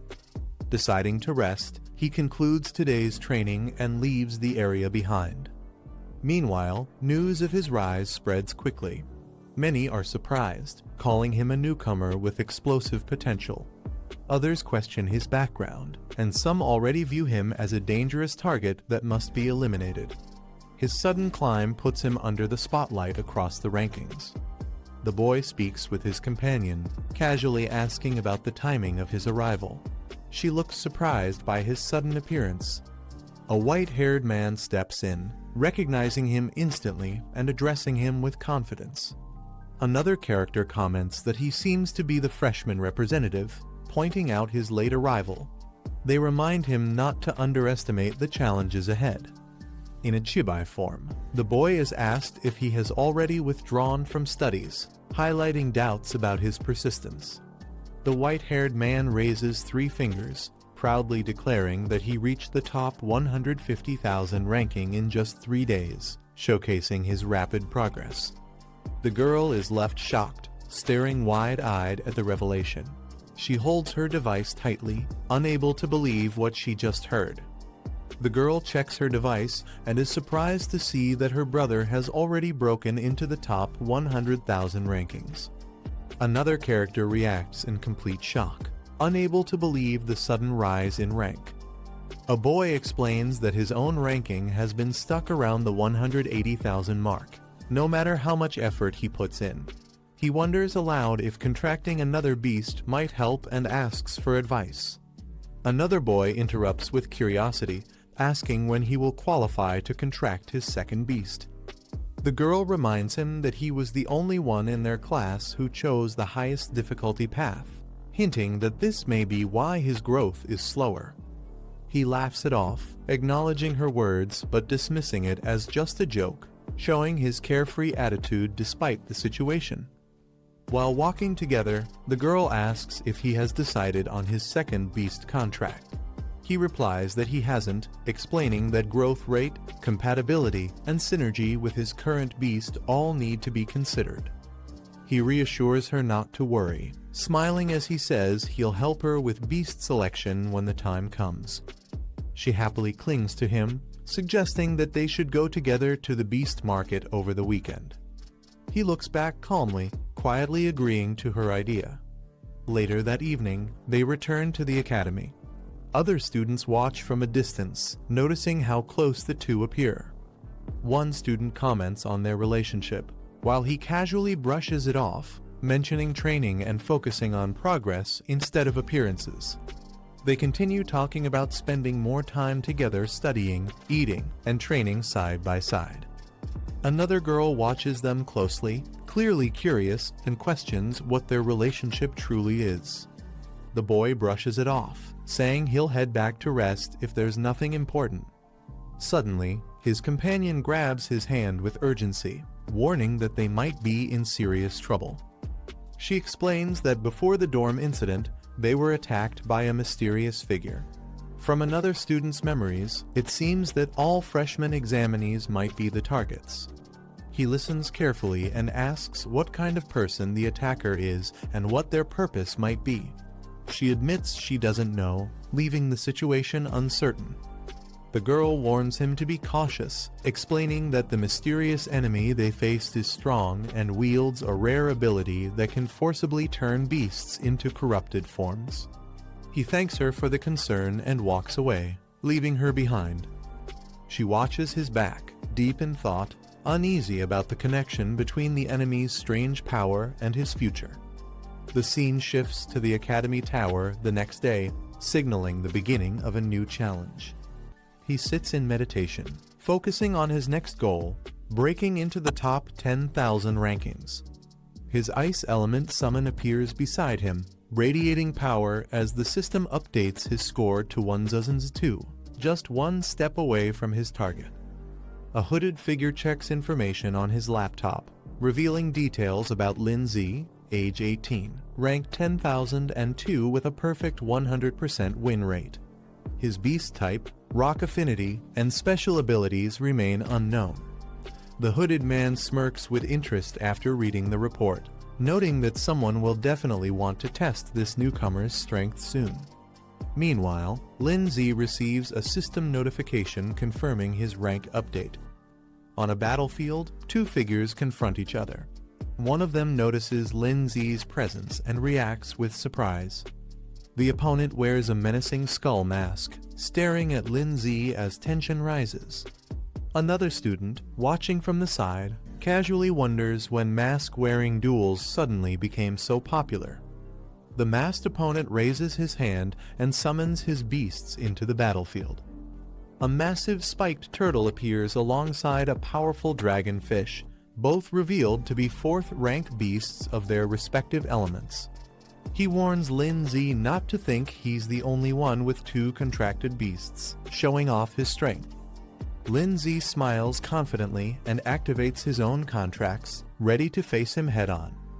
He declares it a fair fight 2 versus 2. His ice element summon and armored beast materialize, standing beside him with overwhelming presence, balancing the battlefield.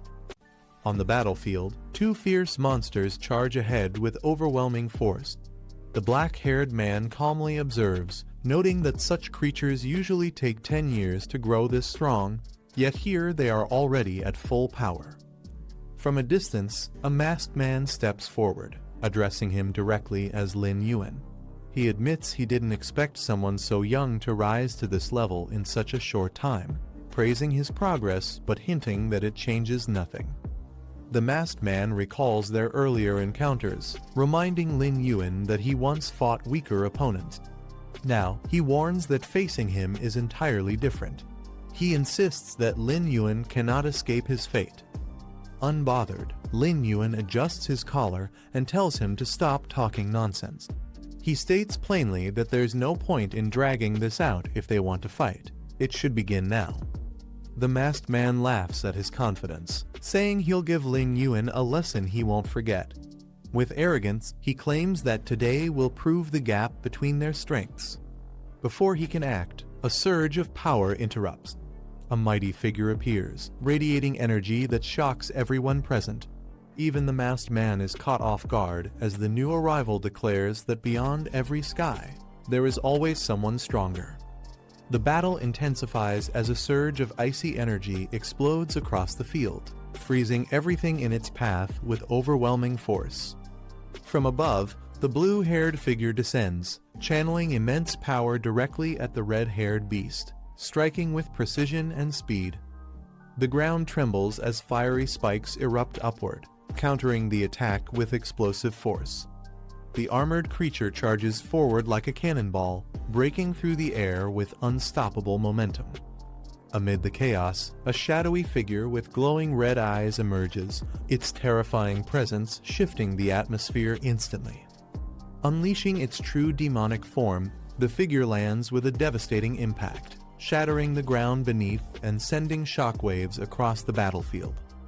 A massive spiked boulder is launched forward with devastating force, tearing through the air like a cannonball.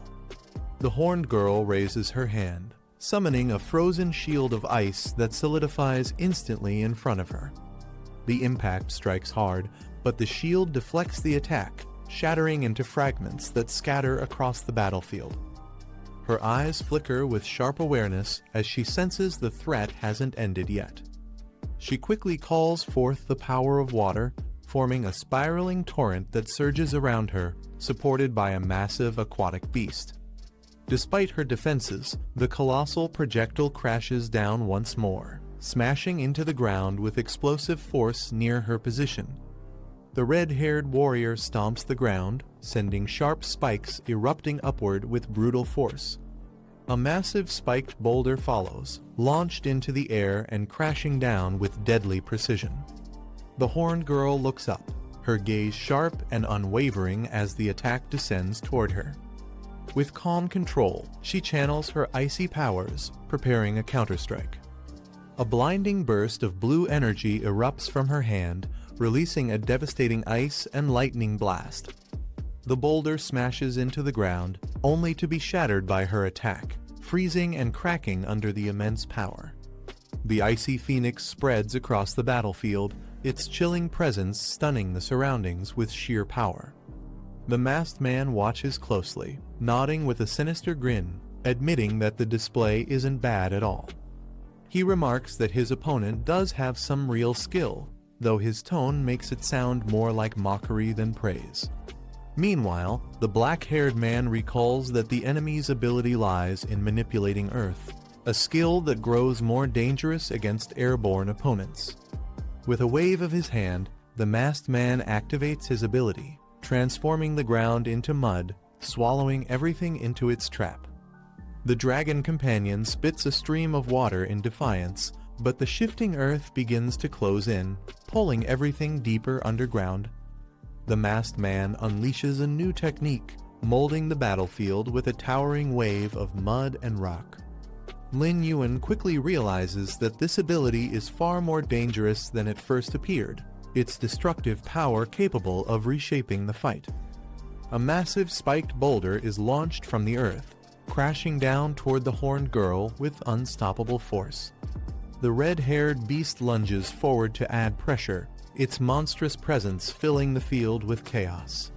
The deadly boulder twists through the air, but Lin Yuan's sharp eyes catch the danger, his body tensing for a counterattack.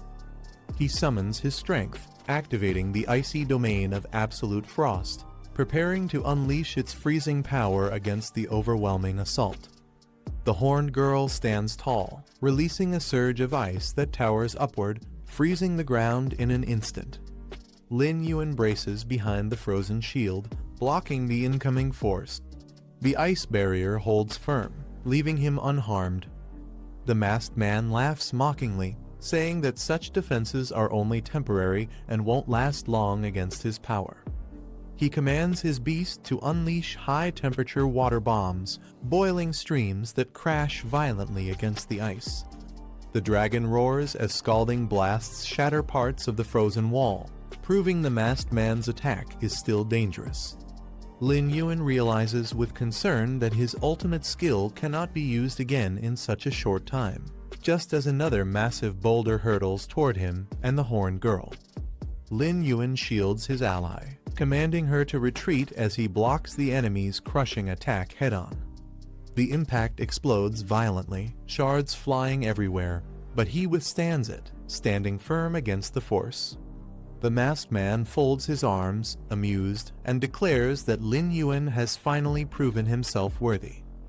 The horned girl's eyes flash with determination, her power resonating as she readies herself for the next exchange. Despite the momentary success, Lin Yuan realizes they are far from safe. The battle has only just begun, and the enemy still holds the advantage. The masked man leans against his beast with arrogance, remarking that Lin Yuan may have skill, but he still isn't on the level of a true powerhouse.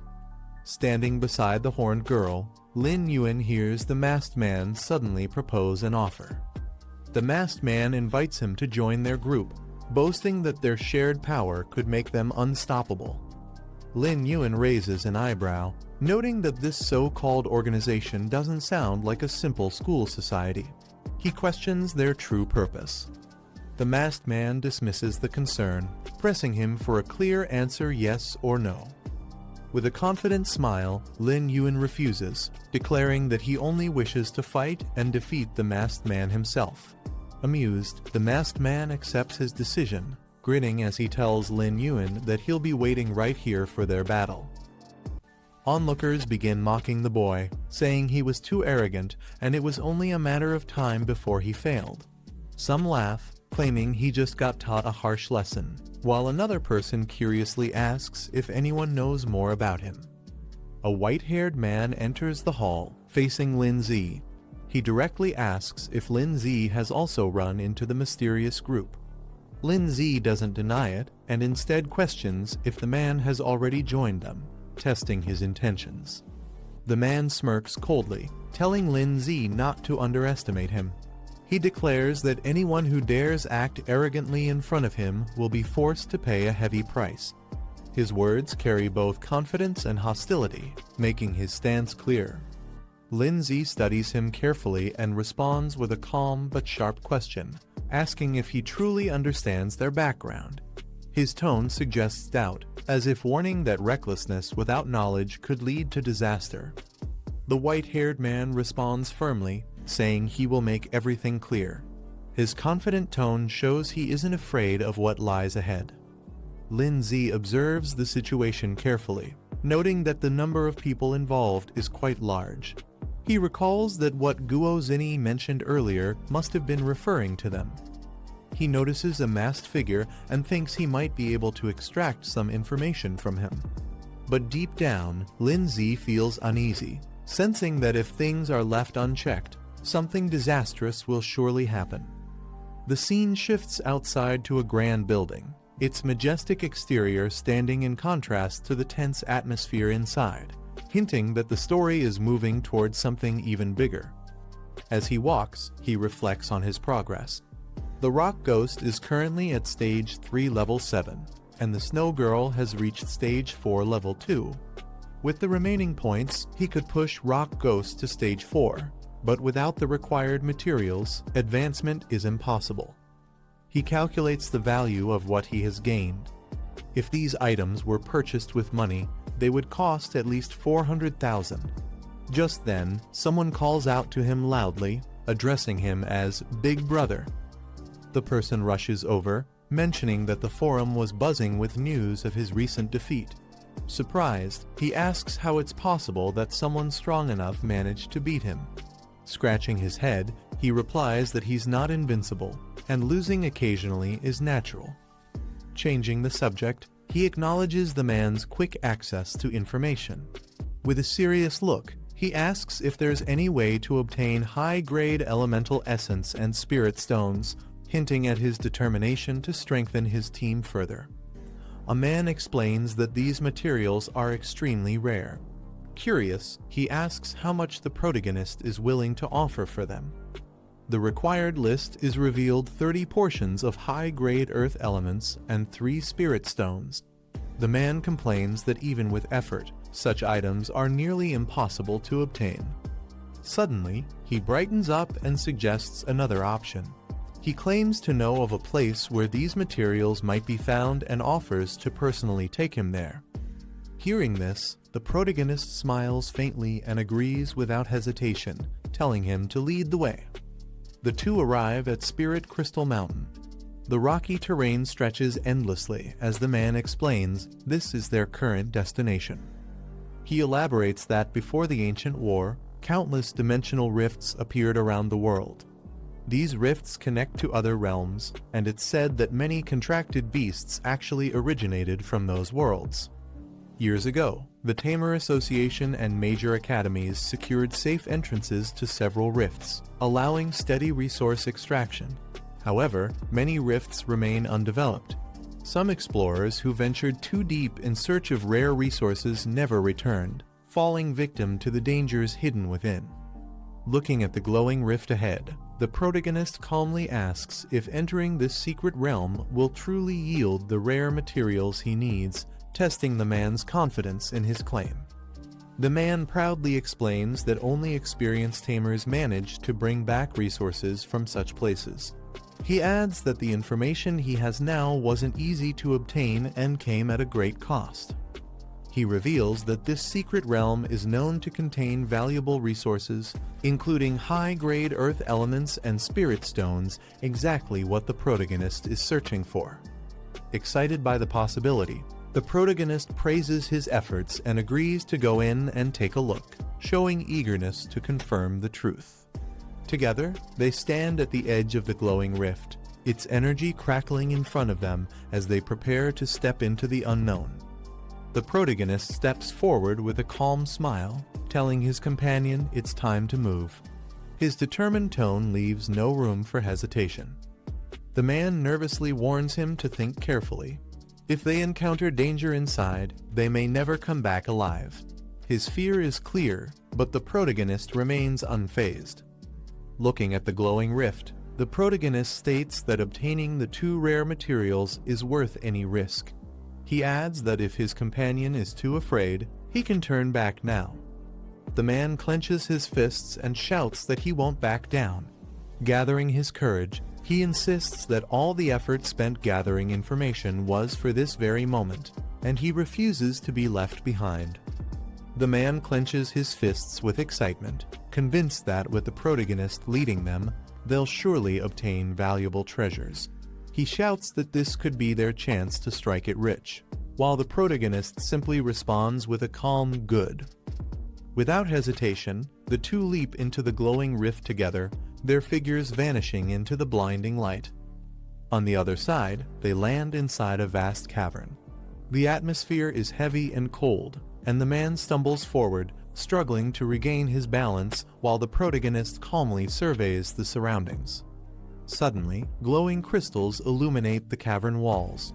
The man freezes in shock, eyes widening as he realizes what lies before them, barely able to form words. A small creature is summoned, appearing with a playful expression as it prepares to assist. It quickly grabs hold of a glowing crystal, showing its usefulness in gathering resources. The man explains that these are low-grade crystals, mainly used to upgrade lower-ranked rock-type beasts. While they aren't very valuable, the fact that such items normally bought with money can be obtained freely inside the secret realm is still surprising. Excited by the discovery, the man cheers loudly, urging the creature to collect even more.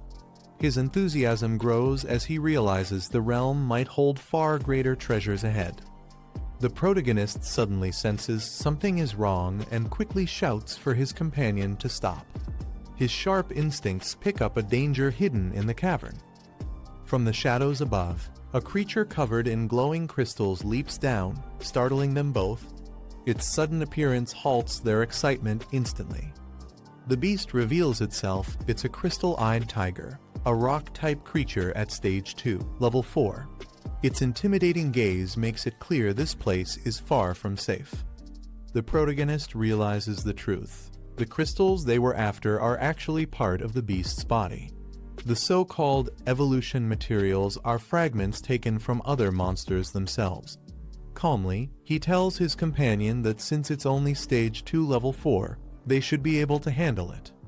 The man confidently introduces his pet, a large, pink creature, boasting that it shouldn't be underestimated.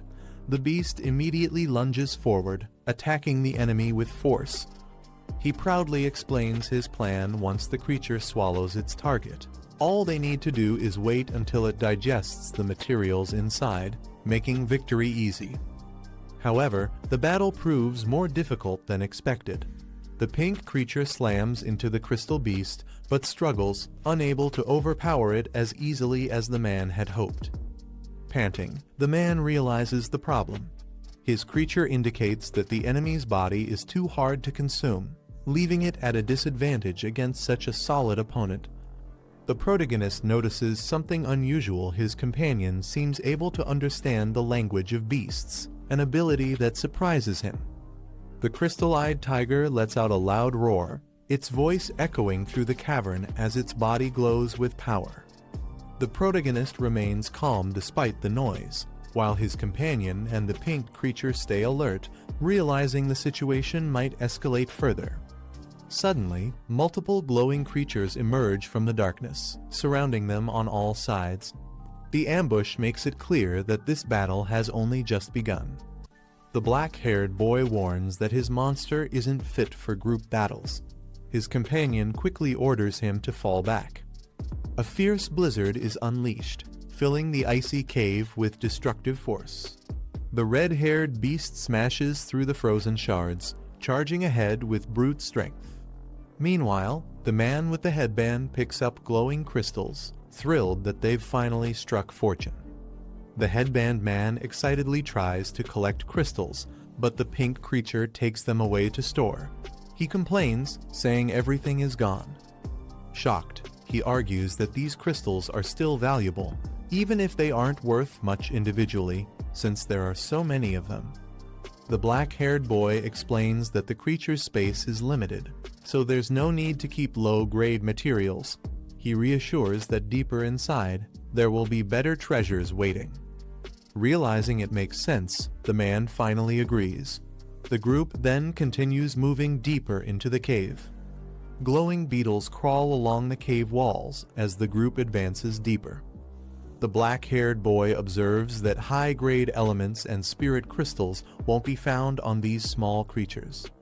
They continue forward and soon reach a vast chamber filled with shining crystals. The group halts in surprise, stunned by the overwhelming sight before them. The man is startled, questioning what just appeared. A massive worm-like monster bursts from the ground, shocking everyone. The black-haired boy leaps forward, aiming to strike the creature's head. The red-haired beast clashes with the monster, its sharp claws meeting the worm's attack head-on. The group identifies the enemy as a rock serpent, a Stage 3, Rank 4 beast. Its hit-and-run tactics make defense difficult. The black-haired boy instructs them to be ready and strike the moment it exposes its head. The headband man angrily orders his monster to be released for battle. Determined, he charges forward alongside his monster, ready to fight head-on. The headband man is skewered by the serpent's crystal strike and cries out for help. The black-haired boy watches, recalling a strangely familiar scene. He quickly counters, trapping the serpent inside a glowing barrier, leaving it stunned. The red-haired beast seizes the chance, grappling the serpent tightly to stop its movements. The horned ice girl unleashes a powerful ice explosion at the serpent. The red-haired beast quickly leaps away just as the blast lands.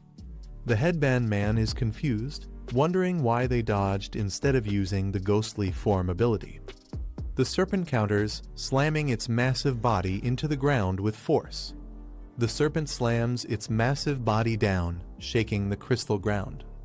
The red-haired beast braces itself and grabs onto the serpent's body with force. The serpent opens its jaws wide, aiming to strike. Locked in a fierce struggle, the beast and the serpent clash head-to-head, neither side backing down. The serpent coils and prepares to lunge forward again. The headband man shouts in panic, warning the others to dodge quickly. The black-haired boy stays calm, telling them to hold their ground and wait for the right moment. As the serpent charges, he finally gives the signal, and the red-haired beast strikes with full force. A powerful ice storm surges through the cavern, freezing the battlefield. Amid the chaos, the serpent thrashes, trapped under the icy assault. The headband man realizes the plan was to use the serpent as bait, striking when they all expose themselves. The red-haired beast launches forward, using a crushing impact technique to deliver the finishing blow. The system announces the serpent's defeat, rewarding 2 high-grade elemental essences. The black-haired boy notes they only need to kill 28 more. The headband man calls out desperately to his brother. Suddenly, the ground shakes as another serpent bursts out from below. The headband man is swallowed into darkness with his monster, shocked and confused about where he has ended up. The headband man panics as countless glowing red eyes appear around him. He realizes he's surrounded by multiple serpent-like creatures, and fear overwhelms him. From above, the others spot the swarm closing in on him. The group watches in shock as he is dragged down, crying out desperately to his brother for help. The headband man, thinking his brother has come to save him, bursts into relief and joy. But the black-haired boy simply counts the total, noting that with 28 kills, their goal is finally complete. A terrified man is caught by a monstrous arm just as he's about to fall. He shouts in relief, saying he knew his brother wouldn't abandon him. However, danger quickly returns as a pack of beasts with glowing red eyes close in. Their fangs bare, and the man panics, screaming that he's going to die. At that moment, the black-haired man steps forward, his expression calm and firm. He calls out to his ally, signaling her to act. The Ice Maiden responds immediately, her hands glowing with energy as she unleashes a surge of freezing power, preparing to strike the enemies head-on. The man clings to the monster's arm, nervously asking if this means he's going to die. His face is pale, showing both fear and hopelessness. Suddenly, sharp icicles rain down, freezing the enemies instantly. Rewards from the battle appear, showing the collection of elemental essences. The black-haired man reflects calmly.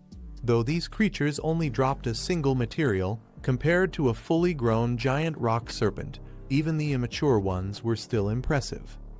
The survivors breathe in relief, saying they managed to stay alive.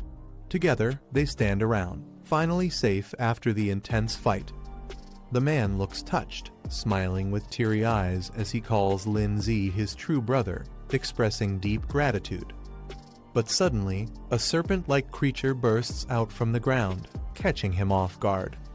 He screams in despair, panicking about why he's always the one in danger. Meanwhile, Lin Zi remains composed and commands the rock ghost to rescue him without hesitation. The man falls helplessly from above, while the red-haired rock creature leaps forward, moving to intercept. With a heavy strike, the creature smashes into the enemy, sending shockwaves across the ground as the man barely escapes injury. The creature turns its head sharply, eyes glowing red, showing a fierce determination to protect. On the battlefield, another rock beast rises, its body glowing with power as it prepares to confront the red-haired defender. Lin Zi smirks, his sharp gaze fixed on the battlefield. He mocks the enemy, amused at how easily they lose control and show anger. He then calls out to the Ice Maiden and the Rock Ghost, commanding them to step forward.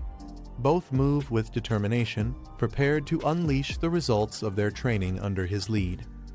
From above, a massive serpent dives at terrifying speed. Its red eyes glow menacingly as it plummets, aiming to crush everything in its path. The Ice Maiden and Rock Ghost respond in unison. She rushes forward with icy elegance, while the Rock Ghost braces with strength. Their coordinated assault meets the serpent head-on, escalating the intensity of the battle. The Ice Maiden channels her icy power, her hands glowing with brilliant blue light. She unleashes a powerful spell, aiming directly at the massive serpent. The beast is struck and instantly bound by jagged ice chains. Its body stiffens as the cold spreads, locking it into place despite its violent thrashing. Seizing the moment, the Rock Ghost charges forward with unstoppable strength. Its heavy frame smashes ahead, prepared to deliver a devastating blow to the immobilized serpent. Lin Zi shouts with authority, commanding his allies to push forward. His sharp gaze and powerful voice drive the attack, signaling the turning point of the battle. The Rock Ghost's eyes glow fiercely red as its form shifts, revealing its battle state. Its aura flares, radiating raw destructive power.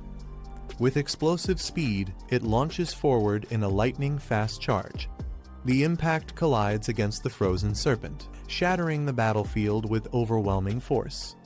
The transformation deepens as the Rock Ghost's body crackles with energy, its growth advancing rapidly. Notifications appear, marking its level rising with each strike.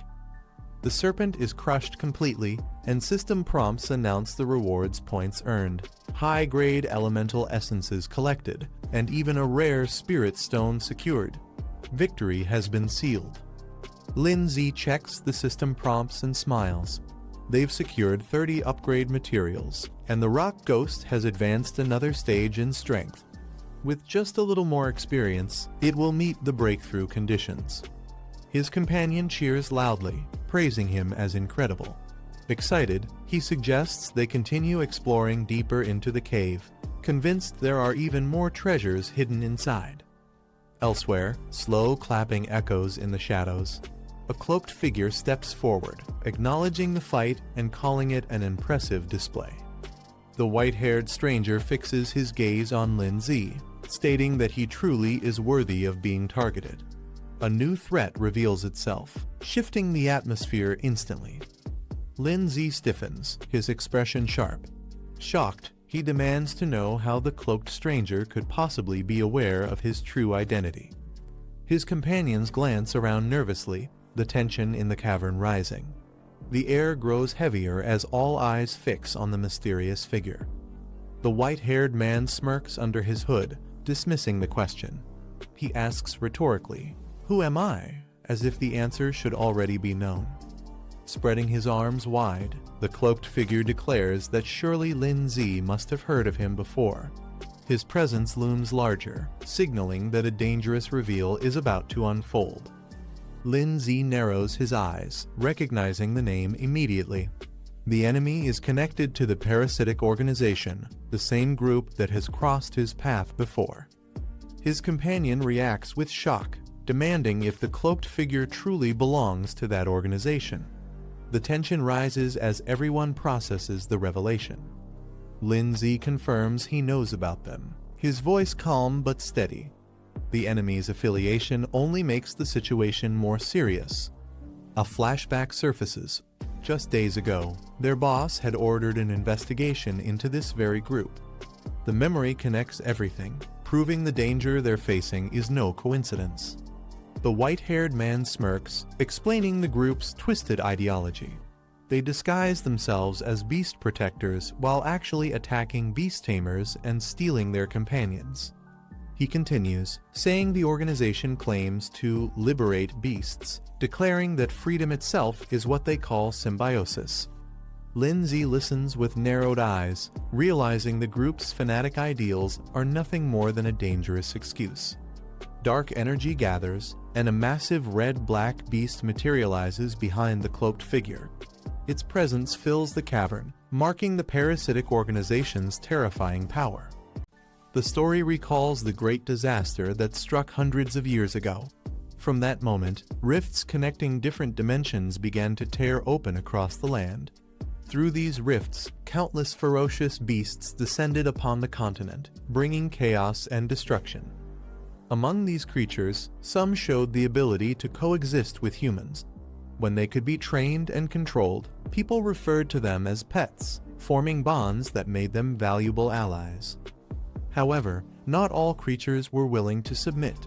Those who resisted taming and opposed human control were labeled as ferocious beasts, dangerous beings feared by all. As this truth is revealed, the man's expression shifts to one of shock, unable to hide his disbelief. The narration explains that human society not only divides people by status and rank, but even categorizes other species into different levels.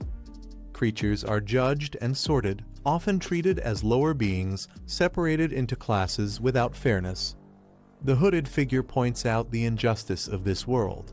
Yet, he emphasizes that the existence of the symbiosis group is meant to shatter this unfairness. Turning to Lindsay, he acknowledges his talent. He explains that by joining the symbiosis group, Lindsay can unlock his hidden potential and grow stronger. The hooded man claims that by joining them, Lindsay could unlock the true potential of his two pets, allowing them to evolve into kings. Lindsay is startled, wondering how this man could possibly know the hidden evolution paths of the Snow Girl and the Rock Beast. At first, Lindsay doubts the words, thinking the man might just be exaggerating to manipulate emotions. Yet, as he reflects, he admits the man isn't wrong. This world is indeed unfair, ruled by the strong. Still, he refuses to be tied to any group or let himself be controlled. A companion quickly interrupts, shouting at Lindsay not to be swayed. He warns that such organizations only use clever words to deceive, disguising their terrifying nature beneath a false image. The hooded man notices their hesitation and mocks them, saying it seems they don't believe his words. With a casual gesture, he decides to show proof instead of arguing further. His shadowy beast surges forward with terrifying force. The giant rock snake is immediately restrained, leaving everyone stunned at the display of power. The hooded man silently retrieves an item, his expression calm and unreadable. A powerful red glow bursts forth, striking the giant rock beast directly in its core. The impact shatters through with explosive force, sending shockwaves outward. Lin Zi watches in shock, his eyes widening as he realizes the terrifying power displayed before him. The sudden surge of power leaves everyone shocked, their expressions frozen in disbelief. The hooded man spreads his arms wide, telling them to watch closely. Before their eyes, the shattered rock beast begins to transform. Its broken form rebuilds itself, rising with newfound strength. The man explains that breaking shackles and unleashing true nature is only the first step of evolution. The beast now re-emerges as a demonic giant rock serpent, far stronger than before. Lin Zi is stunned as he realizes the giant rock serpent's rank has risen by 3 full stages. He recognizes that the ability to demonize both pets and ferocious beasts can only belong to the same mysterious figure responsible for the earlier ambush. The hooded man commands the serpent to attack, telling it to demonstrate its newfound strength. The monstrous serpent surges forward, its body radiating demonic energy as it strikes with overwhelming force. The ground erupts from the impact of its attack, sending shockwaves across the battlefield. A cloud of icy mist spreads across the battlefield as the attack settles. The Snow Girl unleashes her skill, forming a massive ice crystal barrier that towers over the field. One of the companions trembles, joking nervously that they might actually freeze to death this time. He regrets not eating a full meal before leaving, trying to mask his fear with humor. Sweating nervously, he mutters again, struggling to hide his worry as the icy pressure grows heavier around them. The demonic rock serpent groans in agony, its body writhing as it cries out in pain and suffering. One of the companions relays its words, saying the beast is in unbearable pain. Lin Zi is stunned by the revelation. Furious, Lin Zi realizes the truth these people speak of fairness, yet their actions only exploit the weak for their own gain. He questions if this is the justice they claim to uphold. The serpent thrashes violently, its torment manifesting in destructive bursts across the battlefield. Lin Zi quickly issues commands. Snow Girl is told to freeze the serpent with her blizzard, while the rock beast is instructed to search for its weak point. Snow Girl's eyes flash as she unleashes her icy power, summoning a wave of frost. The serpent crashes against the frozen barrier, but Lin Zi notes the difference in strength. Snow Girl is only at 4th rank 2nd stage, while the demonized serpent has already reached 5th rank 1st stage. Despite ice being strong against earth, there's no complete elemental advantage here, making the battle far from simple. Lin Zi analyzes the situation, realizing that under normal circumstances, defeating an opponent a full rank higher would be nearly impossible without extraordinary means. The demonized rock serpent snarls, its power surging violently. But Lin Zi notices something: this beast isn't a true 5th rank creature. Its strength comes from a forced soul technique that amplifies potential, which must also bring severe backlash. Meanwhile, the rock beast undergoes a sudden transformation, its form igniting as it evolves into the powerful Oni General form, radiating overwhelming energy. The Oni General charges with explosive force, clashing fiercely against the demonized rock serpent.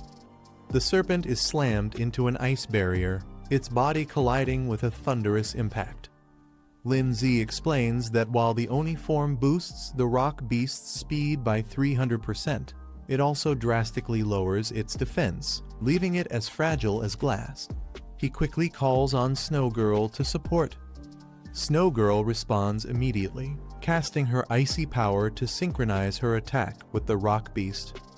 Explosions erupt across the battlefield as ice and flames collide, shaking the ground violently. The Oni General and Snow Girl glance at each other, their powers resonating in sync. Lin Zi realizes what is happening together. They are unleashing a combined technique, something far stronger than either could manage alone. Shocked, he exclaims in disbelief, recognizing it as a fusion skill. A massive blue crystal floated in mid-air, surrounded by arcs of icy lightning. The system identified it as the Ice Core Bomb, a high-level offensive skill. It infused ice energy into a rock core, filling it with explosive cold power. Once it struck the enemy, it would detonate instantly, freezing and shattering everything nearby. The man stared at the system interface, deep in thought. After a moment, the screen flashed he had successfully unlocked the fusion skill panel. He realized this wasn't an ordinary upgrade. To fully activate the fusion soul technique, both the Ice Queen and the Rock Ghost had to reach the same strength level. But that wasn't enough. The system also required them to build perfect synchronization between each other, a shared understanding that linked their powers completely. Only when their compatibility reached the highest value could the fusion skill truly awaken. As the man analyzed the data, the battlefield erupted once again. The Ice Queen launched shards of frozen light, clashing against the crimson energy of the Rock Ghost. Explosions of frost and flame filled the area. The two creatures fought relentlessly, pushing their power to the limit as the synchronization process began. The crimson-headed serpent twisted its massive body, gathering dark energy around its jaws. Its aura pulsed with violent power, shaking the icy battlefield beneath it. The red-haired fighter leapt high into the air, striking down with a burst of flame. Her attack clashed against the serpent's energy, creating a powerful explosion that shattered the frozen ground. The serpent roared, coiling its body as waves of heat and frost rippled outward. It struck back with furious speed, refusing to be overpowered. Its entire form blurred into motion, lunging forward like a lightning bolt. The red-haired fighter barely held her stance as the monstrous creature charged straight toward her with unstoppable momentum. The serpent's massive body slammed forward, its icy scales glowing under the force of impact. The explosion of energy tore through the frozen ground, sending shards flying in every direction. The red-haired fighter didn't retreat. Instead, she charged head-on through the blast, her fiery aura burning away the frost. With a fierce strike, she shattered the serpent's icy armor, causing a thunderous explosion of light and energy. From a distance, the man watched alongside the Ice Queen. He noticed her movements slowing down under pressure. The serpent's rapid attacks left her no room to assist the Rock Ghost in maintaining defense through her ice mirror barrier. Meanwhile, a cloaked figure with dark energy swirling around him observed from afar, speaking in a cold tone. He mocked them, saying they better hurry up, it would be disappointing if they died so easily. The man clenched his fist and shouted at his team, commanding, "Ice Queen, Rock Ghost, use the combined skill now." He realized the cloaked enemy was deliberately toying with them, and whatever his goal was, they had to end this fight quickly. He turned to his teammate and instructed him to distract the giant serpent. Meanwhile, he needed time to charge his pet's next powerful attack. The teammate froze in disbelief. The thought of drawing the serpent's attention terrified him. His face tensed as he questioned if the order was even serious. But the man's response was sharp. If no one acted, they'd all die here. The panicked teammate shook his head, shouting that he didn't want to die, but it was already too late to hesitate. The hesitant teammate finally gathered courage and shouted an order to his summon. The pink creature at his side responded instantly, puffing up its round body as it prepared to attack. He commanded, "Big Mouth, use acid attack." The creature opened its mouth wide, gathering toxic green energy before launching it forward with incredible force. The stream of corrosive liquid shot across the battlefield, splattering directly onto the serpent's crystalline body. The acid hissed as it burned through the icy armor, releasing steam and cracks along its surface. The serpent roared in pain, its massive frame twisting in rage. Although the attack hadn't dealt heavy damage, it successfully provoked the creature, drawing all of its attention toward the teammate and his summoned beast. As the serpent roared in anger, a blinding blue light began forming above it. The energy twisted into a massive sphere of condensed ice, glowing with immense power. The temperature around the battlefield plummeted instantly. Frost spread across the ground as the Ice Queen raised her hand, channeling every ounce of magic into the attack. the frozen sphere grew larger and denser until it resembled a falling meteor of pure ice. Its overwhelming force caused the serpent to recoil, instinctively preparing to defend itself. The Ice Queen's form glowed brilliantly as she invoked her ultimate move. Ice Core collapsed. At the same time, the red-haired fighter's flames surged to life beside her, ready to merge their power for the final strike. The man's voice echoed through the frozen cavern as he shouted, commanding everyone to attack. His fierce tones snapped the team into action, signaling the start of their final move. The massive ice core descended like a meteor, crashing into the serpent with unstoppable force. The impact unleashed a shockwave of blue light that froze everything in its path. Sharp ice crystals erupted from the ground, covering the battlefield in layers of frozen spikes. The serpent's roars faded beneath the sound of cracking ice. After the explosion settled, the man and his teammates stood together inside a protective barrier formed by the slime creature. They both breathed heavily, staring at the frozen battlefield that glittered like glass.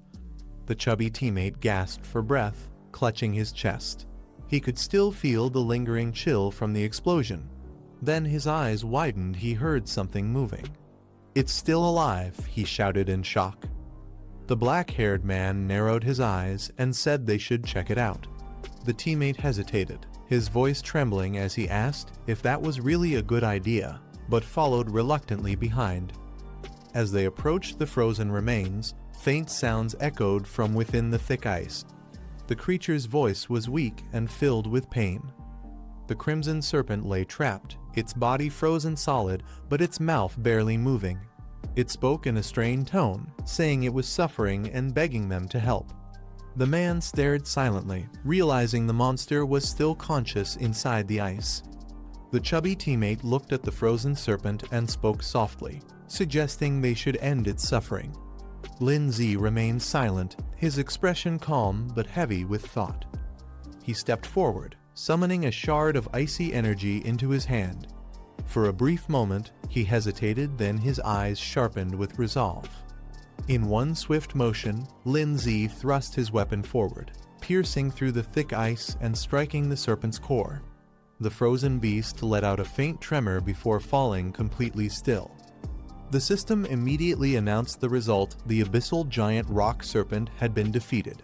Lindsay earned 1,000 achievement points, 10 high-grade elemental crystals, and a special explosion card as his reward. After the battle, Lindsay reviewed the system rewards. He had obtained 2 additional spirit stones, completing the materials needed for the rock ghost's evolution. The bonus rewards included a soul potion and another explosion card, fulfilling all upgrade requirements. Despite the victory, a strange heaviness lingered in Lindsay's chest. He clenched his fist, questioning why he still felt uneasy even after accomplishing so much. As he stood in silence, the cloaked enemy slowly approached, clapping mockingly. His presence broke the tense atmosphere as the team turned to face him once again. The man with silver hair smirked under his hood and asked with a teasing tone, "What's wrong? Are you angry?" His taunting words hinted that the real fight was far from over. The silver-haired enemy smirked and pointed at the remains of the fallen serpent, mocking Lindsay. He said that beast tamers like him often slaughter monsters to obtain rare materials, so what made this situation any different? Lindsay turned to face him, his expression cold. The Ice Queen stood behind him, her aura freezing the air as shards of ice floated around her. He stayed silent for a moment, his eyes narrowing in thought as the enemy's words echoed in his mind. Finally, Lindsay responded calmly. He admitted that beast tamers do hunt monsters for materials, but when they face one too powerful to defeat, it's only natural for them to become the prey instead. His words carried a quiet but unshakable confidence that silenced the mockery. Lindsay pointed directly at the cloaked man, his tone sharp with disgust. He said the world was full of unfairness and conflict, but among all that, what he hated most were people like him.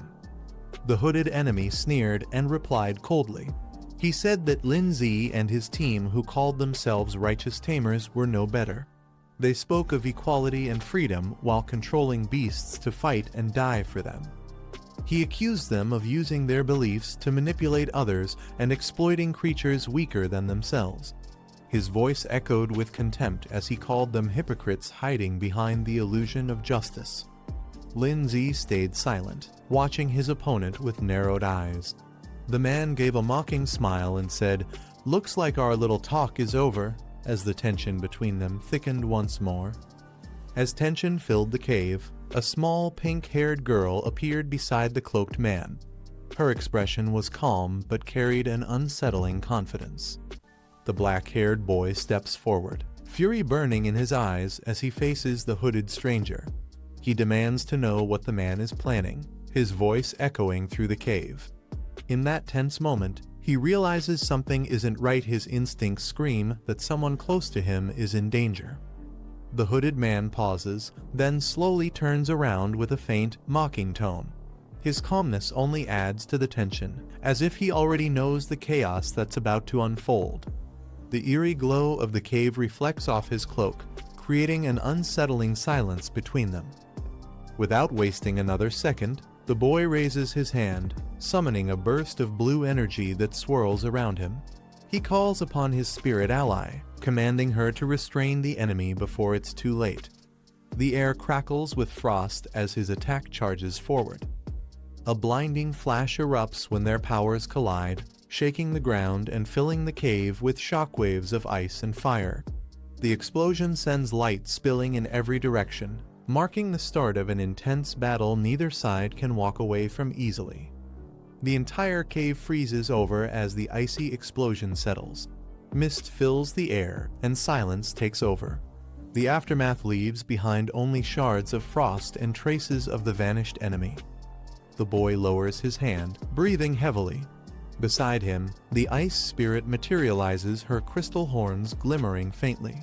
She looks at the frozen battlefield and calmly notes that the enemy managed to escape. Moments later, the scene shifts to the Grand Academy courtyard. Students move about under the golden light of the evening sun, their peaceful surroundings hiding the chaos that had just unfolded elsewhere. The boy appears on campus, showing a picture on his phone and asking if anyone has seen the missing girl. His determined expression makes it clear he won't stop until he finds her. Still searching across the academy grounds, the boy holds out a photo, asking passers-by if they've seen the missing girl. His urgency draws attention from nearby students. From a distance, a pink-haired girl notices him and murmurs his name, Lin Zi. She can tell he's in a rush and looks worried. Her tall companion frowns, asking why she's so concerned about him. Ignoring the question, she decides to find out what's going on and sprints toward Lin Zi before he disappears into the crowd. As she reaches him, she calls out his name, asking what happened. Lin Zi quickly explains that he ran into the same person who attacked their mentor and that their next target might be Guan Ning. Inside the academy's corridor, a girl named Guan Ning walks away after class, mentioning that she's heading to the virtual battle room for some practice.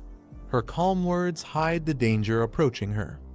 When Lin Zi hears this from Guo Zinya, his expression changes instantly. He rushes toward the training area, telling her to come along, there's no time to waste. Back near the courtyard, her muscular friend scratches his head, completely lost about what's happening.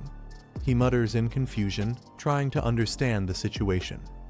Suddenly, another student runs in, shouting that he and Lin Zi encountered members of the parasitic group in the secret realm and their next target is Guan Ning. The shocking revelation leaves everyone frozen in disbelief. As soon as the situation sinks in, the muscular man clenches his fists and rushes forward, declaring that he won't let such a tragedy repeat itself. Determined to help, he joins Lin Zi's group in the search for Guan Ning. They storm into the academy halls, calling her name again and again, their voices echoing through the vast corridor. But no matter how loudly they shout, there's no response. Just then, a tall man with silver hair appears from the shadows. He crosses his arms and calmly asks if they're looking for Guan Ning. His cold expression sends a shiver down Lin Zi's spine. With a faint smirk, the silver-haired man says he knows where she went, but if they want to find out, they'll have to come with him. His tone carries a hint of mockery, making it clear that trouble is waiting ahead. Lindsay grabs the silver-haired man by the collar, demanding answers with fiery determination. The man, startled by his intensity, quickly agrees to talk. Trying to calm things down, the man explains that he only ran into Guan-ning by coincidence a while ago and didn't realize she was missing. He recalls overhearing her conversation with a friend named Zhang Zioyun, who mentioned going out to buy materials, most likely heading to the pet shop together. Hearing this, Lin Zi immediately calls Zhang Zioyun's phone, but there's no response. His expression darkens, something's clearly wrong, and time is running out. Realizing the urgency, Lin Zi orders his team to alert the academy and begin a coordinated search for Guan-ning. Everyone nods and rushes into action, determined to find her before it's too late.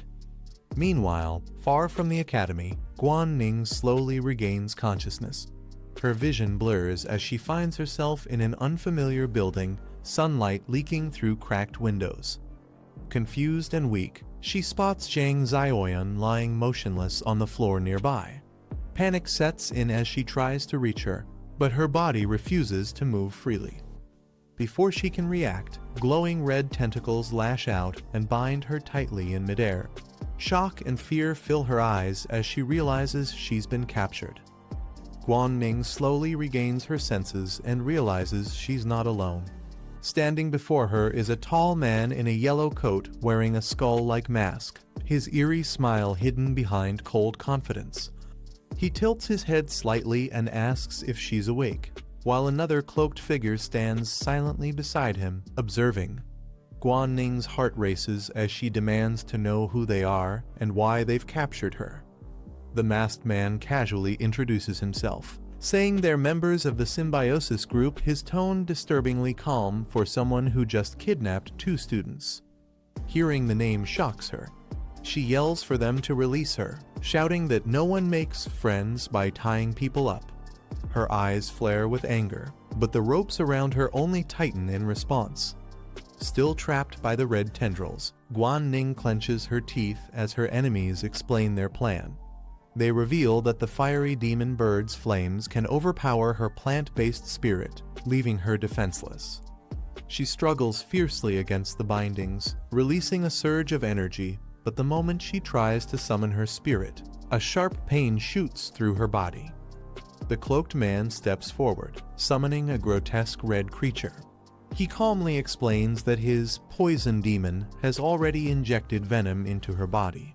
If she forces her spirit power now, she'll cripple herself permanently. Despite the pain, Guan-ning glares at them coldly, trying to buy time until the poison fades. She steadies her voice and demands to know their true goal, refusing to show fear even in chains. The masked man spreads his arms, his voice echoing through the warehouse as he makes an offer. He invites Guan-ning to join the symbiosis group, claiming they seek to destroy the world's injustice together. With a twisted grin, he points toward her and mentions her rare ability, the power to demonize her summoned beasts. He demands that she use it for their cause. The tentacles tighten around her once again, forcing her to look up. Despite the pain, Guan-ning stays silent, her glare burning with defiance as the man urges her to cooperate. Finally, she shouts back that yes, her beast can demonize, but that power belongs to the demon flame bird itself, not to anyone else. Her voice shakes the room, filled with anger and pride. The masked man's smirk fades as he realizes Guan-ning isn't going to cooperate. He sighs, disappointed, saying it seems she has no intention of being honest. Leaning closer, his tone turns cold as he warns that they'll have to use special methods to make her talk. His chilling words echo through the silent warehouse. Guan-ning's eyes widen in fear and anger. She shouts for them to stop, insisting that she doesn't even understand what special technique they're talking about. But her cries are ignored. The red tendrils around her tighten once again, spreading like living snakes as the enemy prepares to use force to break her will. Just as the enemies prepare to use force, a deep voice echoes through the warehouse commanding them to stop. The air trembles as a surge of dark red energy bursts through the entrance. A dark silhouette appears at the doorway, his presence catching everyone's attention. The girl turns in surprise, recognizing him instantly. Her eyes widen with joy as she rushes toward him, clearly relieved to see him safe. Nearby, the masked man looks puzzled, wondering why their leader is here when he was supposed to be meeting someone else. The dark-haired boy studies the mask closely. He realizes it's the same person he once faced in a virtual battle, and the memory makes him tense. The masked man suddenly understands what's going on and looks ahead with realization. A small spirit beast appears, growling softly. It seems to be the creature that tracked them down. He notes that the beast must belong to the Tamer Association. Its tracking abilities are incredibly sharp, enough to follow their scent even here. The hooded figure smirks, saying that since their target came straight to them, they might as well capture him together. The masked man agrees without hesitation. A monstrous creature suddenly lets out a piercing roar, its glowing green eyes fixed on the group. The pink-haired girl shouts a warning to her brother, explaining that the enemy's poison can disrupt soul energy. Before he can react, the creature's venomous tendrils shoot forward at incredible speed, striking down toward him. The impact sends him crashing backward across the floor, the attack's force shaking the entire room. A red-haired beast roars as a small ice spirit appears above it, ready to attack. The masked man quickly summons his own creature, a spiked, armored beast with glowing eyes. He warns Lin Z that this isn't a simulation anymore. Every hit will cause real damage, and death here means death for real. Combining water and earth attributes, his summoned beasts merge into one powerful form. With a confident grin, he orders them to strike. The molten creature crawls across the floor, its body bubbling and reshaping as heat fills the room. It lets out a fiery roar, unleashing waves of scorching energy that melt everything in its path. The masked man grins confidently, boasting that both his summoned beasts are 4th tier and far beyond his opponent's level. The white-haired girl stands firm, sweat on her face but determination in her eyes, warning him to surrender before he regrets it. Lin Z observes the battlefield and realizes the intense heat is weakening Xiaoxu's power. He decides to let the rock spirit take the lead instead. He opens his hand, revealing a glowing crystal. Before arriving, his rock spirit had already met the conditions to evolve it, only needed this last spirit stone to complete the process. As the masked man boasts that his beasts are both 4th tier, Lin Z's calm expression doesn't change. The moment the rock spirit absorbs the crystal, its body erupts with blinding light, signaling its long-awaited evolution has begun. As the crystal's energy surges, Lin Z's rock spirit undergoes a massive transformation. Its body hardens, glowing with a powerful purple aura. The spirit of Earth has awakened. The pink-haired girl watches in shock, realizing her brother's summoned beast evolved again, and much faster than before. Even the red-haired enemy seems stunned. His molten beast suddenly falters, as if feeling an overwhelming pressure from Lin Z's creature. The masked man clenches his jaw, confused by what he's witnessing. He mutters that beasts of the same type shouldn't have this kind of dominance over each other, yet Lin Z's power completely defies that logic. Lin Z calmly remarks that beasts of the same element shouldn't overpower each other. However, his evolved spirit of Earth proves otherwise. A massive aura erupts behind the creature, divine and overwhelming. The enemy's molten beast trembles under the sheer pressure. A new skill activates Earth's divine authority. The ground itself seems to respond, suppressing all enemies within range. Realizing the situation is out of control, the masked man panics and orders his ally to retreat immediately, taking the girl with them before it's too late. The red tendrils tighten around the girl, lifting her off the ground as she struggles to break free.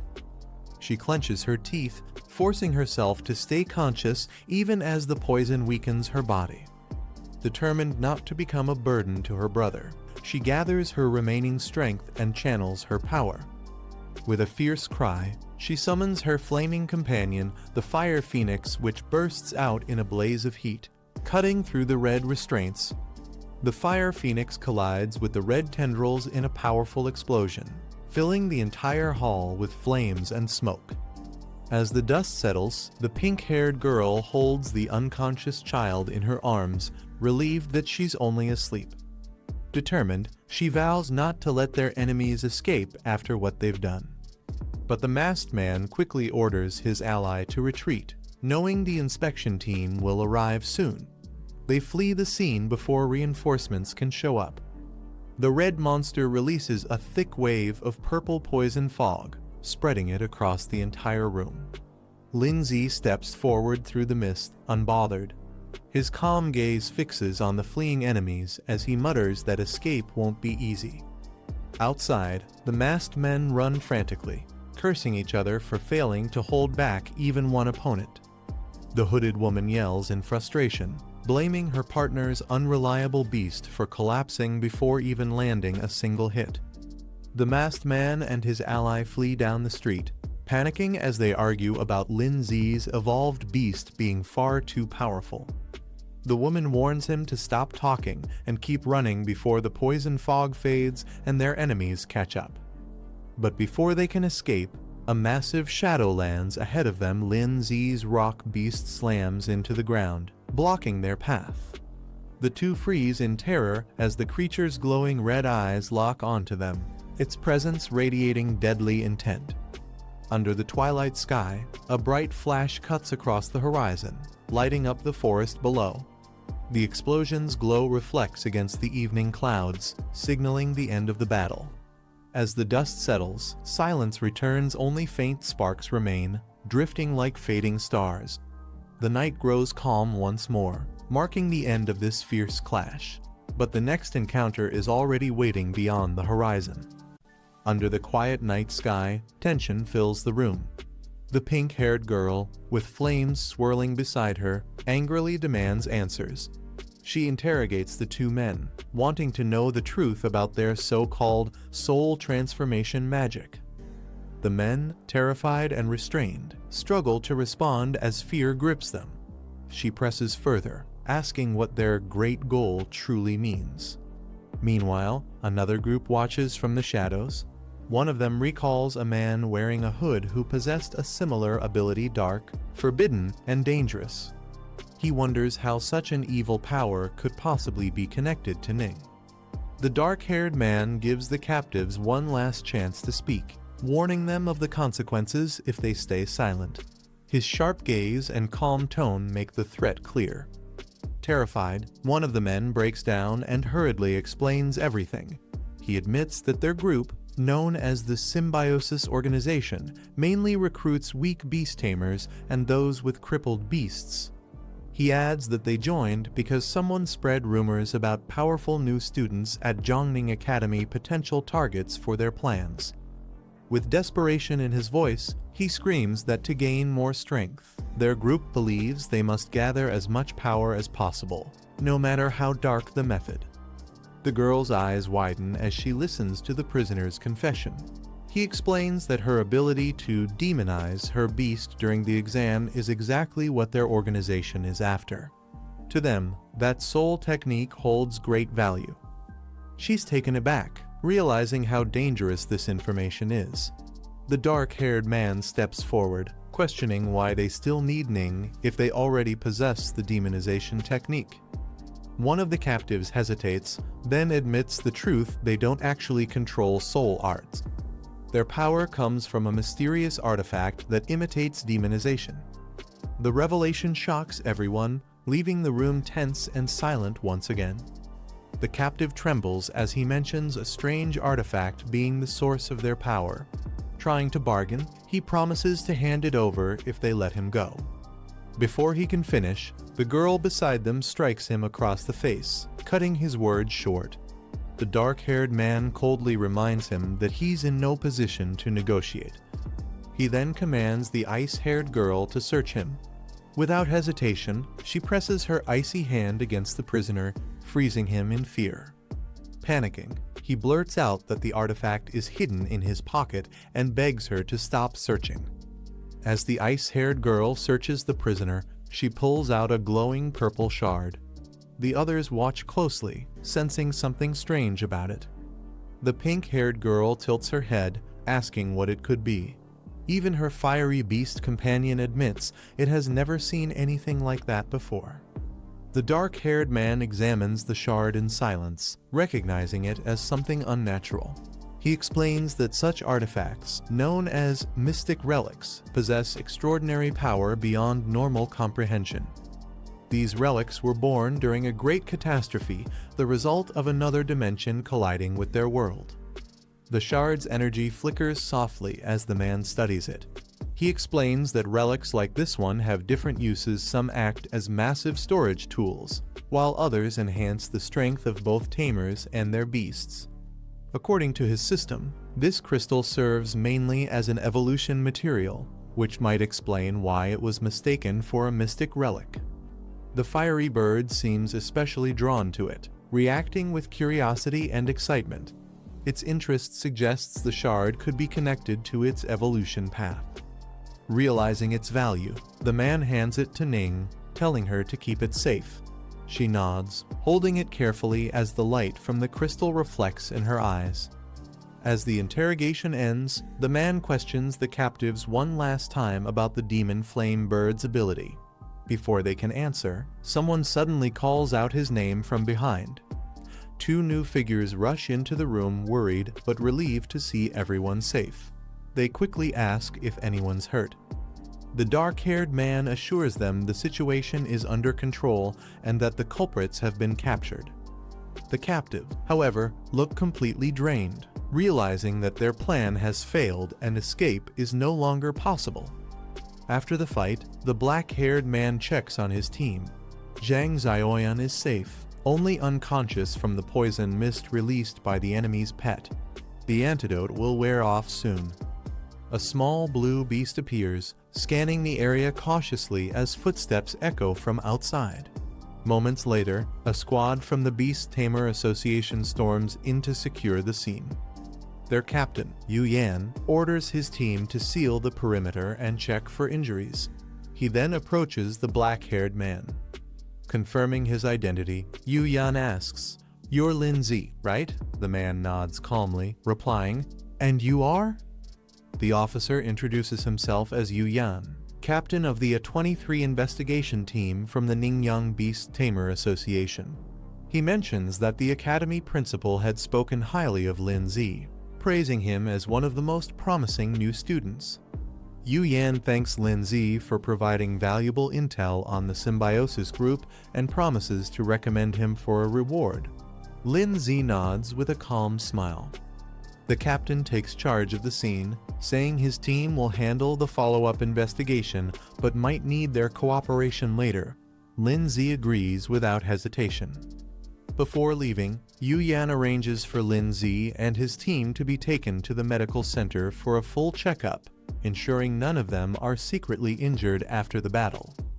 As the officers escort the captured members away, one of them cries dramatically about losing his mask. The group can't help but feel a brief moment of relief after the chaos. Later that night, the scene shifts to the medical center.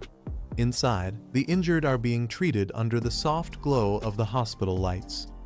The black-haired girl slowly regains consciousness, surprised to hear everything that happened while she was out. She listens quietly as the others explain the situation. Smiling weakly, she thanks Lin Zi for noticing something was wrong in time. His quick action saved all of them from disaster. Later at the hospital, the pink-haired girl apologizes, blaming herself for dragging everyone into danger. But her friends reassure her that it wasn't her fault. The symbiosis group targeted them all for a reason. They remind her that both Tanyong and Lin Zi were attacked as well, so no one holds her responsible. The mood lightens slightly as everyone prepares to move on.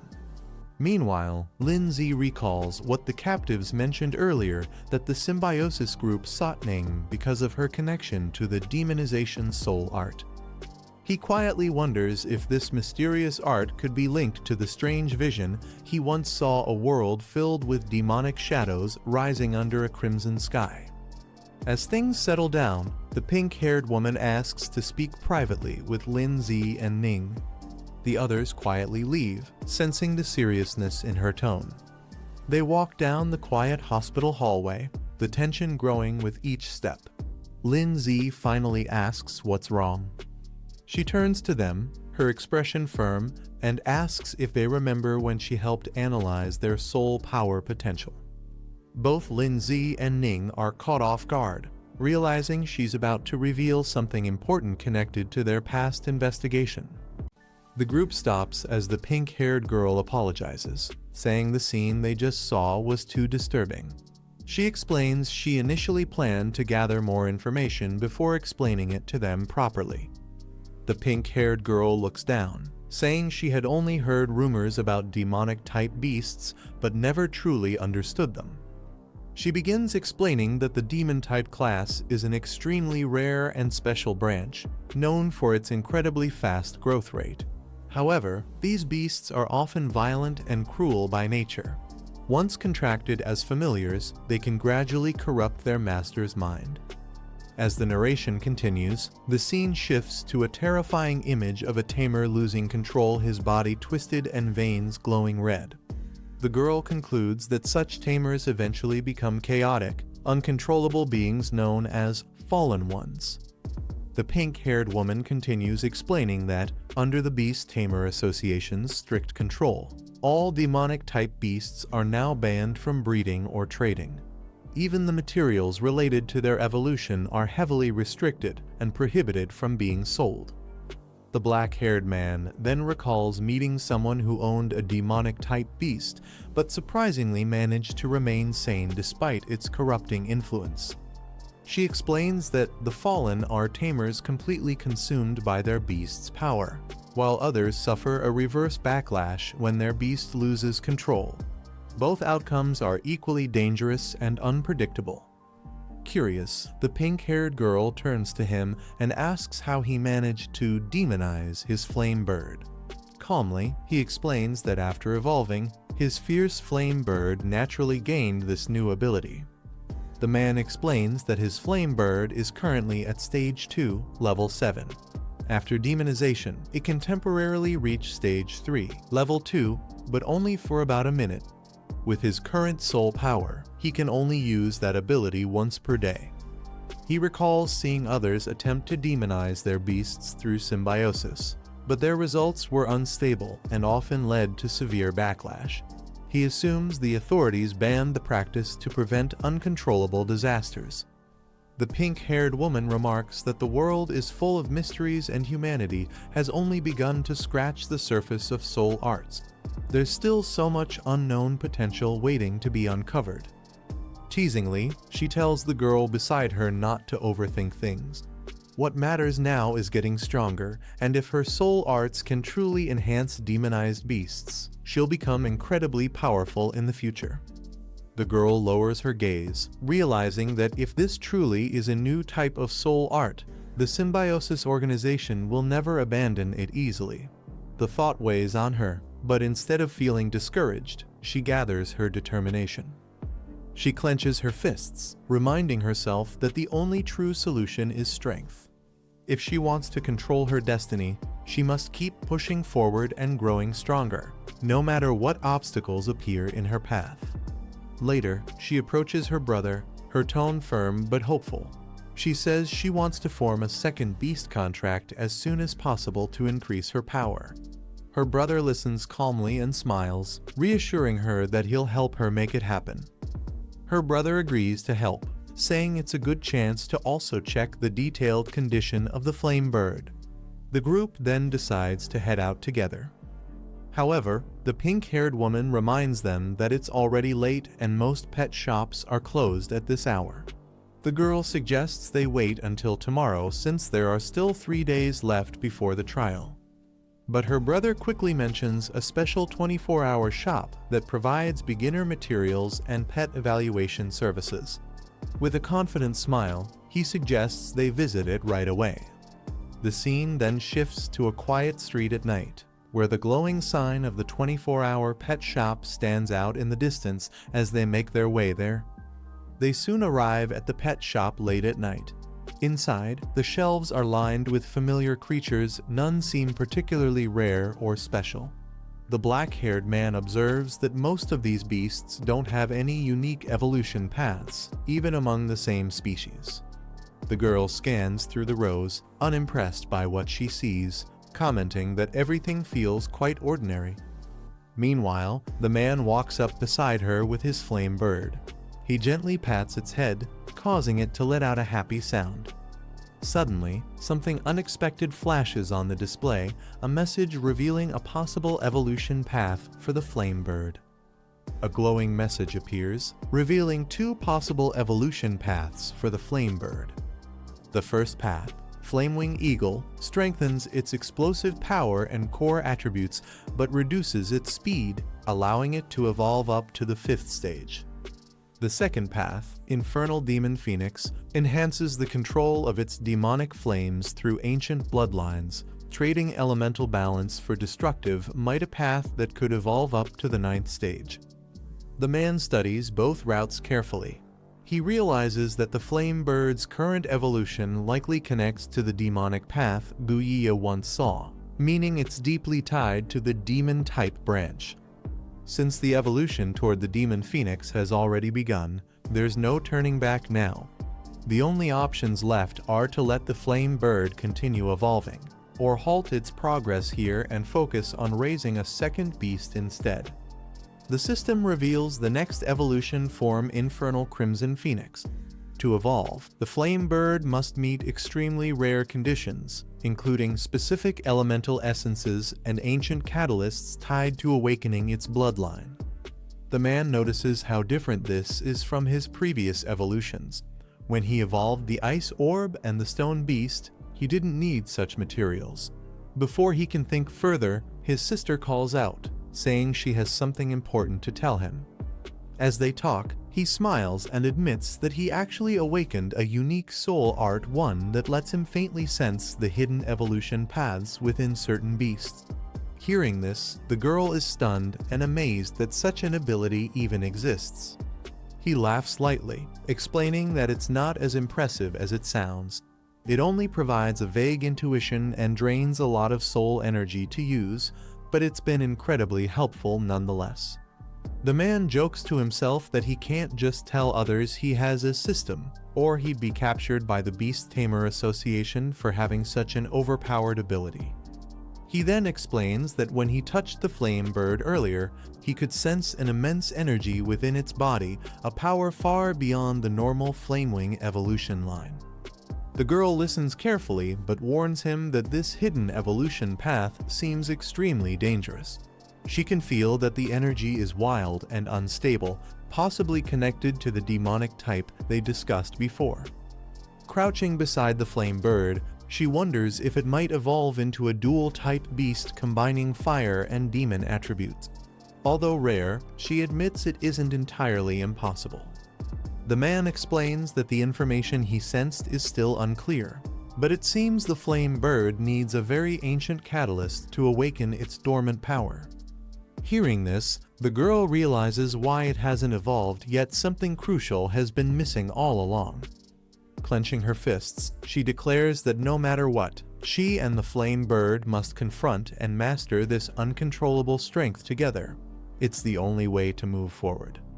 Just as she speaks, something strange happens. The flame bird's body emits a faint glow, and her eyes widen in shock as a shard of glowing purple crystal suddenly appears in her hand. Back in their room, the girl examines the glowing crystal in her hand and realizes what it is: a rift shard.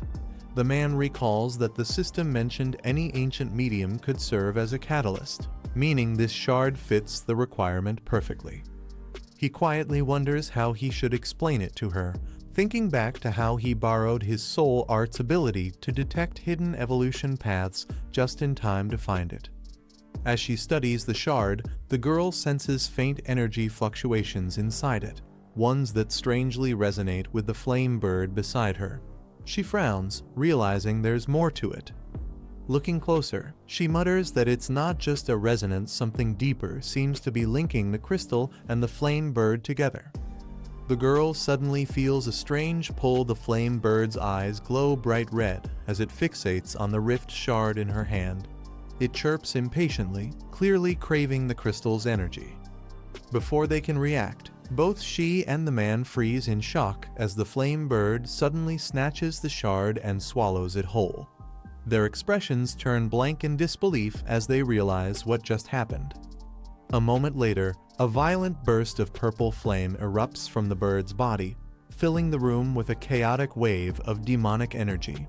The air trembles as the flames twist and surge uncontrollably. Their eyes widen in alarm. Something terrifying is awakening within the flame bird. The flames rush toward them, but he quickly shields the girl with a protective barrier.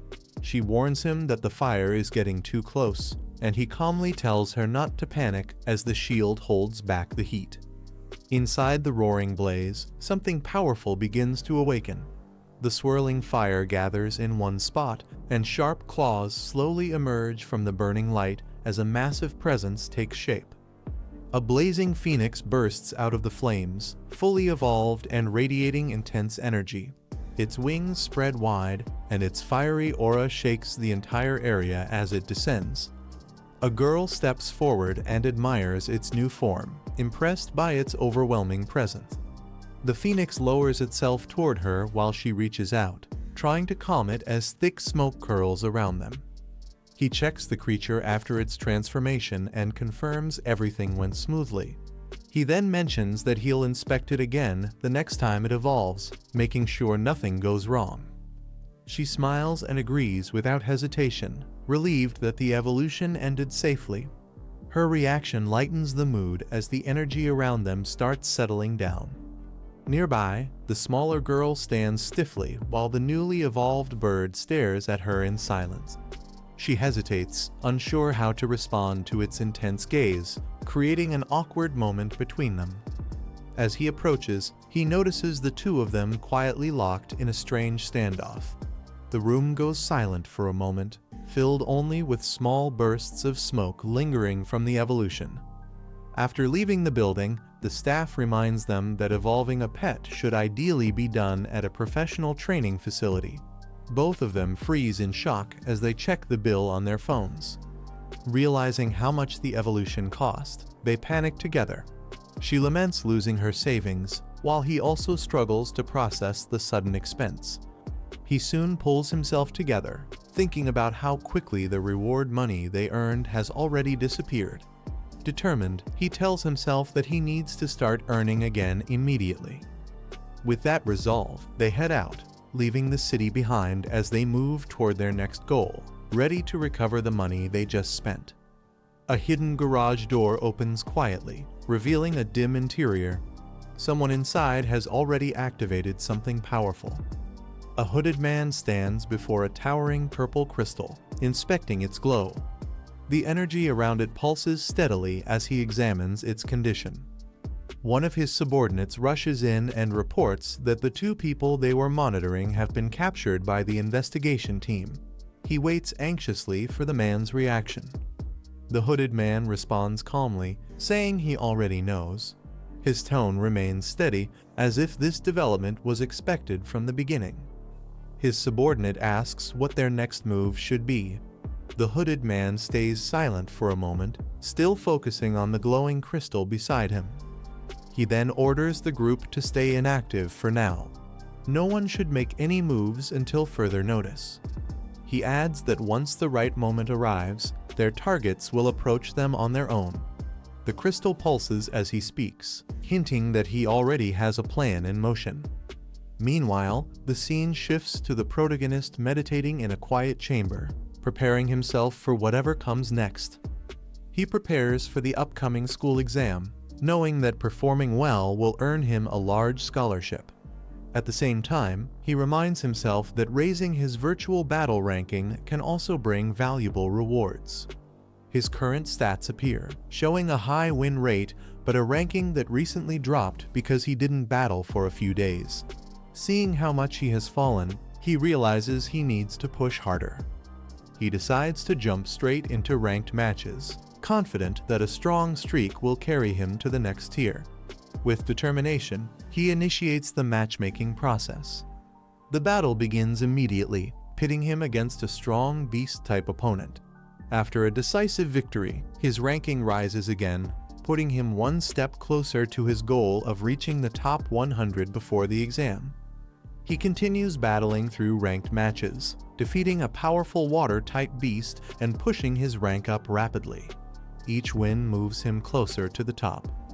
Another match begins immediately, this time against a dark-type 3-headed monster. He wins again, and his ranking jumps even higher. As his victories pile up, his rank climbs at an unbelievable speed, rising from the thousands to the hundreds, then breaking into the top 50 in a single streak.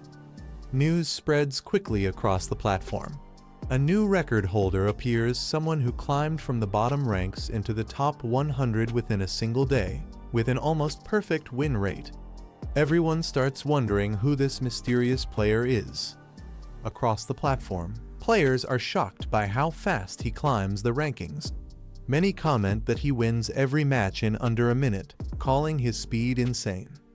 Soon, a top-ranked veteran appears, an expert known for using high-tier beasts.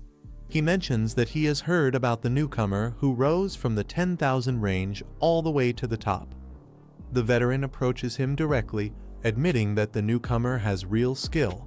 His tone shows a mix of respect and curiosity. He then warns that the climb ends here. Ranked 9th, he declares that he will personally stop the newcomer's winning streak. He calmly signals the start of the match, showing no pressure despite facing a top-ranked opponent. The red-haired veteran becomes furious, yelling that sending out a single beast to fight him is an insult. He demands the protagonist summon another one, unable to believe the disrespect. Before he can finish complaining, he is instantly frozen solid. The attack ends the match in a single move, leaving him immobilized in a block of ice. He praises his ice beast for finishing the fight beautifully.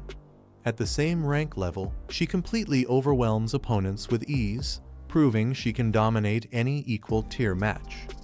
After the match, he gently pats the ice girl's head, proud of her. Her growth bar is now completely full, showing she has reached the maximum level for her current stage. He notes that the intense battles have finally maxed out her growth. Now, all she needs is the right evolution materials, and she will be ready to advance to her next form. Suddenly, multiple system notifications appear, listing special achievement rewards for reaching high ranks. Each tier offers points, crystals, and rare items. He is surprised the system triggered both an achievement reward and a series quest at the same time. His expression brightens, realizing this breakthrough will benefit them greatly. He plans his next steps, buying the evolution materials for the Ice Girl tomorrow and using the spirit crystals to improve his own base attributes. He then arrives at a building marked with the club's name, preparing to visit someone inside. A cheerful pink-haired senior greets him warmly as soon as he enters. She seems excited to see him. She invites him to join her team for next week's training session. Her sudden enthusiasm surprises the girl standing nearby. She happily agrees, admitting she couldn't find suitable teammates and was considering skipping the trial. Curious, she asks who is already in the team. The senior lists the current members one by one and mentions they still need 2 more people to complete the lineup. She casually suggests bringing Lin Z in as well. The girl realizes the senior specifically wants Lin Z, noticing how eager she sounds. Her reaction makes her suspect there's another motive behind the invitation. The senior proudly explains that Lin Z recently caused a huge stir in the virtual arena, instantly becoming one of the most talked about rising contenders. He activates his power, releasing a bright purple energy as his status window updates. His soul power, attributes, and skills all rise to a new level. Stepping outside, he walks through the city and reflects on the upgrade. With his soul limit increased, the combined attacks of his ice spirit and earth spirit will become far stronger, and his soul techniques will also gain more power. He then enters a building and approaches the front desk. The receptionist greets him politely. He tells her he wants to purchase a blue ice tier. She checks the system and asks him to wait a moment. The receptionist suddenly reacts and apologizes, explaining that the last blue ice tier was sold just moments ago. She adds that the material is rare and the next restock might take a full month. He frowns at the delay, thinking that waiting a month is far too long. As he turns around, a girl calls out to him from across the hall. He recognizes her and responds to her greeting. She walks up and mentions that training begins next Monday, asking if he has already formed his team. He tells her he hasn't yet. The pink-haired girl hesitates for a moment before speaking. She introduces Lindsay to another pink-haired senior who casually greets him and suggests he join their team. The senior formally introduces herself as Zhang Manman, the president of the Dragon Heart Club. She also introduces the vice president, Gu Lengyan, who politely greets him. Lindsay respectfully greets the senior, but calmly explains that he has no plans to join any team. He thinks teaming up with strangers is troublesome and feels it's better to enjoy the secret realm with just Guanning. The girl is surprised and asks if he really doesn't plan on entering the secret realm. She explains that for safety, the academy requires trial teams to have at least 5 members. He's shocked to learn such a rule exists. She looks at him suspiciously and asks if he intended to solo the run. He awkwardly admits she figured it out. She notices he was looking at the ice blue tier and asks if he wanted to buy it. She reveals the gem in her hand, surprising him. Gu Lengyan offers it to him as a reward if he joins their team, adding 10 extra ice attribute materials. He freezes for a moment. The ice blue tier is too tempting to refuse. He looks at the ice blue tier again and hesitates, saying it feels a bit too much to accept. She promises that all loot will include an extra share for him. He agrees but makes a small request Guanning must come along. They accept without hesitation. He happily says goodbye and agrees to meet them next week, while the others calmly respond. The scene shifts to the day of the trial, showing the rocky landscape where it will take place. A massive glowing gate with a beast carving appears, drawing a huge crowd. The pink-haired girl looks up in awe, saying it's incredibly spectacular. The senior explains that she was shocked too when she first saw this giant gate. He asks her what kind of fierce beast is carved on the stone surface as they all gaze at the glowing pattern. She says that according to the Union and Beast Association, no one has ever seen the creature carved on the gate, but beast tamers privately call it the Void Beast. He repeats the name Void Beast, clearly thinking about it. A staff member coughs to get everyone's attention and asks the crowd to remain quiet. He announces that the first secret realm trial of the semester is about to begin, and all registered students should be ready for the challenge. The instructor announces that all materials obtained in this trial belong entirely to the students, and nothing needs to be handed over to the school.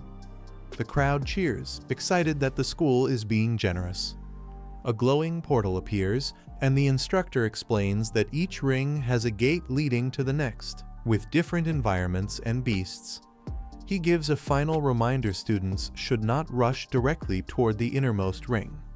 The instructor explains that the trial will last 7 days and participants may exit at any time. The pink-haired girls cheer and shout for departure. The group arrives at the 5th ring of the Red Earth Secret Realm, stepping into a vast golden desert. Gu Lengyan summons her beasts, an ice thorn dragon and a lightning dragon beast, telling them to get ready.